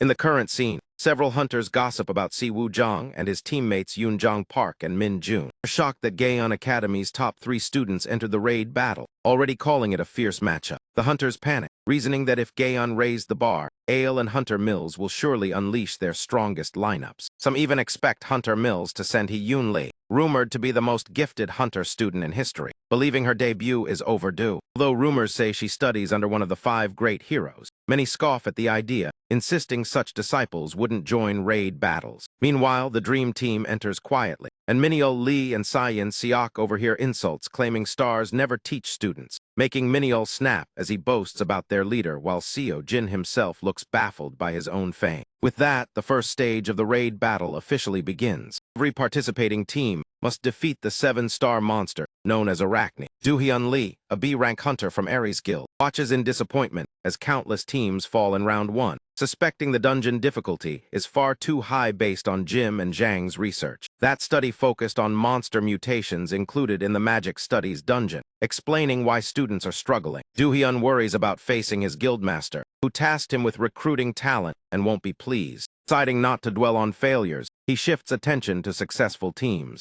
Gaeon Academy clears the first round, and as spectators await Ale and Hunter Mills, Dream Academy emerges next. Gaeon's 30-minute clear is impressive, but jaws drop when Dream Team finishes in just 9 minutes. Do-hyun and his fellow recruiters suspect an error and urgently question the staff. Doyeon insists clearing in under 10 minutes shouldn't be possible. The staff admit the timer lagged by 30 seconds, making the result even more shocking. The recruiters are left completely speechless. Jin and his teammates soon exit the dungeon. Inside, they face the 7-star monster Arachne as their challenge. Jin finds the name strange, recalling the real Arachne teaches sewing at Transcendent Academy. Giant spiders swarm them as Kim saves Gungnir for later use. Instead, he relies on the Spear of Longinus to tear through enemies. He notices the famously durable Arachne webs and assumes they'll snap like flimsy string against his spear. Suddenly, the spiders halt in confusion when Mignal charges straight at them, opening the assault. Kim and Miniol carve through spiders effortlessly, like routine work. Sayen watches them with amazement. The monsters fall so easily it feels unreal. She refuses to stay idle and simply observe, choosing instead to support her teammates using what she learned. She activates elemental magic. Blue tendrils burst from a glowing magic circle, pushing the spiders until they stop moving. Back in the present, Miniol gushes over Seo Jin's combat style and asks how he mastered it. Embarrassed, Kim listens as Miniol wonders how terrifyingly strong their leader will become. Kim then asks Miniol where his arsenal disappeared to.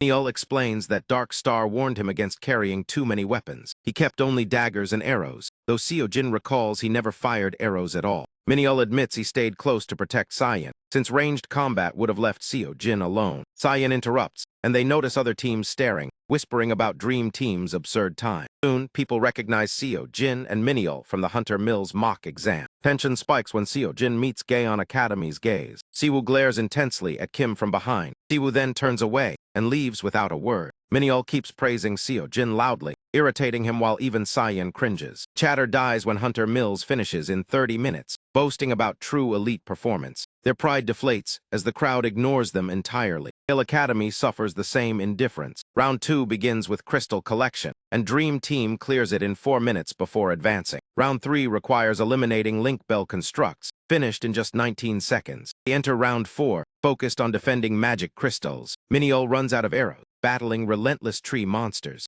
Stays back to defend while telling Seo Jin to thin enemy numbers. Kim leaps into combat, realizing respawning enemies make full clearance impossible. After cutting down countless dryads, notices a glowing orb suspended like a full moon. Though invisible to sight, he senses it through Kieran's magic. Feeling immense power, Kim suspects it the dungeon's core or respawn source. He slashes a nearby enemy and summons Gungnir. Testing his theory, he hurls Gungnir at the orb, astonished when the spear passes straight through it. He concludes there may be no core at all. Kim panics, questioning whether he imagined everything. Yet he's certain he sensed something real. His thoughts turn to the Spear of Longinus and its mysteries, believing it rivals Gungnir in power. Kim decides to test it immediately with a confident grip. He lunges toward the orb's position, thrusting the spear. The scene shifts to Gaeon Academy, struggling against massive tree monsters. Siwoo orders Minjin to take command. They finally clear the round in 44 minutes. Team celebrates the result. Siwoo reasons they played perfectly, lasting twice as long as rivals, believing they couldn't have done better. Dream Team finishes earlier, leaving Mignal admitting he can't even guess Seo Jin's limits anymore. Gaeon members stare in disbelief at Dream Team exiting first. Suddenly, loud reactions draw their attention. When they glance at the scoreboard, their eyes widen.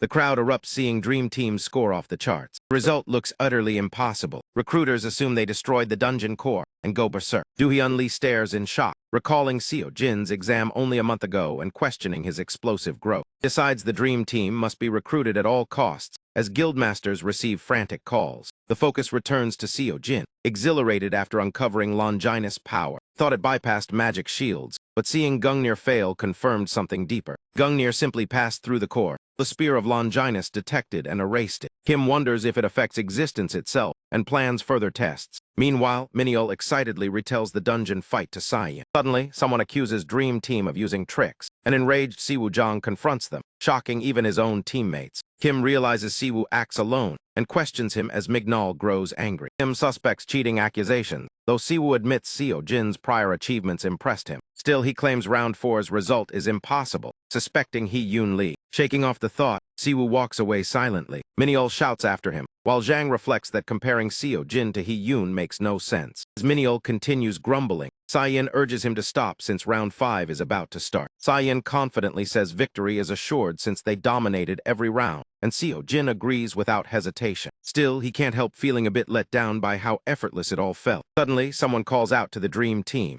A representative approaches them and proposes a special deal. The man explains that if they accept, the full prize pool of 6.5 billion won would be theirs, though he quickly adds there is a catch, leaving the team stunned. He explains that round 5 features a 9-star monster. Since it's artificially created, it won't be a true 9-star threat. Even so, it will be far beyond what any student should defeat, and the goal is to assess judgment and strategy rather than victory. These factors will heavily influence the final score, and Minyeol and Sayin nod in understanding. The man adds that defeating the boss would grant a perfect score. However, no team in raid battle history has ever managed such a feat. Condition is clear: beat the boss or forfeit all prize money. Seo Jin asks what happens if they decline, and is told there's no penalty and they can proceed normally and keep the top prize. The staff member shrugs, saying the offer didn't originate from the organization, making Seo Jin suspect the Big 3 academies. Siwoo's earlier reaction makes it obvious they believe the Dream Team is cheating. Seo Jin concludes the offer is meant to crush them and protect the Big 3's reputation, while our fella quietly considers it. Minyeol and Sayin tell him the decision is entirely his. The staff member adds that the organization hopes they'll accept. He coughs and notes that the eventual winner is already obvious, clearly pointing at them. Seo Jin weighs the risk carefully, knowing victory means 6.5 billion, but failure costs even the guaranteed 3 billion. Instead of answering,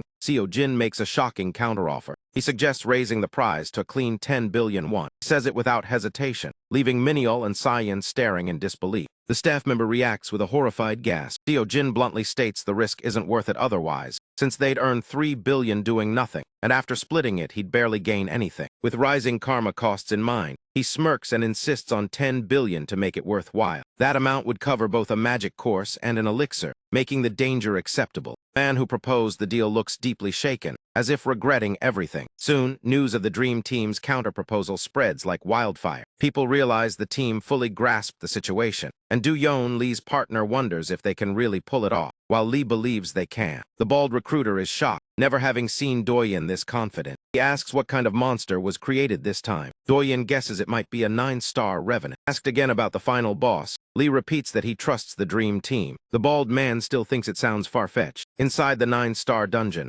Minyeol questions Seo Jin's greed, while Sayin admits he's always loved money, just not this much. Seo Jin cuts them off, reminding them 10 billion is at stake and they need full focus. As they advance deeper, the dungeon atmosphere turns unsettling and dark. Then the trio encounters something horrifying and completely unexpected. The audience watching erupts into chaos at the sight of a Draugr, a monster clearly at least 10-star, if not worse. Do-Yeon Lee panics and drops his drink, realizing Draugrs are psyche monsters that are strictly forbidden. Convinced something went terribly wrong, Do-Yeon rushes out. A 10-star monster alone isn't the issue, but psyche monsters are deadly since no student has died from physical damage alone. He recalls the one recorded death caused by a psyche attack from an artificial monster. Even illusions can kill when the mind itself is attacked. The 10-star psyche Draugr, survival for students is virtually impossible. Inside the dungeon, Minyeol and Sayin struggle under unbearable mental pressure. Seo Jin feels numb and realizes they could be wiped out. Do-Yeon bursts into the control room, screaming for immediate action. The operators claim help was sent, but no one can enter, prompting Do-Yeon to demand shutting down the dungeon core. Staff hesitate, worried about the massive investment. Furious, Do-Yeon curses them for valuing money over children's lives. He explodes in rage, questioning Jim and Zhang's reckless research. Suddenly, a ghostly figure appears on the monitor inside the dungeon. Minyeol and Sayin collapse, while Seo Jin stands unaffected, confused by the situation. Seo Jin is stunned that a Draugr is present at all. Psyche attack overwhelms Minyeol and Sayin. Strangely, Seo Jin remains immune and tries to wake them. As he charges the Draugr, it whispers his deepest doubts back at him. Siddhartha's words echo in his mind, warning against being trapped within himself. He recalls the lesson that chance shapes fate, and fate shapes destiny. As fleeting thoughts string together, Seo Jin presses forward. Siddhartha's course progress surges as the Draugr continues its assault. It taunts him, claiming he's changed nothing and achieved nothing alone. The words stagger him until he remembers that despair dwells in the past and peace in the present. He recalls Siddhartha's painter analogy, where excess ambition turns art into darkness. Clearing his mind, he focuses on what exists right now. He becomes like earth, water, and stone, part of the same universe, knowing he belongs even if he can't feel it. Seo Jin closes in as the monster keeps probing his thoughts, telling him he deserves no peace. Siddhartha reminds him that life is defined by accepting every moment. True greatness comes from giving back what one has received. Without embracing life, there is nothing to offer. Every breath and moment shapes who they are. Strength surges as Kim's eyes shine. He lunges at the Draugr, nerves screaming. Yet doubt and fear dissolve completely. His resolve becomes absolute, the unwavering mind. Siddhartha's course progress skyrockets. Empowered by mental discipline, Seo Jin drives the spear of Longinus through the Draugr, silently grateful. The aftermath causes every monitor to go dark. The spectators are shaken, and the association head is stunned. Can't comprehend how a 10-star Psyche Draugr was defeated. None of the scouts could endure its mental attack, and physical blows mean nothing to such beings. Last Draugr dungeons required spirit techniques to clear, yet Seo Jin ended it with a single strike. The association head bursts into laughter, admitting even his guild couldn't handle Kim. In the waiting room, all contestants stare in disbelief, including Siwoo-jang. He knows a 10-star monster, artificial or not,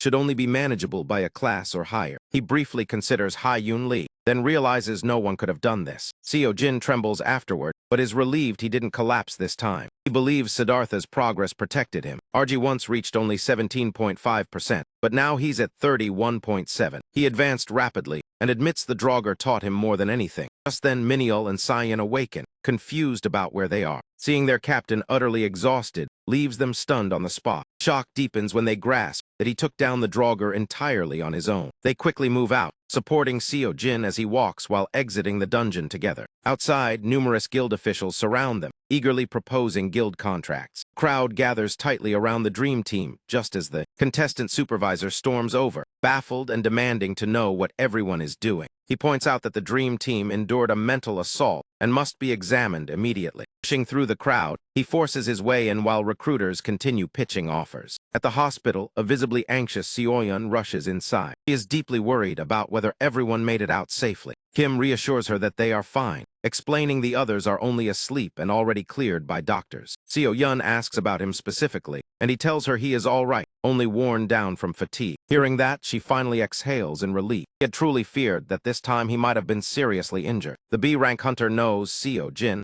has yet to officially take the pro exam, but he is clearly beyond being a mere student. It feels like only a matter of months before that changes. She had always known this moment would eventually arrive. She achieved what she came for, and logically it should have ended there. She tells herself she should be pleased for him, yet confusion lingers as to why she feels unsettled. He asks if something is bothering her, and she quickly insists it is nothing at all. Right then, the association's president enters the room. Both of them freeze, surprised and unsure why he would appear here. President admits he heard about the incident and came out of concern. Seo Jin asks if he traveled all this way over the Draugr, noticing the man's intense focus on him. President recalls how Seo Jin once wielded the blue dragon sword, the sword star's most treasured possession. When the Draugr report reached him, he genuinely believed Seo Jin had been killed. Instead, the boy defeated it completely on his own. Now he finally understands why the sword star values Seo Jin so highly. Meanwhile, the sword star himself feels chills run down his spine. Watching Seo Jin interact with his granddaughter, whom he clearly holds dear, unsettles him. The president is relieved he came personally. Seo-yeon wonders if Kim knows him, and he nervously admits he loaned him the blue dragon sword.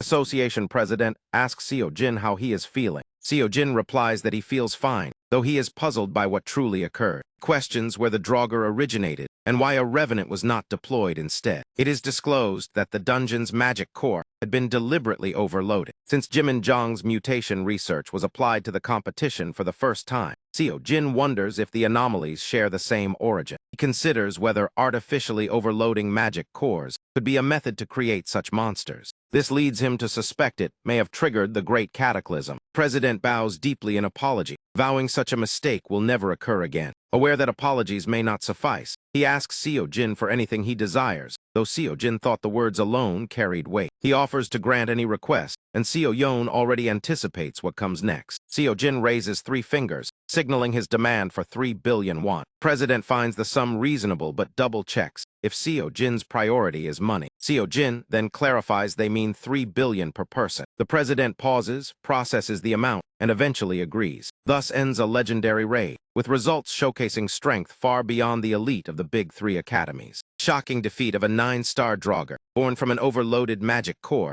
leaves the world reeling. Guilds and civilians alike scramble for information about the Dream Team, Dream Academy, and Kim Seo Jin. Desperate guilds offer anything imaginable in hopes of recruiting the Dream Team. While attention swirls, those involved argue over prize distribution, and Suyeon reluctantly agrees to accept 3 million after much persuasion. Neil follows suit, insisting Arga and Lee carried the raid while she merely filled a slot, feeling guilty even taking that much. And Miniol adds he barely contributed despite handling the final round alone. Without him, the entire team would have been wiped out. Seo Jin views them like innocent angels clinging to him, oblivious to the chaos beyond. Later, Kim reviews the original first prize, totaling 3 billion won. Added to that are the second, third, and fourth place rewards amounting to 3.5 billion, including another 3.5 billion from organizers and guilds, plus the 9 billion promised by the association president, minus 3 billion each for Suyeon and Miniol. Combined with his existing 9.5 billion, the total reaches 22.5 billion won, leaving him thrilled as he now needs only 4.5 billion more for the Monkey King course. He peeks into Seoyeon's office and asks if the Dream Academy has advanced to Division 1, and she confirms they have. He wonders aloud why he would ask that. He realizes this advancement allows access to 6-star dungeons. However, the B-rank hunter explains they need a registered A-class hunter for that, and Seo Jin recognizes her rank prevents those raids. Seo Jin quickly apologizes, stopping her to reassure her that they only joined the last raid because of her, and that she should not feel concerned. He walks away, regretting that he even brought it up, lost in thought about what his next move should be.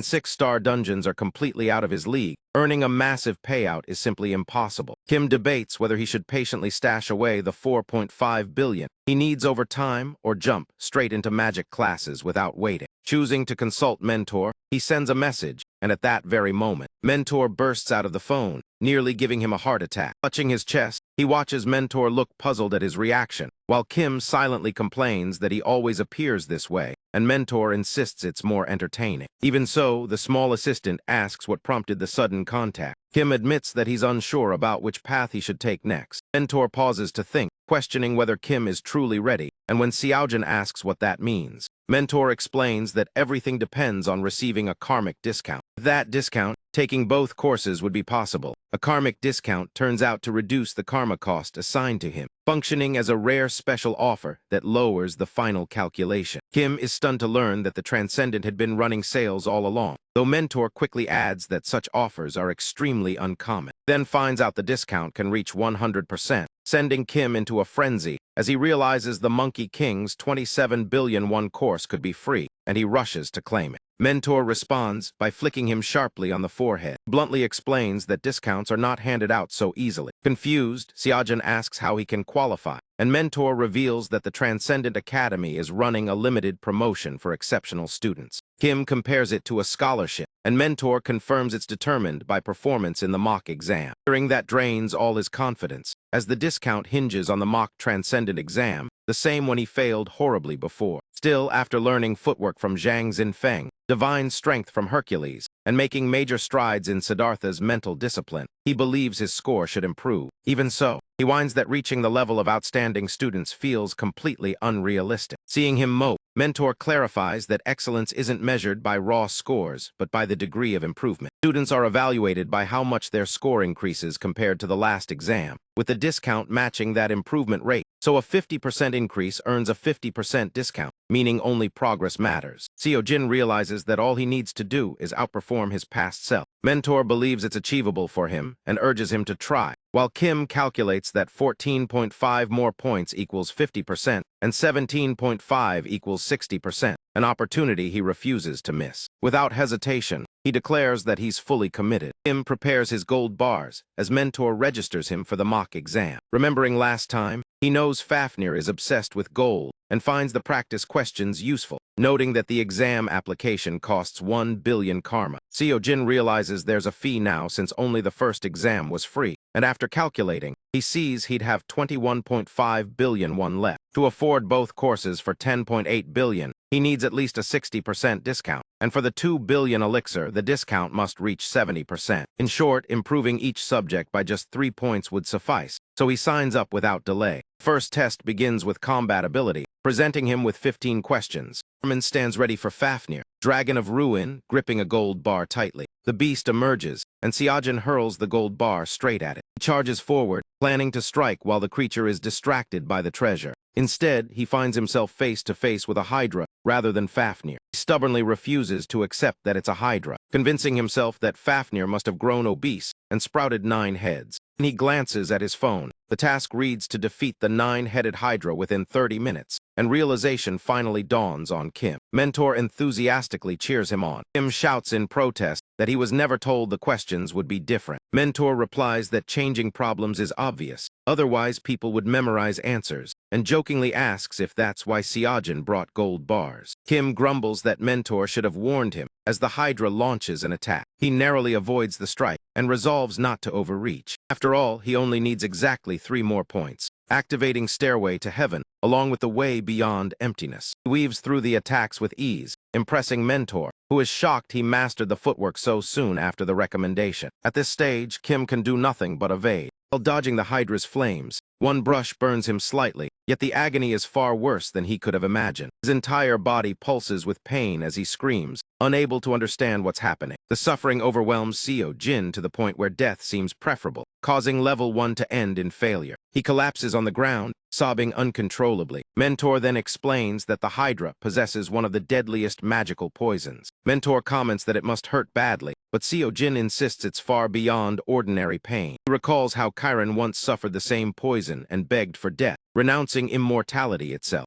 Kim mutters that dying might truly be better, then notices progress appearing in Jang Sung-gang's course. He concludes that if this counts as progress, he must still be a beginner. He decides that continuing could earn the karma discount while boosting his training simultaneously, resolving to try again his. His fingers hesitate as he realizes quitting isn't simple, but Mentor says he's free to stop, doubting he's reached his target score. Through tears, Seo-jin starts his second attempt. Since the test is combat ability, he understands that dealing actual damage to the Hydra is required for a solid score. And if that's the case, he summons Gungnir and unleashes the Aura Blade. The strike severs one of the creature's necks. Kim believes that eliminating the heads one after another might give him a fighting chance. To his horror, the Hydra regenerates the severed neck, leaving him completely dumbfounded. As a result, level 1 ends in failure once more. With Kim left gasping on the verge of collapse, he desperately wonders how anyone is supposed to handle this. He realizes he's in trouble since his old score of 4.2 came from stabbing Fafnir, and he has no idea how scoring truly works. He guesses that if only raw power is judged, the criteria could be anything. Watching him spiral, Mentor reminds him about the tutorial courses. Seo-jin feels hopeful. Mentor adds that using tutorials deducts points from the final score. Still, Kim reasons that if tutorials help him score higher, the deduction would be worth it. The awakened one breaks down in tears yet again. Even so, he repeats the challenge over and over. Mentor laughs and cheers, while Kim cries through the attempts, shouting that he hates Mentor. His final try fails, marking the end of combat ability subject 1.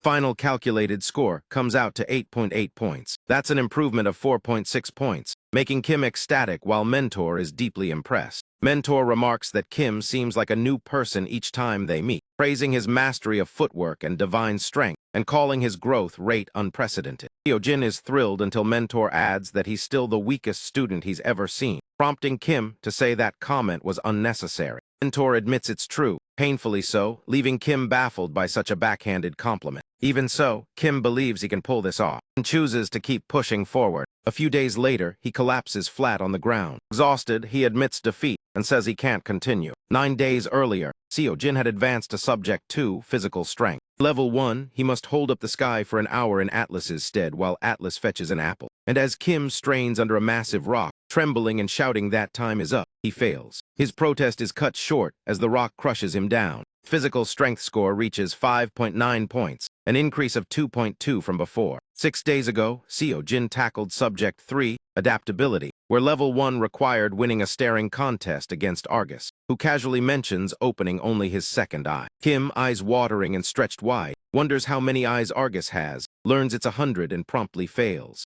The adaptability score comes out to 4.2 points, which is 1.9 higher than his previous attempt. 3 days ago, the Awakened moves on to Subject 4, Magic Skill, where Level 1 requires enduring the Archlick's mana drain for 10 minutes. Archlick greedily siphons away his magic. It turns out he burns through it almost instantly, and he admits he barely took any magic-related classes before. His magic skill score lands at 1.6 points, which is only a 0.4 increase from last time. At that moment, Seo Jin realizes he's in serious trouble. He's only improved by 9.1 points, falling 11.2 points short of his 20.3 target. So he double-checks with Mentor whether failing to reach 50% improvement means no discount at all. The small assistant confirms that anything less than over 50% earns absolutely no discount. Kim understands he's genuinely doomed and that his 1 billion is basically gone, but Mentor advises him to focus on today's remaining exam. That exam is Subject 5, Mental Fortitude, where Level 1 requires enduring the Archlick's Requiem for 30 minutes. The Archlick remarks that he hopes Seo Jin won't disappoint him like he did previously. Seo Jin knows this is where he must rack up points, so he steels himself and forces his mind to stay calm. Fortunately, he manages to clear Level 1, but he passed that stage last time too. That's why he keeps his eyes on the final reward. Level 2 tasks him with breaking free from the demon of the 9 hells, control within 1 hour. The demon mocks him, calling him nothing more than a puppet. Seo Jin ignores the nonsense, even cleaning his ears, and successfully clears Level 2 as well. Advancing to Level 3, he now has to resist Aphrodite's temptation. Aphrodite attempts to seduce him, dressed in scandalously revealing attire. Kim casually asks whether she isn't cold, which oddly lets him pass Level 3. Mentor watches in complete disbelief at what he's witnessing. Level 4 requires Seo Jin to withstand the screams of infinite hell for a full 30 minutes. The cries of infinite hell echo endlessly, shouting that everything happening is entirely his fault. Seo Jin calmly asks if the voice even knows who he is. Eventually, Level 4 is cleared as well. In Level 5, he must resist the pleasures offered by the Demon King's incarnation, Mephistopheles, for an entire hour. Kim is ushered into what's called the Parade of 7 Desires. The first is lust, a realm that indulges every craving, yet he somehow pushes through it. Next comes greed, a paradise where nothing is lacking and everything can be owned, but he restrains himself. He is then sent to gluttony, a world of endless food where consumption never ends. After that comes sloth, a land of eternal rest where smiling angels invite endless laziness. During that stage, Seo Jin enters rage, a place where vengeance is limitless and manages to overcome it. Proceeds to envy, where everything he was denied is freely given in a dreamlike paradise. Having endured this far, the Awakened decides to push on, until the final desire reveals itself as pride. That realization crushes him, and he fails Level 5, admitting pride was far tougher than the rest. Seo Jin retries over and over again. Even when victory feels guaranteed, he fails once more, bringing Subject 5 to an end. In the end, pride defeats him, leaving Mentor shocked he even reached Level 5, while Seo Jin notices his unwavering mind has grown stronger. The assistant, sounding bored, asks how much progress he could have realistically made. Kim answers that it's now at 31.7%. Mentor is utterly stunned, recalling it was only 15.5% before, and struggles to believe Seo Jin. Grabbing the phone, Mentor decides to check the data himself. Seeing it confirmed, he's left speechless, unable to understand how it happened. Notices the Hercules course progress sitting at 53.7 and completely loses composure, while Kim shrugs it off as luck and Mentor spirals emotionally. Other courses make sense, but Siddhartha's progress is absurdly high, something even veteran Transcendent students struggle to achieve. Shortly after, Seo Jin's mental fortitude score is finalized at 22.8, a massive jump of 13 points. Days later, his total score tallies up to 52.2 points, and Kim beams as he realizes he pulled it off. He surpasses the 70% mark, reaching 80%, earning himself an 80% voucher discount. This finally allows him to enroll in the long-awaited Monkey King course. Seo Jin exhales in relief, knowing his unwavering mind carried him through. Mentor, still stunned, asks what score is actually required to pass the exam. The attendant explains that each subject needs at least 60 points, meaning one low subject causes total failure regardless of overall score. The total score needed to transcend varies, but typically sits around 90, which means the minimum overall score is usually above 63 points. Kim glances at his own score of 52.2. He immediately realizes he's nowhere near qualifying. Still, he searches up the Monkey King's course anyway. Mentor asks if he plans to sign up immediately, and since Kim hasn't chosen a magic course yet, he settles on the Monkey King's.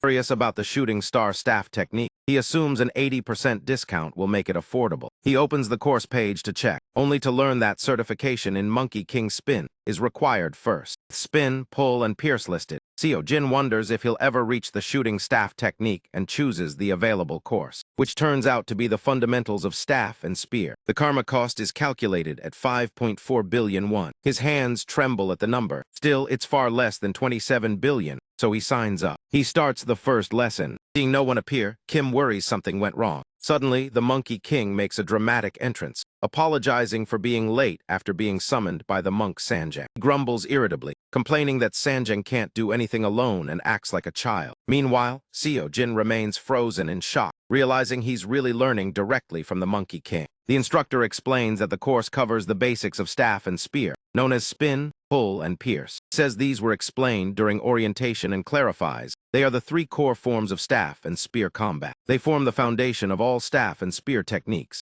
Assuming some students forgot, he decides to demonstrate them since he arrived late anyway. He tells everyone to watch closely. He begins with spin, rotating the weapon outward from the body. One rotation obliterates the surroundings completely, demonstrating just how destructive it can be. Next comes pull, drawing the weapon back toward the body. Finally, he demonstrates pierce, condensing all force into a single point and driving it forward. Is the true essence of staff and spear combat: spin, pull, and pierce. The Monkey King states that mastering these is required before learning the shooting star staff technique. Not only for that technique, but for every advanced staff and spear art. With that in mind, he orders them to practice spin repeatedly until the next lesson. Seo-jin's daily task arrives, instructing him to perform the Monkey King's spin 1,000 times. He wonders how to replicate it, until Mentor explains beginner courses focus on basics, while true transcendent training starts at intermediate level, explaining the massive karma cost. Calling it a completely different realm, Mentor urges him to give it his all. Kim recalls the demonstration and focuses. He moves the spear exactly as shown. Instantly, the surrounding area is utterly destroyed. Seo-jin is horrified by the result, while Mentor smiles, satisfied his claim was proven. Elsewhere, the director of LA Academy, Hin Cha, the director of Gaon Academy, Jin Song Lee, and the director of Hunter's Mill Academy, Jin Hyun So, all gather together as Jin Yun declares that the big three academies face a grim situation. He reveals they're now mocked online as the mid-3, prompting Jinsung to ask what action he expects, and Jin Yun insists something must be done. Lee questions what they can even attempt when Kim Seo-jin has the sword star backing him. Jin Yun warns that one wrong move could destroy not just a life, but the entire Hunter's Mill Academy. With that, he stands up to leave, claiming he heard none of this at all. With that, Hin also decides it's time for him to leave. That's when Jin-yun proposes an inter-academy friendly, believing the moment has come for a sparring match between academies.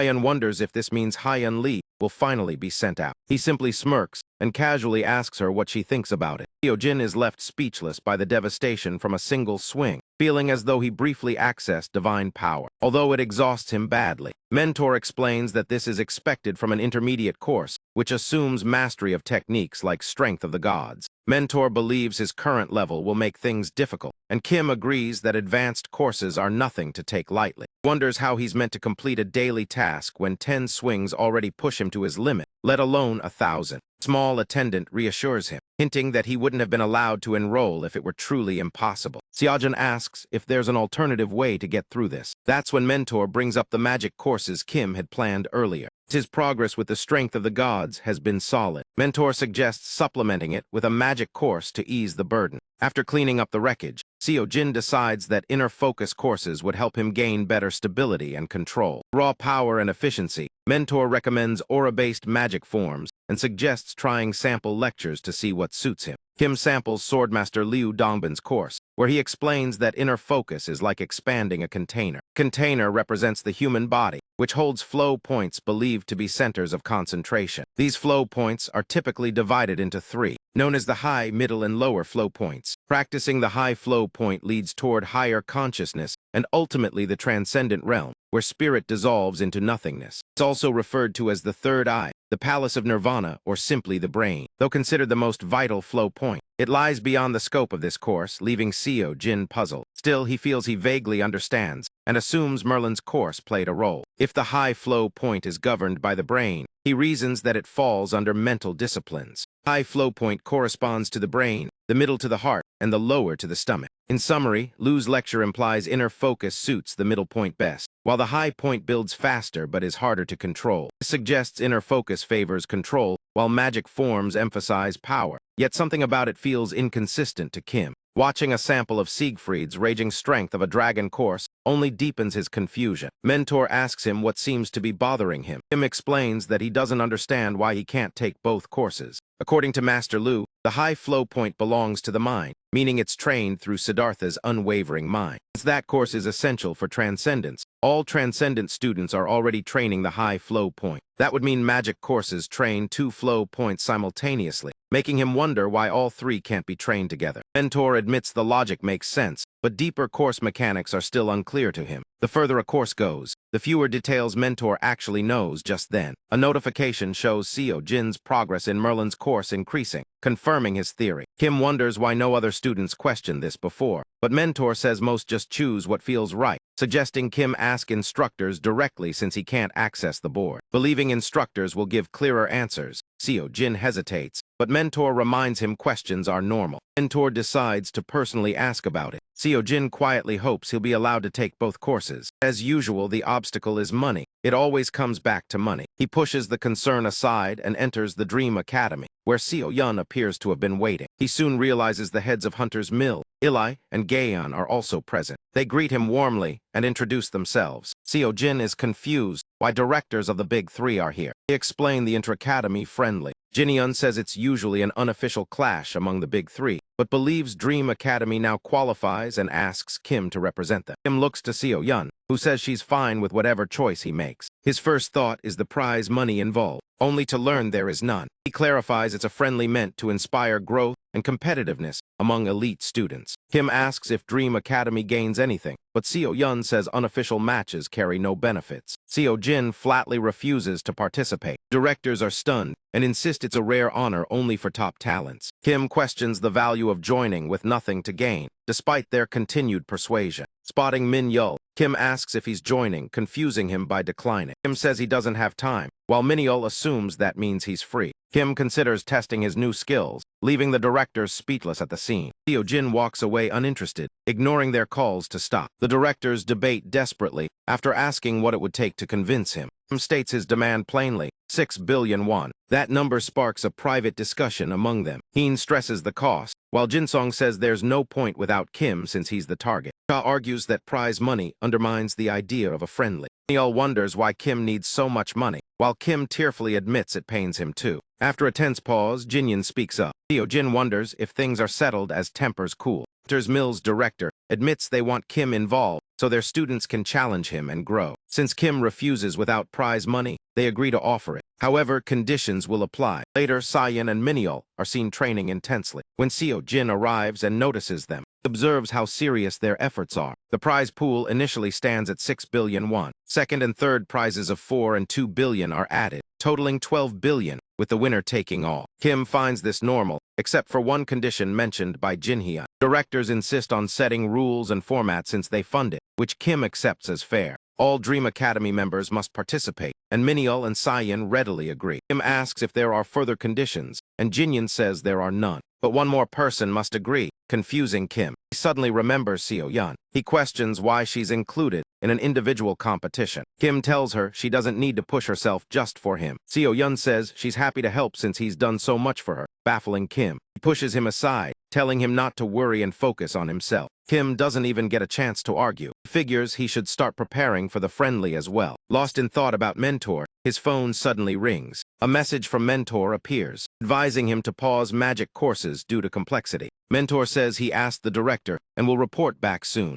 Jin decides to focus on other training for now. A few days later, the morning of the inter-academy friendly arrives. Though unofficial, the luxurious venue feels more like a raid battlefield. Seolian remarks this is no casual event, proving why they're called the Big Three. Porters can be seen gathered nearby, likely hoping to turn this into an official story. The first event is announced as a one-on-one tournament. This catches Miniol and Saiyan completely off guard. Lee prays he won't face Seo Jin until the end and hopes to fight Saiyan instead. While Saiyan blurts out she doesn't want to face either before stopping herself. Ignal rambles about watching Kim train the day before, still unable to believe the destruction caused by a single swing. And Kim realizes he was spotted practicing spin, pull, and pierce as the others keep bickering. Suddenly, noise erupts from the direction where the reporters are gathered. Turns out Hyun Lee has just stepped out into the open. Reporters immediately swarm Hyun with rapid-fire questions. They are desperate for an interview and eager to know what makes this friendly different since it's usually hidden from the public. They ask whether she plans to compete or is only here to watch, bringing up rumors that she skipped events because of Kim Seo Jin. Question makes her freeze where she stands. She turns back coldly and states that she doesn't know him. After that, she walks away as the dream team observes everything from a distance. Ignal mutters under his breath that she's beautiful. Soyeon is confused by the comment. Lee agrees she's pretty, and Park explains she only meant that it was irrelevant.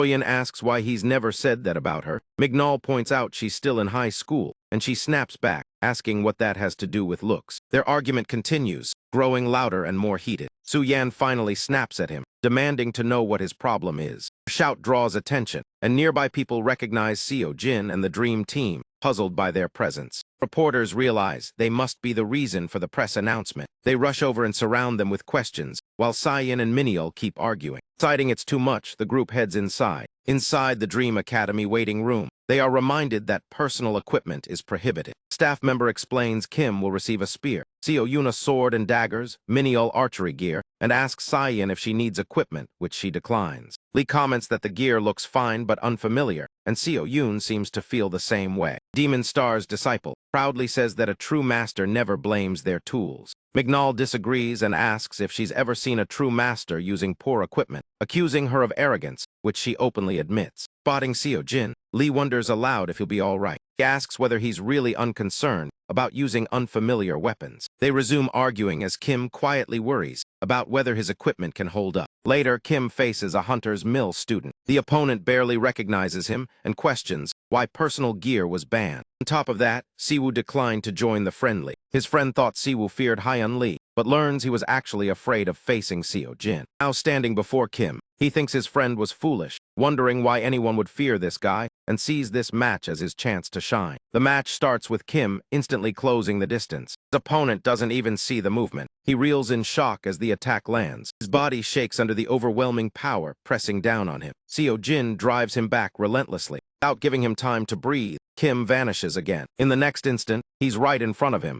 spear tip hovering inches from his face. The pressure causes the opponent to drop his weapon. The spear cracks apart, stunning everyone watching. Kim wins easily and admits he already sensed the spear was weak, requesting a sturdier one as his opponent collapses. Examining the replacement spear, Seo Jin concludes these weapons are far too fragile. He suspected as much when it was handed over, and sure enough, it shattered after 3 rotations. He wonders if he'll need a new spear every single match. He notices Saiyan and Miniol staring at him in awe, telling him everyone is going crazy over his performance. Seo Yun shows him that articles are already being published. Kim realizes they're writing about a showdown between him and Hyun. Surprised by the reaction, he's told it's trending and that major guilds want to sponsor the event. Seo Jin assumes this is all due to Hyun Lee's reputation. Instead, he's told it's because of him, which completely catches him off guard. Seo Yun explains Hyun Lee was seen as untouchable, but Kim's presence is shaking that image, while Saiyan says people now call Kim the new standard.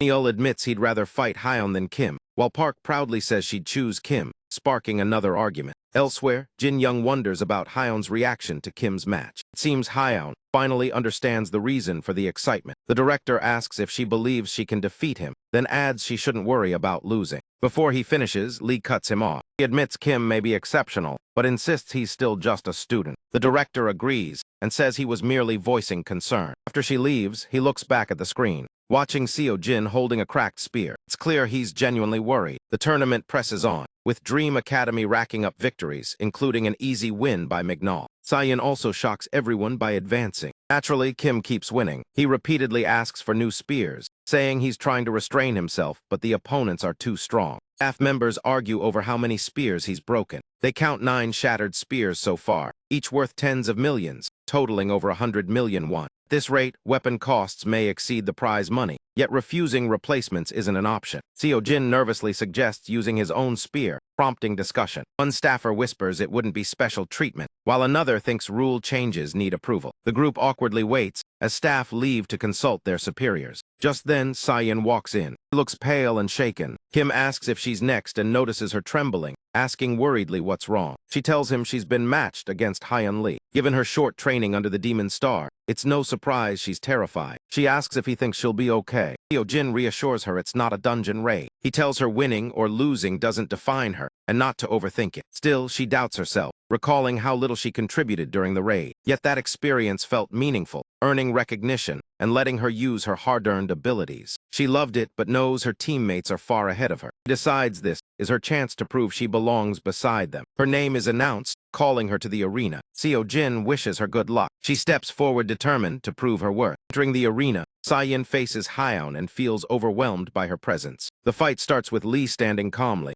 Unfazed, she tells Sayin to attack with everything she has. Confused, Sayin listens as Hyeon explains this is how people learn their limits against her. She urges Sayin to strike without holding back. Seeing Hyeon unprepared and relaxed, Park becomes furious. She vows to make Hyeon regret those words. Hyeon comments that everyone sounds the same. Sayin activates her magic and uses nullify senses. She lunges forward at blinding speed. Heen watches the match through a monitor, doubts whether a magic user should be closing in on Hyeon at all. Of all people, Park launches repeated attacks at her, yet every strike is cleanly avoided. Cha watches closely as she moves fluidly while casting spells at the same time. Despite the fact that she's still only a student, and no matter how much she dislikes admitting it, she begins to understand why their students keep losing. Normally, a mage's role is to stay back and support allies with buffs from a safe position. Real combat rarely unfolds the way it's taught. She witnesses a mage prioritizing adaptability over textbook theory, reminding Seo Jin of the vanished Demon Star approach.